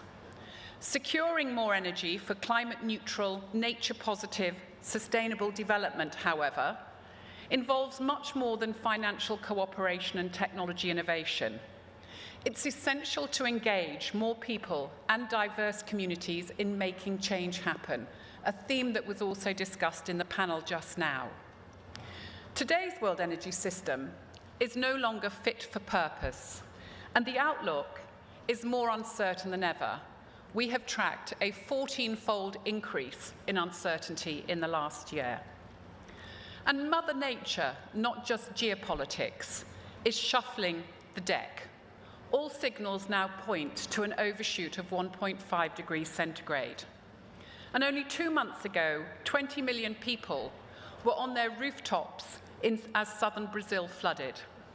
Droughts are also disrupting hydro plants in Africa and the Latin America region, driving demand for energy security through oil and gas. The combination of flooding and water rationing, with an outlook for more heat bulbs and cold shocks, Google those terms if you don't know them, is already transforming our very British obsession of talking about the weather. How will we meet the pledges to triple nuclear or scale renewables without reconnecting the dots between people, energy, and water? And despite the progress on climate finance pledges at COP29, there is currently no revenue stream for climate adaptation and resilience. Now, as we've all learned from the COVID-19 crisis, the challenges of resilience extend beyond physical assets to people and communities. How are we planning to manage the resilience of energy services without involving energy users and communities? And whilst many people, third wave, are excited about the promise of artificial intelligence in enhancing the efficiency and productivity of energy systems, others are concerned about how to meet the energy demands for advanced computing, the equivalent of the current energy demand for the whole of the United States of America is the projected demand in the future for AI computing alone. Energy and AI are undoubtedly the new power couple, but making faster and wiser energy choices is going to be essential. And how will we manage this if digital data is behind paywalls or restricted to national energy data clouds? The hardest truth, perhaps, for all of us is that how we got to here won't get us to where we need to be. For the past century, we have organized modern and connected energy societies for linear and predictable changes. We are now facing infinite horizons and standing on the precipice of climate catastrophe. The nature of change itself is changing. Change is no longer fast or slow. It is sudden, everywhere, all at once. And the greatest regret, as we all learn, is acting too slowly. The best way to reduce the costs of early action is to be open and flexible, avoid premature prescriptions, and make use of all available energy levers. And that is much easier said than done. A key part of the energy puzzle, people and communities, is being overlooked. Over 80% of energy systems and emissions are not involved in net zero dialogues. In Europe alone, 90% of people believe that energy transitions are essential, but less than 40% are willing to pay for them. No community or country can sustain large-scale systems change when a majority are not sufficiently engaged. All of us can and need to do a better job of engaging society with energy. Energy literacy is poor despite its importance. When we talk about using all energy levers at the Council, we mean all levers: financial, technological, and especially the lever of societal transformation. Humanizing energy creates a new space for learning beyond the choices of conventional supply-side, technology-centric solutions. It requires an evolution of the world energy trilemma approach to include resilience and justice alongside the usual dimensions of security, affordability, and environmental sustainability. And let's not forget that the term energy transition has become one of the most frequently used, misunderstood, and politically polarizing phrases of the 21st century. So humanizing energy also means engaging with the deeper narratives being used to make sense of all the numbers and to move beyond the polarization of the forecastable and projectable policy future. The future of energy, simply put, is not a straight line. A more integrated, intergenerational, and experiential approach to foresighted energy futures is essential and emerging. And this moment has never been a better moment for increasingly diverse regions to lead with and learn from each other about what is working and what is not working. The diversity of regional visions, approaches, and pathways is a source of innovation and learning. The future should never be used for mischief, to justify fear, or to blame others. So let me say a few words about what is happening in this region and the Saudi Green Initiative. I'm delighted to see that the SGI focus remains on demonstrating achievements rather than making promises, and on showcasing what is being achieved and the new and diverse collaborations that contribute to success. The 5 pillars of this year's SGI Forum show and I think encompass the sheer scale and scope of the Greening Everything Challenge, connecting climate change with biodiversity and nature-based solutions, with the development of a new circular carbon economy model, which is aimed at maximizing energies and minimizing emissions. We heard directly from His Royal Highness that vision must be accompanied by pragmatism, that measurement must accompany promises. So may I applaud all of you who are making the Saudi Green Initiative a reality. It takes a lot of perspiration to translate a vision into reality. Let me also extend the opportunity for this region to learn from and what is happening in other regions through engagement with the humanizing energy programs of the World Energy Council. China is shaping a new story of ecological civilization and the shift to new power systems with 4 productivity revolutions and 1 global cooperation. Europe is grappling with a new era of democratic capitalism and the tough choices in managing consumption-based emissions. Latin America is transforming the roles of women and kids in energy. All the regional communities of the World Energy Council are contributing to evolving and extending the World Energy Trilemma framework to provide a practical and flexible approach to measuring the health and performance of increasingly diverse and connected modern energy systems. How we connect narratives and numbers, mindsets and metrics really matters. And societies need a new shared language for a better quality of dialogue. We can start by including new voices and reducing the techno-economic jargon we so often use in energy conferences. For a century, the World Energy Council has convened global power for common good. Today, modern societies are diverse and need different energy solutions that are societally transformative, economy-wide, and nature-positive. We persist and grow as the only truly independent, inclusive, and intergenerational World Energy Leadership Forum. And it is our collective responsibility, as we come on the road to Riyadh, to challenge ourselves, to change the ways we think about and co-create the future. I invite you all to be part of that journey, to join us in bold and courageous actions, and in pioneering more inclusive, intergenerational, and transformational collaboration. I look forward to welcoming you to World Energy Week in Panama next year, if you can make it, and to the World Energy Congress here in Riyadh in October 2026.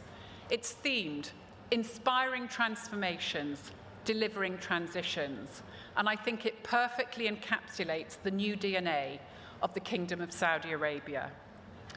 As the World Energy Council, we're committed to pulling diverse energy interests together across geographies, across genders, and across generations. The future of energy, ladies and gentlemen, is not a distant reality. It's the story of humanity, and it starts with all of us, here and now. Thank you.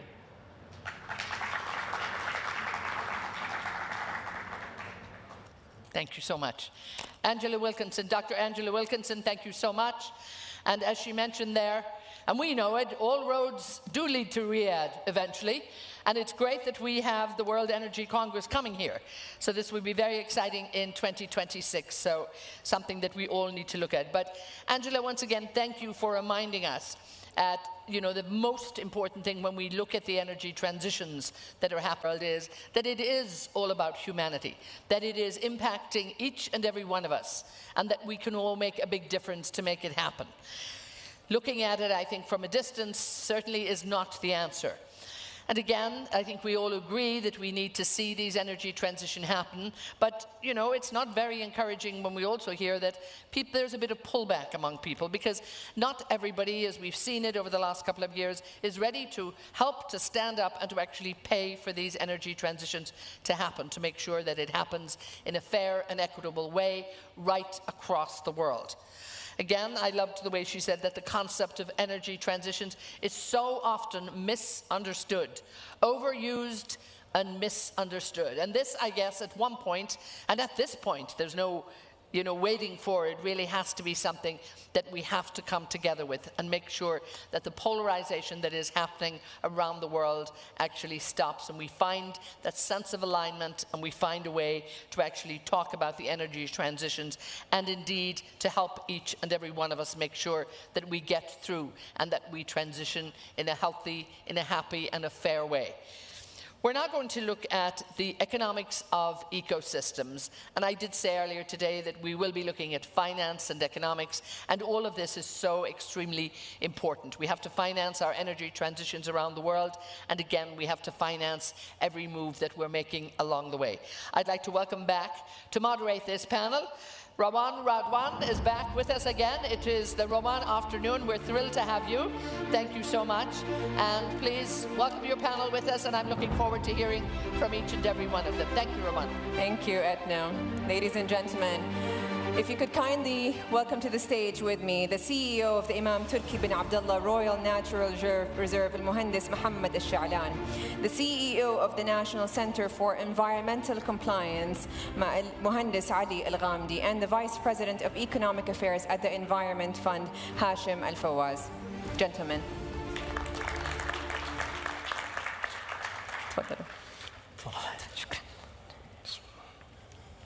All right, back at this again. So in recent years, the links between nature and the economy are often described as the concept of ecosystem services. When it comes to nature, it's always been a give and take kind of relationship with the natural world, and ensuring that the benefits we derive, such as clean air, water, and food, they need to be matched by our effort to protect and sustain the ecosystems that provide them. But that's not usually the case. And this is the unfortunate situation that we are in right now. And I think this is setting the stage. And for the first question I'd like to ask, in the past decade, there's been an increasing demand of returning back the favor, returning back to nature, ensuring that there are areas that are preserved and conserved. We have a lot of deforestation that's happening in the Western world. Not so much here because we're more desert than we are forest land, but we have areas that are very unique to the region, very significant to Saudi Arabia. The first question would be, how can the public and private sectors work together to monetize in the management and conservation of natural capital? This is a very unique, and I would say a gem. Shall I? Assalamu alaikum, astaghfirullah bil khair jami'an. Usually I'd like to start with a positive note, but when it comes to environment, unfortunately, over the past few decades, as you said, rightfully said, the world is going to a lot of degradation when it comes to environment. Just quick numbers. I mean, we're losing 10 million of hectares annually in forest land. There is around 8 million tons of plastics going to ocean. 1.1 degrees increase in heat in the climate in general over the past few years. And finally, there is a monitored wildlife animals, and we've seen 69% decrease of that population. And with these numbers, today is not a luxury to manage the environment. It has to be a necessity and has to be managed in the right way, and the decision-making process has to be right. And in order to do that, we have to build it on a data-based driven economics, and from there, we have to quantify the environment, and we have to quantify the value that we get out of the environment. I think if we summarize, there are 4 areas of what we call ecosystem services. Things are related to wood and timber that we can get out of the environment. Number 2, the regulations that we put in terms of preventing floods and preventing disasters. Number 3, it's the value that we can get out of areas like historic places or tourism places. And finally is the supporting services to the environment. Just a quick example, how can we link the benefit? I mean, if we protect today as a government, if we protect the land and we offer a release of wildlife, a reintroduction of wildlife, the private sector can come and build ecosystem services and can build ecosystem or eco lodges. They can do some safaris for people. They can do ecotourism activities. In that sense, the private sector can generate money out of this environment, and the government can take some royalties that can pay back and put back in the ecosystem to restore and to manage the area where it back before the Industrial Revolution. Mohammed Ali, we spoke of this a bit behind the scenes, and Ustaz Muhammad, he also mentioned ecotourism, nature tourism. Let's weigh in here. Exactly. I think let's be agreed today that degradation in lands and drought is a big risk to all the world. And we listened to a lot of speakers today, and with the COP also, where every 60 seconds we have a size of 3 playing games stadium degraded every 60 seconds. So this is show that it is a risk really that we need to focus as a collaboration of all the world. The government, the private sector, and the community all together to solve this issue. And to do that, we need first to understand exactly the importance of the nature and what is the value of that. Rawan, a recent study in 23 by BWC shows that 55% of the global GDP is depending on the natural services, or what we call the natural value, which cost almost like $59 trillion. Is a huge amount of cost that we need to focus, and we need to make sure that we reduce this degradation. So to do that, we need to have a partnership with the private sector, BBBs. We need to work with the private sector on their social responsibility programs to make sure that they contribute with the government also to protect the environment and conserve it. And by calculating the value of the nature, it will help them really to compare and understand where to invest and put in their priorities. The environmental national strategies shows that in Kingdom annually the cost of degradation reached to almost 86 billion riyal annually. 55% of that cost is go to the degradation of the land and the ecosystem. However, 48, it goes indirectly to the health invoice and to the life quality of the citizen. It shows the importance that we need to really to act and work together. We have to build awareness among all the stakeholders to work together to solve this issue. Says Hashim, the fund. Sure. You're the guys that need to be telling us more about this. Yeah. You need to tell us more about what's necessary, what's needed, how much is needed. Let's go back to you. Sure. Thank you. I want to say that since the launch of Vision 2030, we're making significant strides towards aligning economic development with environmental stewardship. And for that to happen, we need to make nature's value tangible in financial terms. And we need to accelerate our efforts when it comes to developing tools to measure and monitor ecosystem natural services, and also integrating these into national and policy planning. And in that stride, we're facing significant challenges, as my colleagues mentioned, and it's not local by nature, it's global. We have data gaps, especially when it comes to baselining of natural ecosystem services, the complexity of valuing also ecosystem services, and ensuring policy coherence across sectors.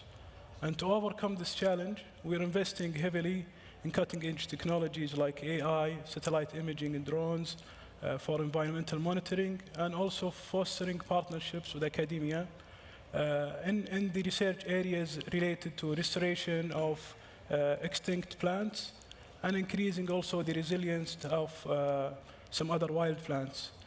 And at the same time, we are also in the Environment Fund working on incentivizing public-private partnerships. We're working hand in hand with our colleagues in the National Center for Vegetation Cover to tender some national parks for PPPs, and opening the opportunity for private sector participants to innovate and generate some income, while also advancing the ecological development.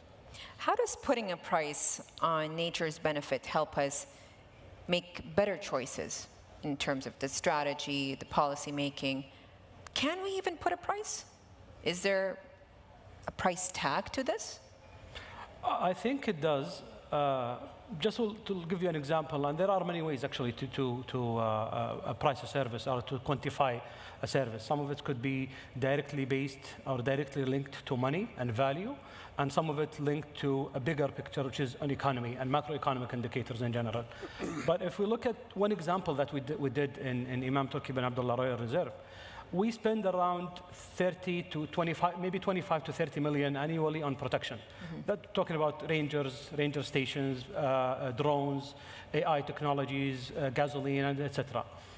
So we ask ourselves, if we do that, how many, or what is the impact on that protection in terms of absolute money or absolute dollar? We looked at it in many ways, and one of which is the local community. All Royal Reserves, they have a mandate to give back to the local communities. Yes. And when we quantify it, we find out that they spend around maybe 100, 120 million annually in livestock feed, because their camels, they need to eat, the sheep they have to, the herd. On the other side, when we allow to the environment to regenerate and then grow again, and by allowing the grazing to happen in a managed way, we save them that money. So if you can see, there is a 20 million, 30 million spent on protection, but the indirect value to the local community is around 100, 120. That's fourfold, and that is only one direction. If you look at Riyadh, for example, the number of sandstorms have decreased significantly from 2017 to today, around maybe 80%. Riyadh is becoming more livable. You can attract more foreign people, more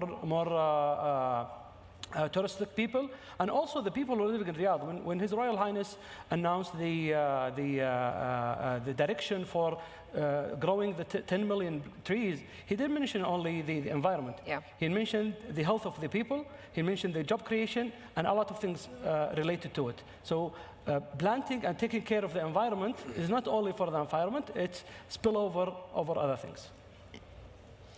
Yeah, I think from my side, let me take it from another dimension. Now, quantifying and value the environmental services and the ecosystem services is crucial for us, and we need to build it with the right inventory. Why is that?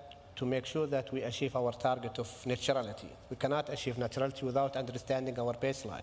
So this is very important to us to build an inventory, to build a value of every single ecosystem part to make sure that we could achieve our target of naturality. But from other side, from business perspective, I think it's very important for every CEO or a board of any company not to understand actually the cost of the natural resources that been part of their operation. It will help them to make sure that they are complying to our environmental regulation, to reduce the impact of their operation to the ecosystem, and that will help them even to reduce the compensation that will be given back to the impact that they are doing. All of this need really to work together to make sure that we have a right value of our natures to help to take the right decision, either to put a policy or to do a strategy or even doing the assessment of any project that we want to build within our country. Yes, well, I would say that, to make natural capital accounting a cornerstone of policy making, it's important to embed it in key economic indicators. And I would say that it's easier said than done, coming up with the value of intangible services like cultural benefits, aesthetic value of greeneries, and biodiversity conservation is inherently difficult.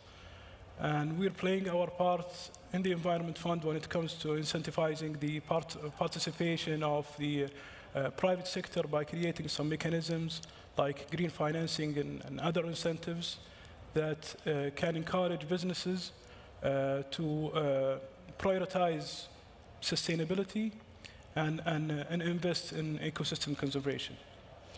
We only have less than a minute left in our session, and I'd like to ask you a bit of a fluffy question.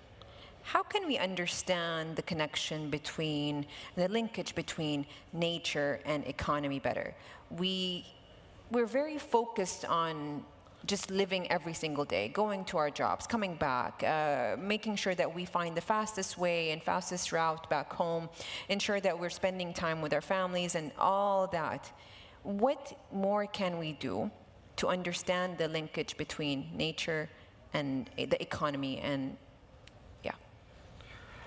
So it's not about us human.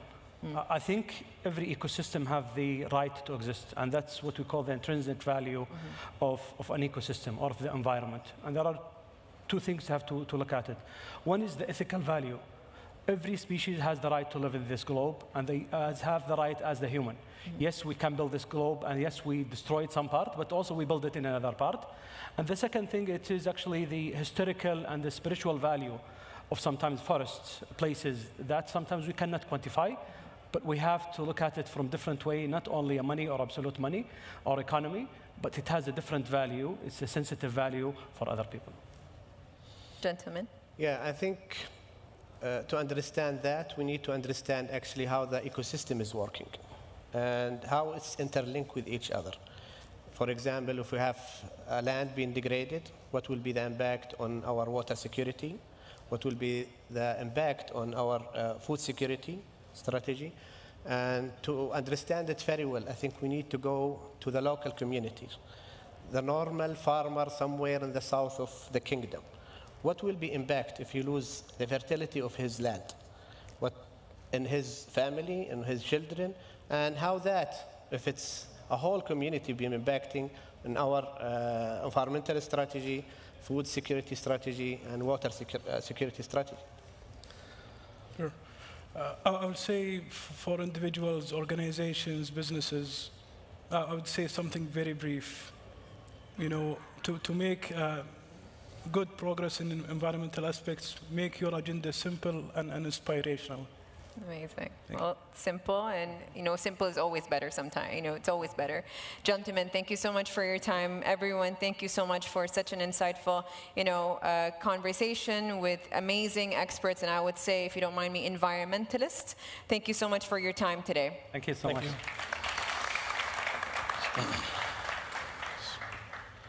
Rowan, thank you so much for that great conversation too. So much. The economics of ecosystem, and again, the efficiency of that great panel. You got a lot in a short time, so we're very, very grateful to all of our panel members there. Again, from the Environmental Fund, from the National Centre for Environmental Compliance, and from the Imam Turki bin Abdullah Royal Nature Reserve. And yesterday they signed a lot of MOUs, many of them too, which is very, very exciting. I think the work they're doing really at the very forefront of everything that's going on here, making sure that everything is moving in the right direction. The economics of ecosystems. Again, the value of nature. Again, looking at the technology, of course, which we will use, which we value, which of course is developing day by day, and the innovation that's happening here in the region is extremely important. But also I think it's about looking around us, looking at the ecosystem of nature and looking at the great solutions that sit right in front of our eyes every day. Only here at the Saudi Green Initiative will you hear the full depth and breadth of everything that's going on. And of course, Saudi Arabia constantly has its eyes to the future, has its eyes to a greener future for Saudi Arabia, for the region, and indeed for the rest of the world. So we're going to take a look now really at the vision that has been put in place, and from vision to reality, looking at the net zero emissions journey. And Edie Lush joins me back on stage here, and Edie is going to be talking to the Ministry of Energy and NEOM Green Hydrogen Company. But please welcome Edie Lush and her panel. Thank you so much. Great to have you back here, and we're looking forward to this conversation. Thank you, Edna. Thank you. Thank you so much. Have a seat. So Saudi Arabia has a very ambitious goal to achieve net zero emissions by 2060. It's at the heart of the Saudi Green Initiative. So this session is going to be talking about the projects, the technologies, and the strategies that are driving this very transformation, including the world's largest green hydrogen plant at NEOM. So very pleased to be joined now by the Senior Advisor for Sustainability and Climate Change at the Ministry of Energy, Dr. Malak Nouri, as well as the CEO of NEOM Green Hydrogen Company, Wissam Al-Khamdi. Welcome to both of you. Thank you. So tell us, first of all, Dr. Malak, share more about Saudi Arabia's net zero target and what is required to achieve it. Thank you for inviting us to share with you the journey. Thank you, Eddie. So, Crown Prince announced in 2021 the aim of Saudi Arabia to reach net zero by 2060 or before. I'll come back later on to why it's before. And this requires like two sets of actions. The first set is short term, and this addresses our ambitions and our actions now throughout 2030. And this requires certain technologies, it requires certain actions. I would like to mention the target of Saudi Arabia to generate power, 50% of our power generation by 2030 from renewables. The advancement and the aim to be a leading hydrogen producer and exporter I won't talk more about this. I will leave it to Wissam. Are also projects on the carbon capture and utilization and storage to achieve 44 million ton annually by 2035. All of this is encompassed in our nationally determined contributions, which aim to reduce the total emission by 278 million ton by 2030 of greenhouse gases. And the backbone of all these efforts is the Saudi Green Initiative, where it also provides, so all of these are reduction and managing emissions and mitigation. The Saudi Green Initiative also provides the adaptation, the environment aspect, with planting trees and the 10 billion trees in Saudi Arabia, and the conserving the land and the sea. This also provides and enhances the sinks that is needed to absorb the greenhouse gases and support the goal and the aim to reduce the emissions by 2030. So this is for the shorter term, but for the longer term, how do we see achieving the net zero ambitions? So net zero also, the overall approach is the circular carbon economy. So that's a framework that is developed by Saudi Arabia and endorsed by the G20 countries in 2020 when Saudi Arabia was the presidency of the G20. It's inclusive and comprehensive approach that allows us to look at our emissions, to look at our, in the same time, sustainable development, creating value out of these emissions. There is 4 levers to deal with our efforts in this regard. So we can reduce our emissions by investing in renewables, and we can remove emissions by investing in removal technologies and CCS and CDR and the planting of trees and lands conservation. We can recycle the carbon and the emissions, the greenhouse gases, and we can reuse those and utilize in different industries. So carbon can be utilized in cement, in concrete, in building, in sustainable products. On the longer term, advancing the 4 levers of circular carbon economy and moving forward with technologies that by the time mature and prove to be competitive, allows for local industries to achieve competitiveness and achieve in the same time that balance with allow the Saudi Arabia as hydrocarbon producer to continue utilizing the hydrocarbons and the resources, in the same time achieving the goals of sustainable development and for our climate action. Interesting. We'll come back to the aspect of Saudi Arabia being a hydrocarbon producer in a moment. Let's talk a little bit with Sam about what you're doing, building the first and largest green hydrogen plant in the world. Tell us about it. How is progress going? Well, thank you. Thank you for having me, and I think given the chance to talk about NEOM Green Hydrogen and what we're doing. And I think just to reflect on Dr. Malik, I think it's a pride for us. Everyone is driven in NEOM Green Hydrogen because this is going to the goal of decarbonizing, especially the hydrogen agenda, and being recognized in the Saudi Green Initiative is driving everyone. So about NEOM Green Hydrogen Company, I think first of all, worth mentioning, we are a joint venture between AquaPower, NEOM, and Air Products. That's an equal partnership. So we're located in NEOM. We've been in construction now for over a year, since last summer, since the financial close. So we have 3 main sites. Basically, we have the hydrogen processing plant, which is in Oxagon, the industrial area of NEOM. And we also have 80 kilometers east, our solar farm, So basically for the solar power, and then north of our site, close to by the Gulf of Aqaba, we have the wind farm. So the progress has been going on all 3 sites. Alhamdulillah, it's moving well. We're over 60% in terms of construction. And in parallel, we're building the company part of the human business, side of it. the operations, the maintenance, the human capital, the policies, the procedures. And we've been progressing pretty well in that, as long as also cooperating with the Educational Institute, because we're not just building the largest green hydrogen plant. We're building an industry at a scale no one have ever built. So the capital piece of it is important, the human capital piece of it is important. What is the biggest challenge in terms of building that entire industry?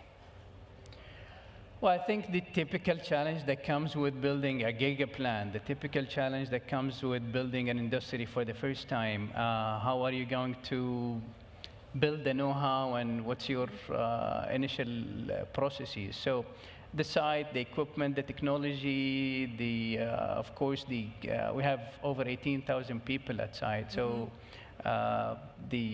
which is important to us, important to the shareholders, doing it safely as well. So that you've got that typical piece. Another one that's I think a challenge for us more than other projects is that we're geographically split. So we have the main hydrogen plant and 80 kilometers away the solar plant, 140 kilometers away the wind plant. But we have the right team, a great team on the ground. We have the backup of the shareholders, Neom Air Products and Aqua Power in terms of secondaries and people to support us. So I think overall, yes, it is of course a giga project. It is challenging, but so far with the right people on board, we're moving into the right direction. Malik, let's talk about some of the other investments that the department is making, that Saudi Arabia is making in terms of achieving the net zero target. Where is most of the investment, the money going towards? Well, some of the essential technologies and investment has to go to what we call the clean energy. Okay, clean energy includes the hydrogen, includes the carbon capture, utilization and storage, includes low emission fuels, all of which are essential to move on with a smooth and viable transition for everyone. So similar to investments happening in renewables, investments in different clean technologies need to take place as well for all the countries and different regions around the world to be able to take part, and no one would be left behind in the transition. And going back to how Saudi Arabia can manage this delicate balance of being a hydrocarbon producer, but also with high ambitions in in achieving net zero, it is very essential that we look at the whole, what we call the energy trilemma, which is looking at solutions that would support and allow us to continue our sustainable development and our economic growth, prosperity, addressing the energy security. So the kingdom is not just hydrocarbon producer. Kingdom is leading in the energy global markets, takes a huge role in stabilizing the energy security and the global energy markets. And this is a huge responsibility that the kingdom is taking on. In addition to our climate ambitions and actions and our goals in reducing our emissions and reaching net zero. So how do you take into account the international agreements that Saudi Arabia is a part of? UNFCCC, the Paris Agreement, as you're making Saudi Arabia's plans? So Saudi Arabia has been engaged with the climate agreements since the late 80s. The first agreement was the UNFCCC convention was in 1992. Saudi Arabia is a signatory to this agreement as well. We take our rights and obligations very seriously. Every decision has been taken in every COP.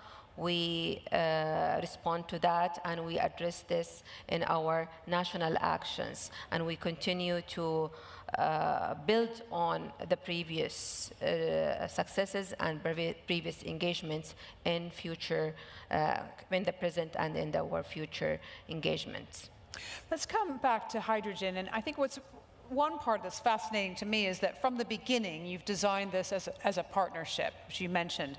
And from the beginning, it's all about where's the hydrogen going? Where are the products going? So talk about how that works, how the partnership with Air Product works, and what that means when the hydrogen leaves your plant. How does it leave? Where does it go? Who are already the customers? Okay, on that sense, I think it's to explain the part that now Air Products is the off-taker for 30 years for all of the green ammonia we produce. So talking about the boundaries, so the hydrogen processing plant, we're building actually a jetty part of it. So this is where the ammonia goes from the tanks into the ships. And from there, it's for Air Products. But of course, we can talk about the sectors. So you've got sectors today that are ready to use hydrogen in terms of heavy duty transportation. Those are ready sectors today. In fact, if to put this in perspective, the 1.2 million tons of ammonia we produce by 2026 is going to, in numbers, be equivalent to 22,000 trucks. That's close to up to 5 million tons of carbon saving. So you've got that field that's mature. My personal experience from my previous job, like in mining, with a lot of industrial application is ready to use hydrogen once it's there. So they decarbonize some of their processes. You're talking about the aviation and shipment. There are fields that really picking up fast in terms of being hydrogen ready, and the application from there goes endless for sure. Because no one doubts that the hydrogen is the answer for hard-to-abate sector and decarbonizing. Interesting. So I also, if we come back to the construction process, I know that you've got one electrolyzer already going. You're testing that. Tell us how that's going. What are you learning? And what's the ambition? How many will there be eventually? Well, thank you. That's a good question. So one electrolyzer. And tell us what the electrolyzer does, first of all. Okay, so the electrolyzer is the equipment that does the electrolysis process to break the hydrogen out of water, out of oxygen from water. So basically, it's the part that gets the hydrogen out of water. So since the beginning, we designed to have one electrolyzer part of a section in Oxagon called Hydrogen Innovation and Development Center. So this one electrolyzer is being finished commissioning actually and startup. We're going to start it up in December. And it's meant to be our ground 2 years before the full main plant is in operation to develop the training programs, train the operators, in fact, take it even further with the experienced process engineers and the engineers to run the plant to even tweak the process parameters. So basically a jump start before the main plant is there. Another great objective of it is that we signed a 10 years R&D agreement with the technology supplier, so we can use this electrolyzer to develop the technology further and do further testing. So I think it was a great decision by the development team and the shareholders to have it in place, and it will definitely going to serve us and serve the technology.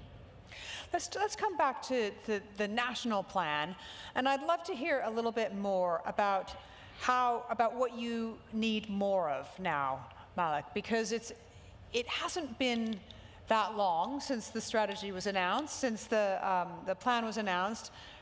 You're almost building an entire industry because a lot of the plan is to make sure that things are made and done within Saudi Arabia. So tell me what you need more of now. What would you like, if you could wake up tomorrow and wave your magic wand, what would it be? Oh, wow, thank you. I'm giving you the magic wand. I'll take you to what's the end game, or on the longer term, what we hope to see. So as I mentioned, the circular carbon economy today requires certain technologies that today is still not fully mature, still needs additional funding, additional investments, including hydrogen, CCS, utilization, to manage emissions. However, more advanced R&D, and this is what the Kingdom is looking and aiming to achieve in order to move on to creating value, not just from the emissions and from the carbon and utilizing carbon, but also creating value from the hydrocarbons to material. So how do we create from our hydrocarbons sustainable materials? For example, for building, for polymers, for used in a sustainable manner that does not require combustion, so we won't be having more emissions, but rather we would have materials that would support the sustainable development. So investment and advancement of R&D in this area is very much needed in order to pursue our efforts toward net zero towards 2060, and I said before, because it all depends on the technology. When the technology matures tomorrow, then tomorrow we can achieve, depending on the maturity of the technology and the competitiveness. And do you feel confident that you'll get that? Do you think you'll feel confident that the technology will emerge, that we will see that R&D? Absolutely, many reasons. First, every technology, we've seen that with renewables, starts with a certain slow curve and then picks up when additional investments and additional R&D happens. And Saudi Arabia is taking the lead in the technologies that of interest to achieve its net zero, such as the carbon sequestration and utilization and storage. The direct air capture, it's another technology that's needed in order to remove carbon from the air, and hydrogen fuels, energy efficiency, more renewables also. So all of this is a combination of efforts in order to achieve our net zero. And maybe going back to your point on how do we take in our obligations towards the international agreements and our international obligations. So an important approach that we take, our approach is mainly addressing our and taking big charge of our obligations and commitments, but also understanding that what's the principles of these agreements. Paris agreements and the UNFCCC is about addressing the emissions. It's not about any specific source of energy. It's how do we deal with our emissions so that less emissions in the atmosphere, and this is what we are working on.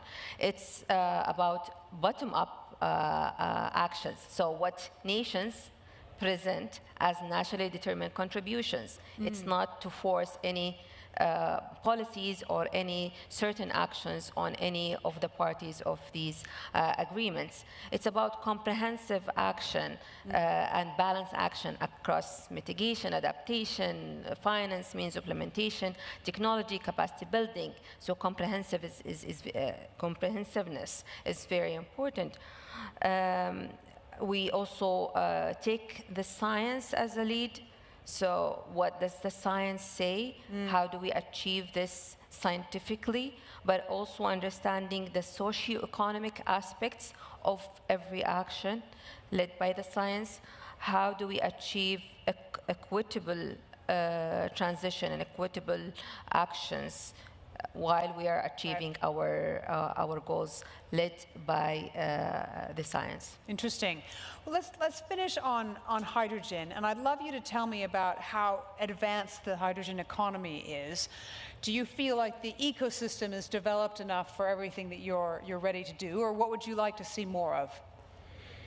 Yeah, okay, and I think that's, we need the magic wand for that. If I would put it as a problem statement or a goal, the goal is to accelerate the hydrogen industry, because it's not anymore about F or when, it's just the how. So if I put a call for action, we should learn really from, and Dr. Malik just talked about the technology piece of it, but we should learn from all these industries that have been mature now for many, many years, whether it's oil and gas, whether it's petrochemicals, mining, and many others. We don't really need to wait for the typical learning curve. We need to learn from them, and everyone who is part of the chain should start to activate their piece now and start working on it now. We're taking the lead of building the largest, making that green ammonia, green hydrogen ready, but we need everybody in the chain. We need the upstream, the downstream. We will need the technology manufacturers, the equipment suppliers, in fact, even engineering and software solutions, AI solutions. We need those to be ready today for hydrogen, because they are being ready today for others. Right. So I think it's the call for action to just act. Hydrogen is definitely the future. Everyone agrees. We just need to be ready for it. Okay. Well, that was a pretty uplifting panel session, I have to say. Thank you very much to Dr. Malik. And thank you very much to Wissam as well. It's been fascinating learning more about green hydrogen, more about Saudi Arabia's net zero plans. Incredibly ambitious, and I can see are in very good hands. So thank you to you. Thank you to the audience for listening. Thank you, Ed. All right, and back to Etna now. Thank you. Thank you. Edie, thank you so much for moderating that panel, and to our dear friends, our dear panelists, thank you again so much. Again, looking at that net zero journey, looking at the role that hydrogen is going to play, we had a fabulous panel earlier on looking at hydrogen, looking at what Saudi Arabia is doing, and that commitment also from our dear friends at SABIC, the great work that's going to do here, that hydrogen will also be one of the leading energy sources here, and that Saudi Arabia will take its role in terms of making sure that they drive that hydrogen economy, and doing it for the region here, but also doing it for the demand that's expected to grow around the world. So we're going to be hearing a lot more about hydrogen here in the Kingdom of Saudi Arabia in the years ahead. But that really ambitious net zero journey that's been put in place here, that commitment that's been put in place, and all of this part and parcel of the road to green and cleaner energy for the future of Saudi Arabia. One of the other key areas, of course, that's going to help us escalate our way down that road will be energy efficiency. This is absolutely essential, and its role, I think, sometimes underestimated, but many people have said that if we collected all the energy that we could when it comes to wasted energy and we were more efficient, it would be almost another energy source.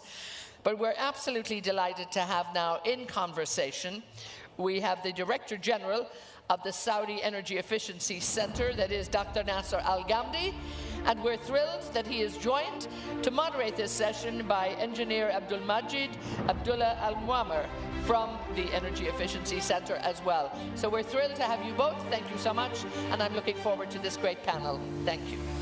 Thank you very much. Good morning or good afternoon, everyone. My name is Abdul Majid Muammar. I am honored to be your moderator for the session today.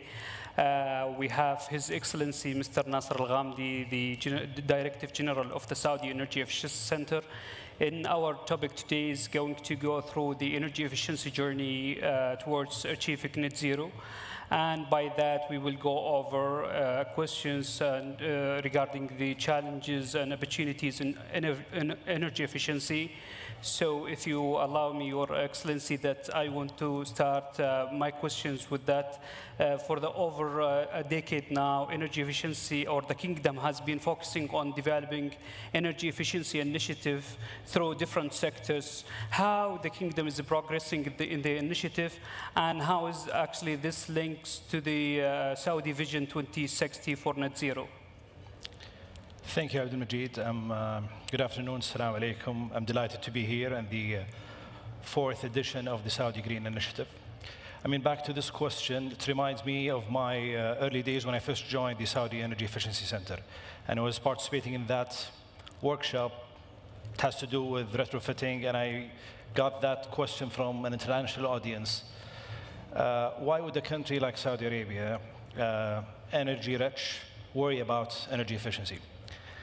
And the reality is the Kingdom prioritized energy efficiency to address strategic challenges. and primarily in response to, I would say, several factors. First is the rising energy demand. The kingdom has enjoyed over the past couple of decades a period of economic and population growth that was coupled with unprecedented surge in energy consumption. And second is the economic efficiency. Obviously, addressing and rationalizing energy consumption will lead to reduction in consumption, hence improving productivity as well as fostering economic resilience. Third is the environmental impact, and the kingdom is aiming to reduce the GHG emission through the different efforts, and last but not least, the preservation of our natural resources. So the kingdom decided to take or address these challenges by a holistic approach, a stage approach where we tackle energy efficiency from end to end, supply and demand side. Mainly through by establishing the National Energy Efficiency Program under the Saudi Energy Efficiency Center. The program targets 90% of the domestic consumption of the kingdom and sectors that include transportation, industry, and buildings, in addition to supply side element that includes power generation and desalination, water desalination, transmission and distribution, in addition to feedstock and industry. But our approach in the program, we did not want to reinvent the wheel, and we leverage the international and global best practices, including the different levers, such as the regulation, standards, and in addition to the compliance, through the monitoring, inspection, and testing, and inspection schemes, the raising the awareness, investing in human capital development in the energy efficiency field, and last but not least, including the encouragement of investing in the energy efficiency space. I mean, how to link that to the kingdom's vision? Well, it's needless to know that the kingdom is aiming to achieve net zero through the circular carbon economy, or the CCE framework. And it balances the beauty that the framework balances the energy trilemma, be it energy access, energy security, as well as the climate actions. And the framework comprises of 3 or 4 R's, or 4 different pillars, in which namely reduce, reuse, recycle, and remove. We're prominently featured in the reduce, and we're a significant contributor to the aspired emission reduction as part of our nationally determined contribution in the kingdom. Yeah, so Your Excellency, you mentioned that you were focusing on the high-consuming sectors that represent about 90% of energy consumption in the kingdom. Well, with that, with the solid enablers to support that.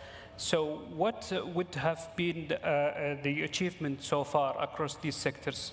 Can you elaborate more or give us some examples of the achievements you have been through lately?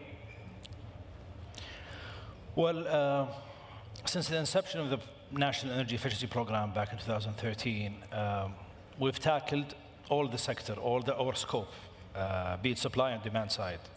But I mean, just to give you a flavor of what has been done so far, starting with the industry sector, which is the most consuming, I would say, sector domestically, we managed to improve the energy intensity in key industries such as cement, steel, and petrochemical, and iron by nearly 5%. We've introduced the energy management program to cover all the rest of the industries with the objective of raising the awareness and the implementation of the energy management system in the sector.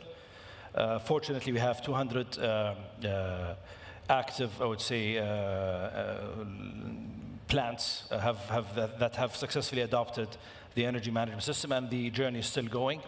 On the transportation front, we managed to improve the energy efficiency fuel economy by nearly 28% since 2016.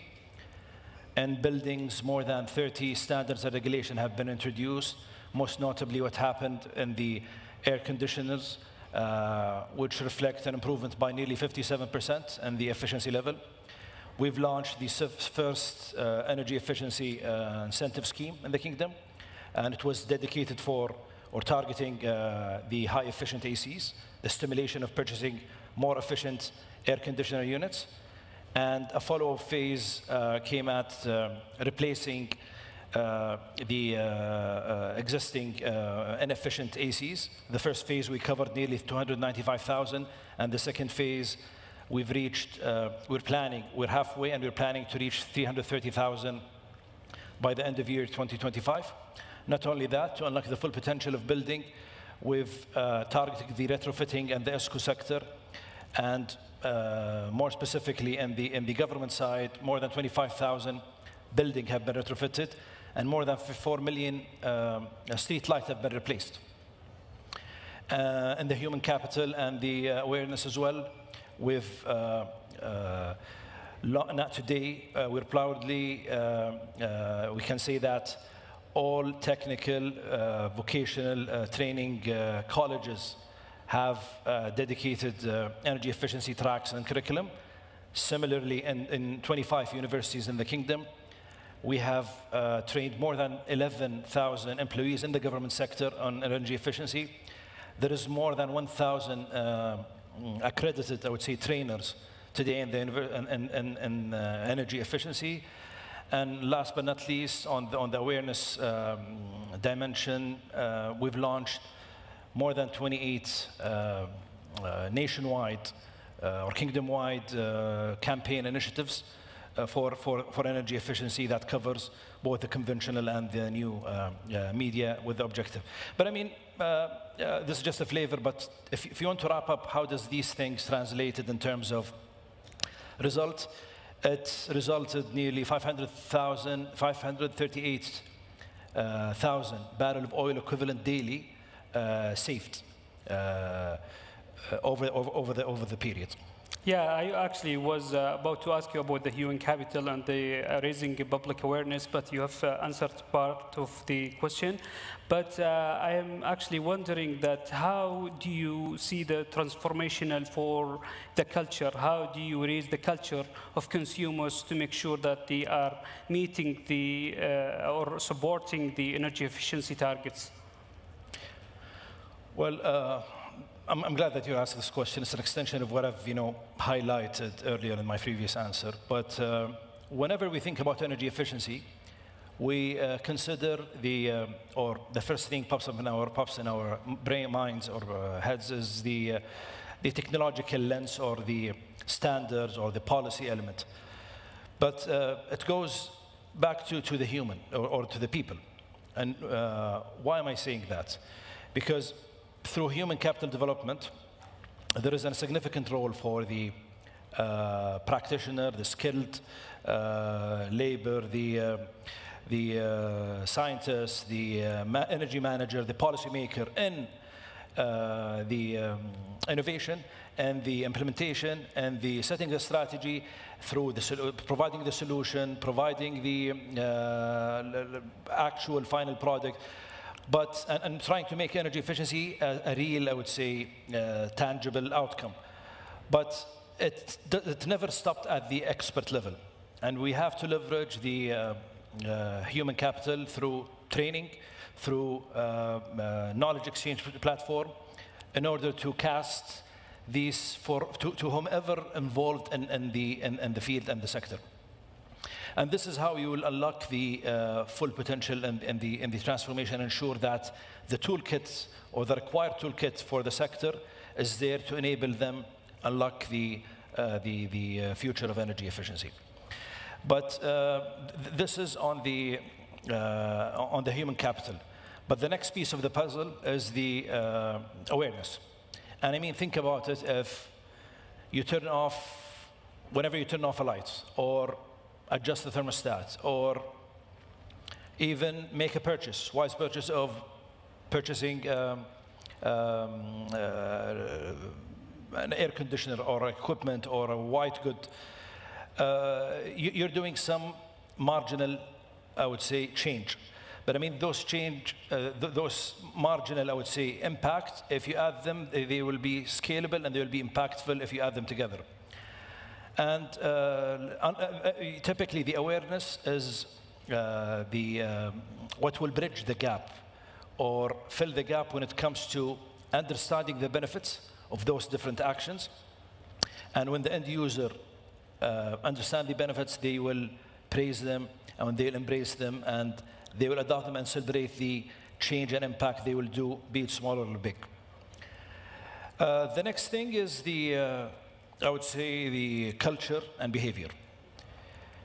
And it's quite crucial for us whenever we talk about culture and behavior to realize the importance of understanding the habits and values and understanding what changes. I mean, small tweaks in the mindset and or the way you view certain action might change and might create significant difference if you sum up everything. I mean, I recall from the United States, for example, the behavioral intervention expected to have an impact of between 16 to 20% in the residential sector when it comes to saving. Similarly, in a country like Ireland, it is expected to account for 5% of saving in the overall consumption in Ireland. I mean, if you looked at it in simple words, we need human capital. We need to invest in human capital. We need to build a society that is aware and consciously aware of the importance of energy efficiency. We need to embrace our society and culture and to partake in a journey where sustainability goes hand in hand with whatever we aspire to unlock the full potential of energy. So, Your Excellency, in 1.5 minutes left, so can you elaborate more a little bit about your strategy? I believe you have a sitting target as of this specific year, and how do you see the energy efficiency scaling up for the next 10 years? Also, if you could end up this answer with the most important message that you want to deliver to the audience, before concluding this session. It will be challenging to answer both in less than 1 minute, but I'll do my best. So, scaling. Okay, let's not look at energy efficiency as targets and numbers. It's I mean, the broader concept of that is quite crucial whenever we talk about the future. True. As a regulator in governments, our primary role is to empower the businesses, the private sector, the government, provide the guidance, provide the, I would say, toolkit and clarity for them to pursue the objective and clear a North Pole for everyone, in addition to the required, I would say, enabler. But government and policies are not sufficient, are not enough. Without working hand in hand with the private sector, we will not be able to unlock or the untapped potential of energy efficiency. And if I want to summarize with one key takeaway, while I understand there are different levers in energy and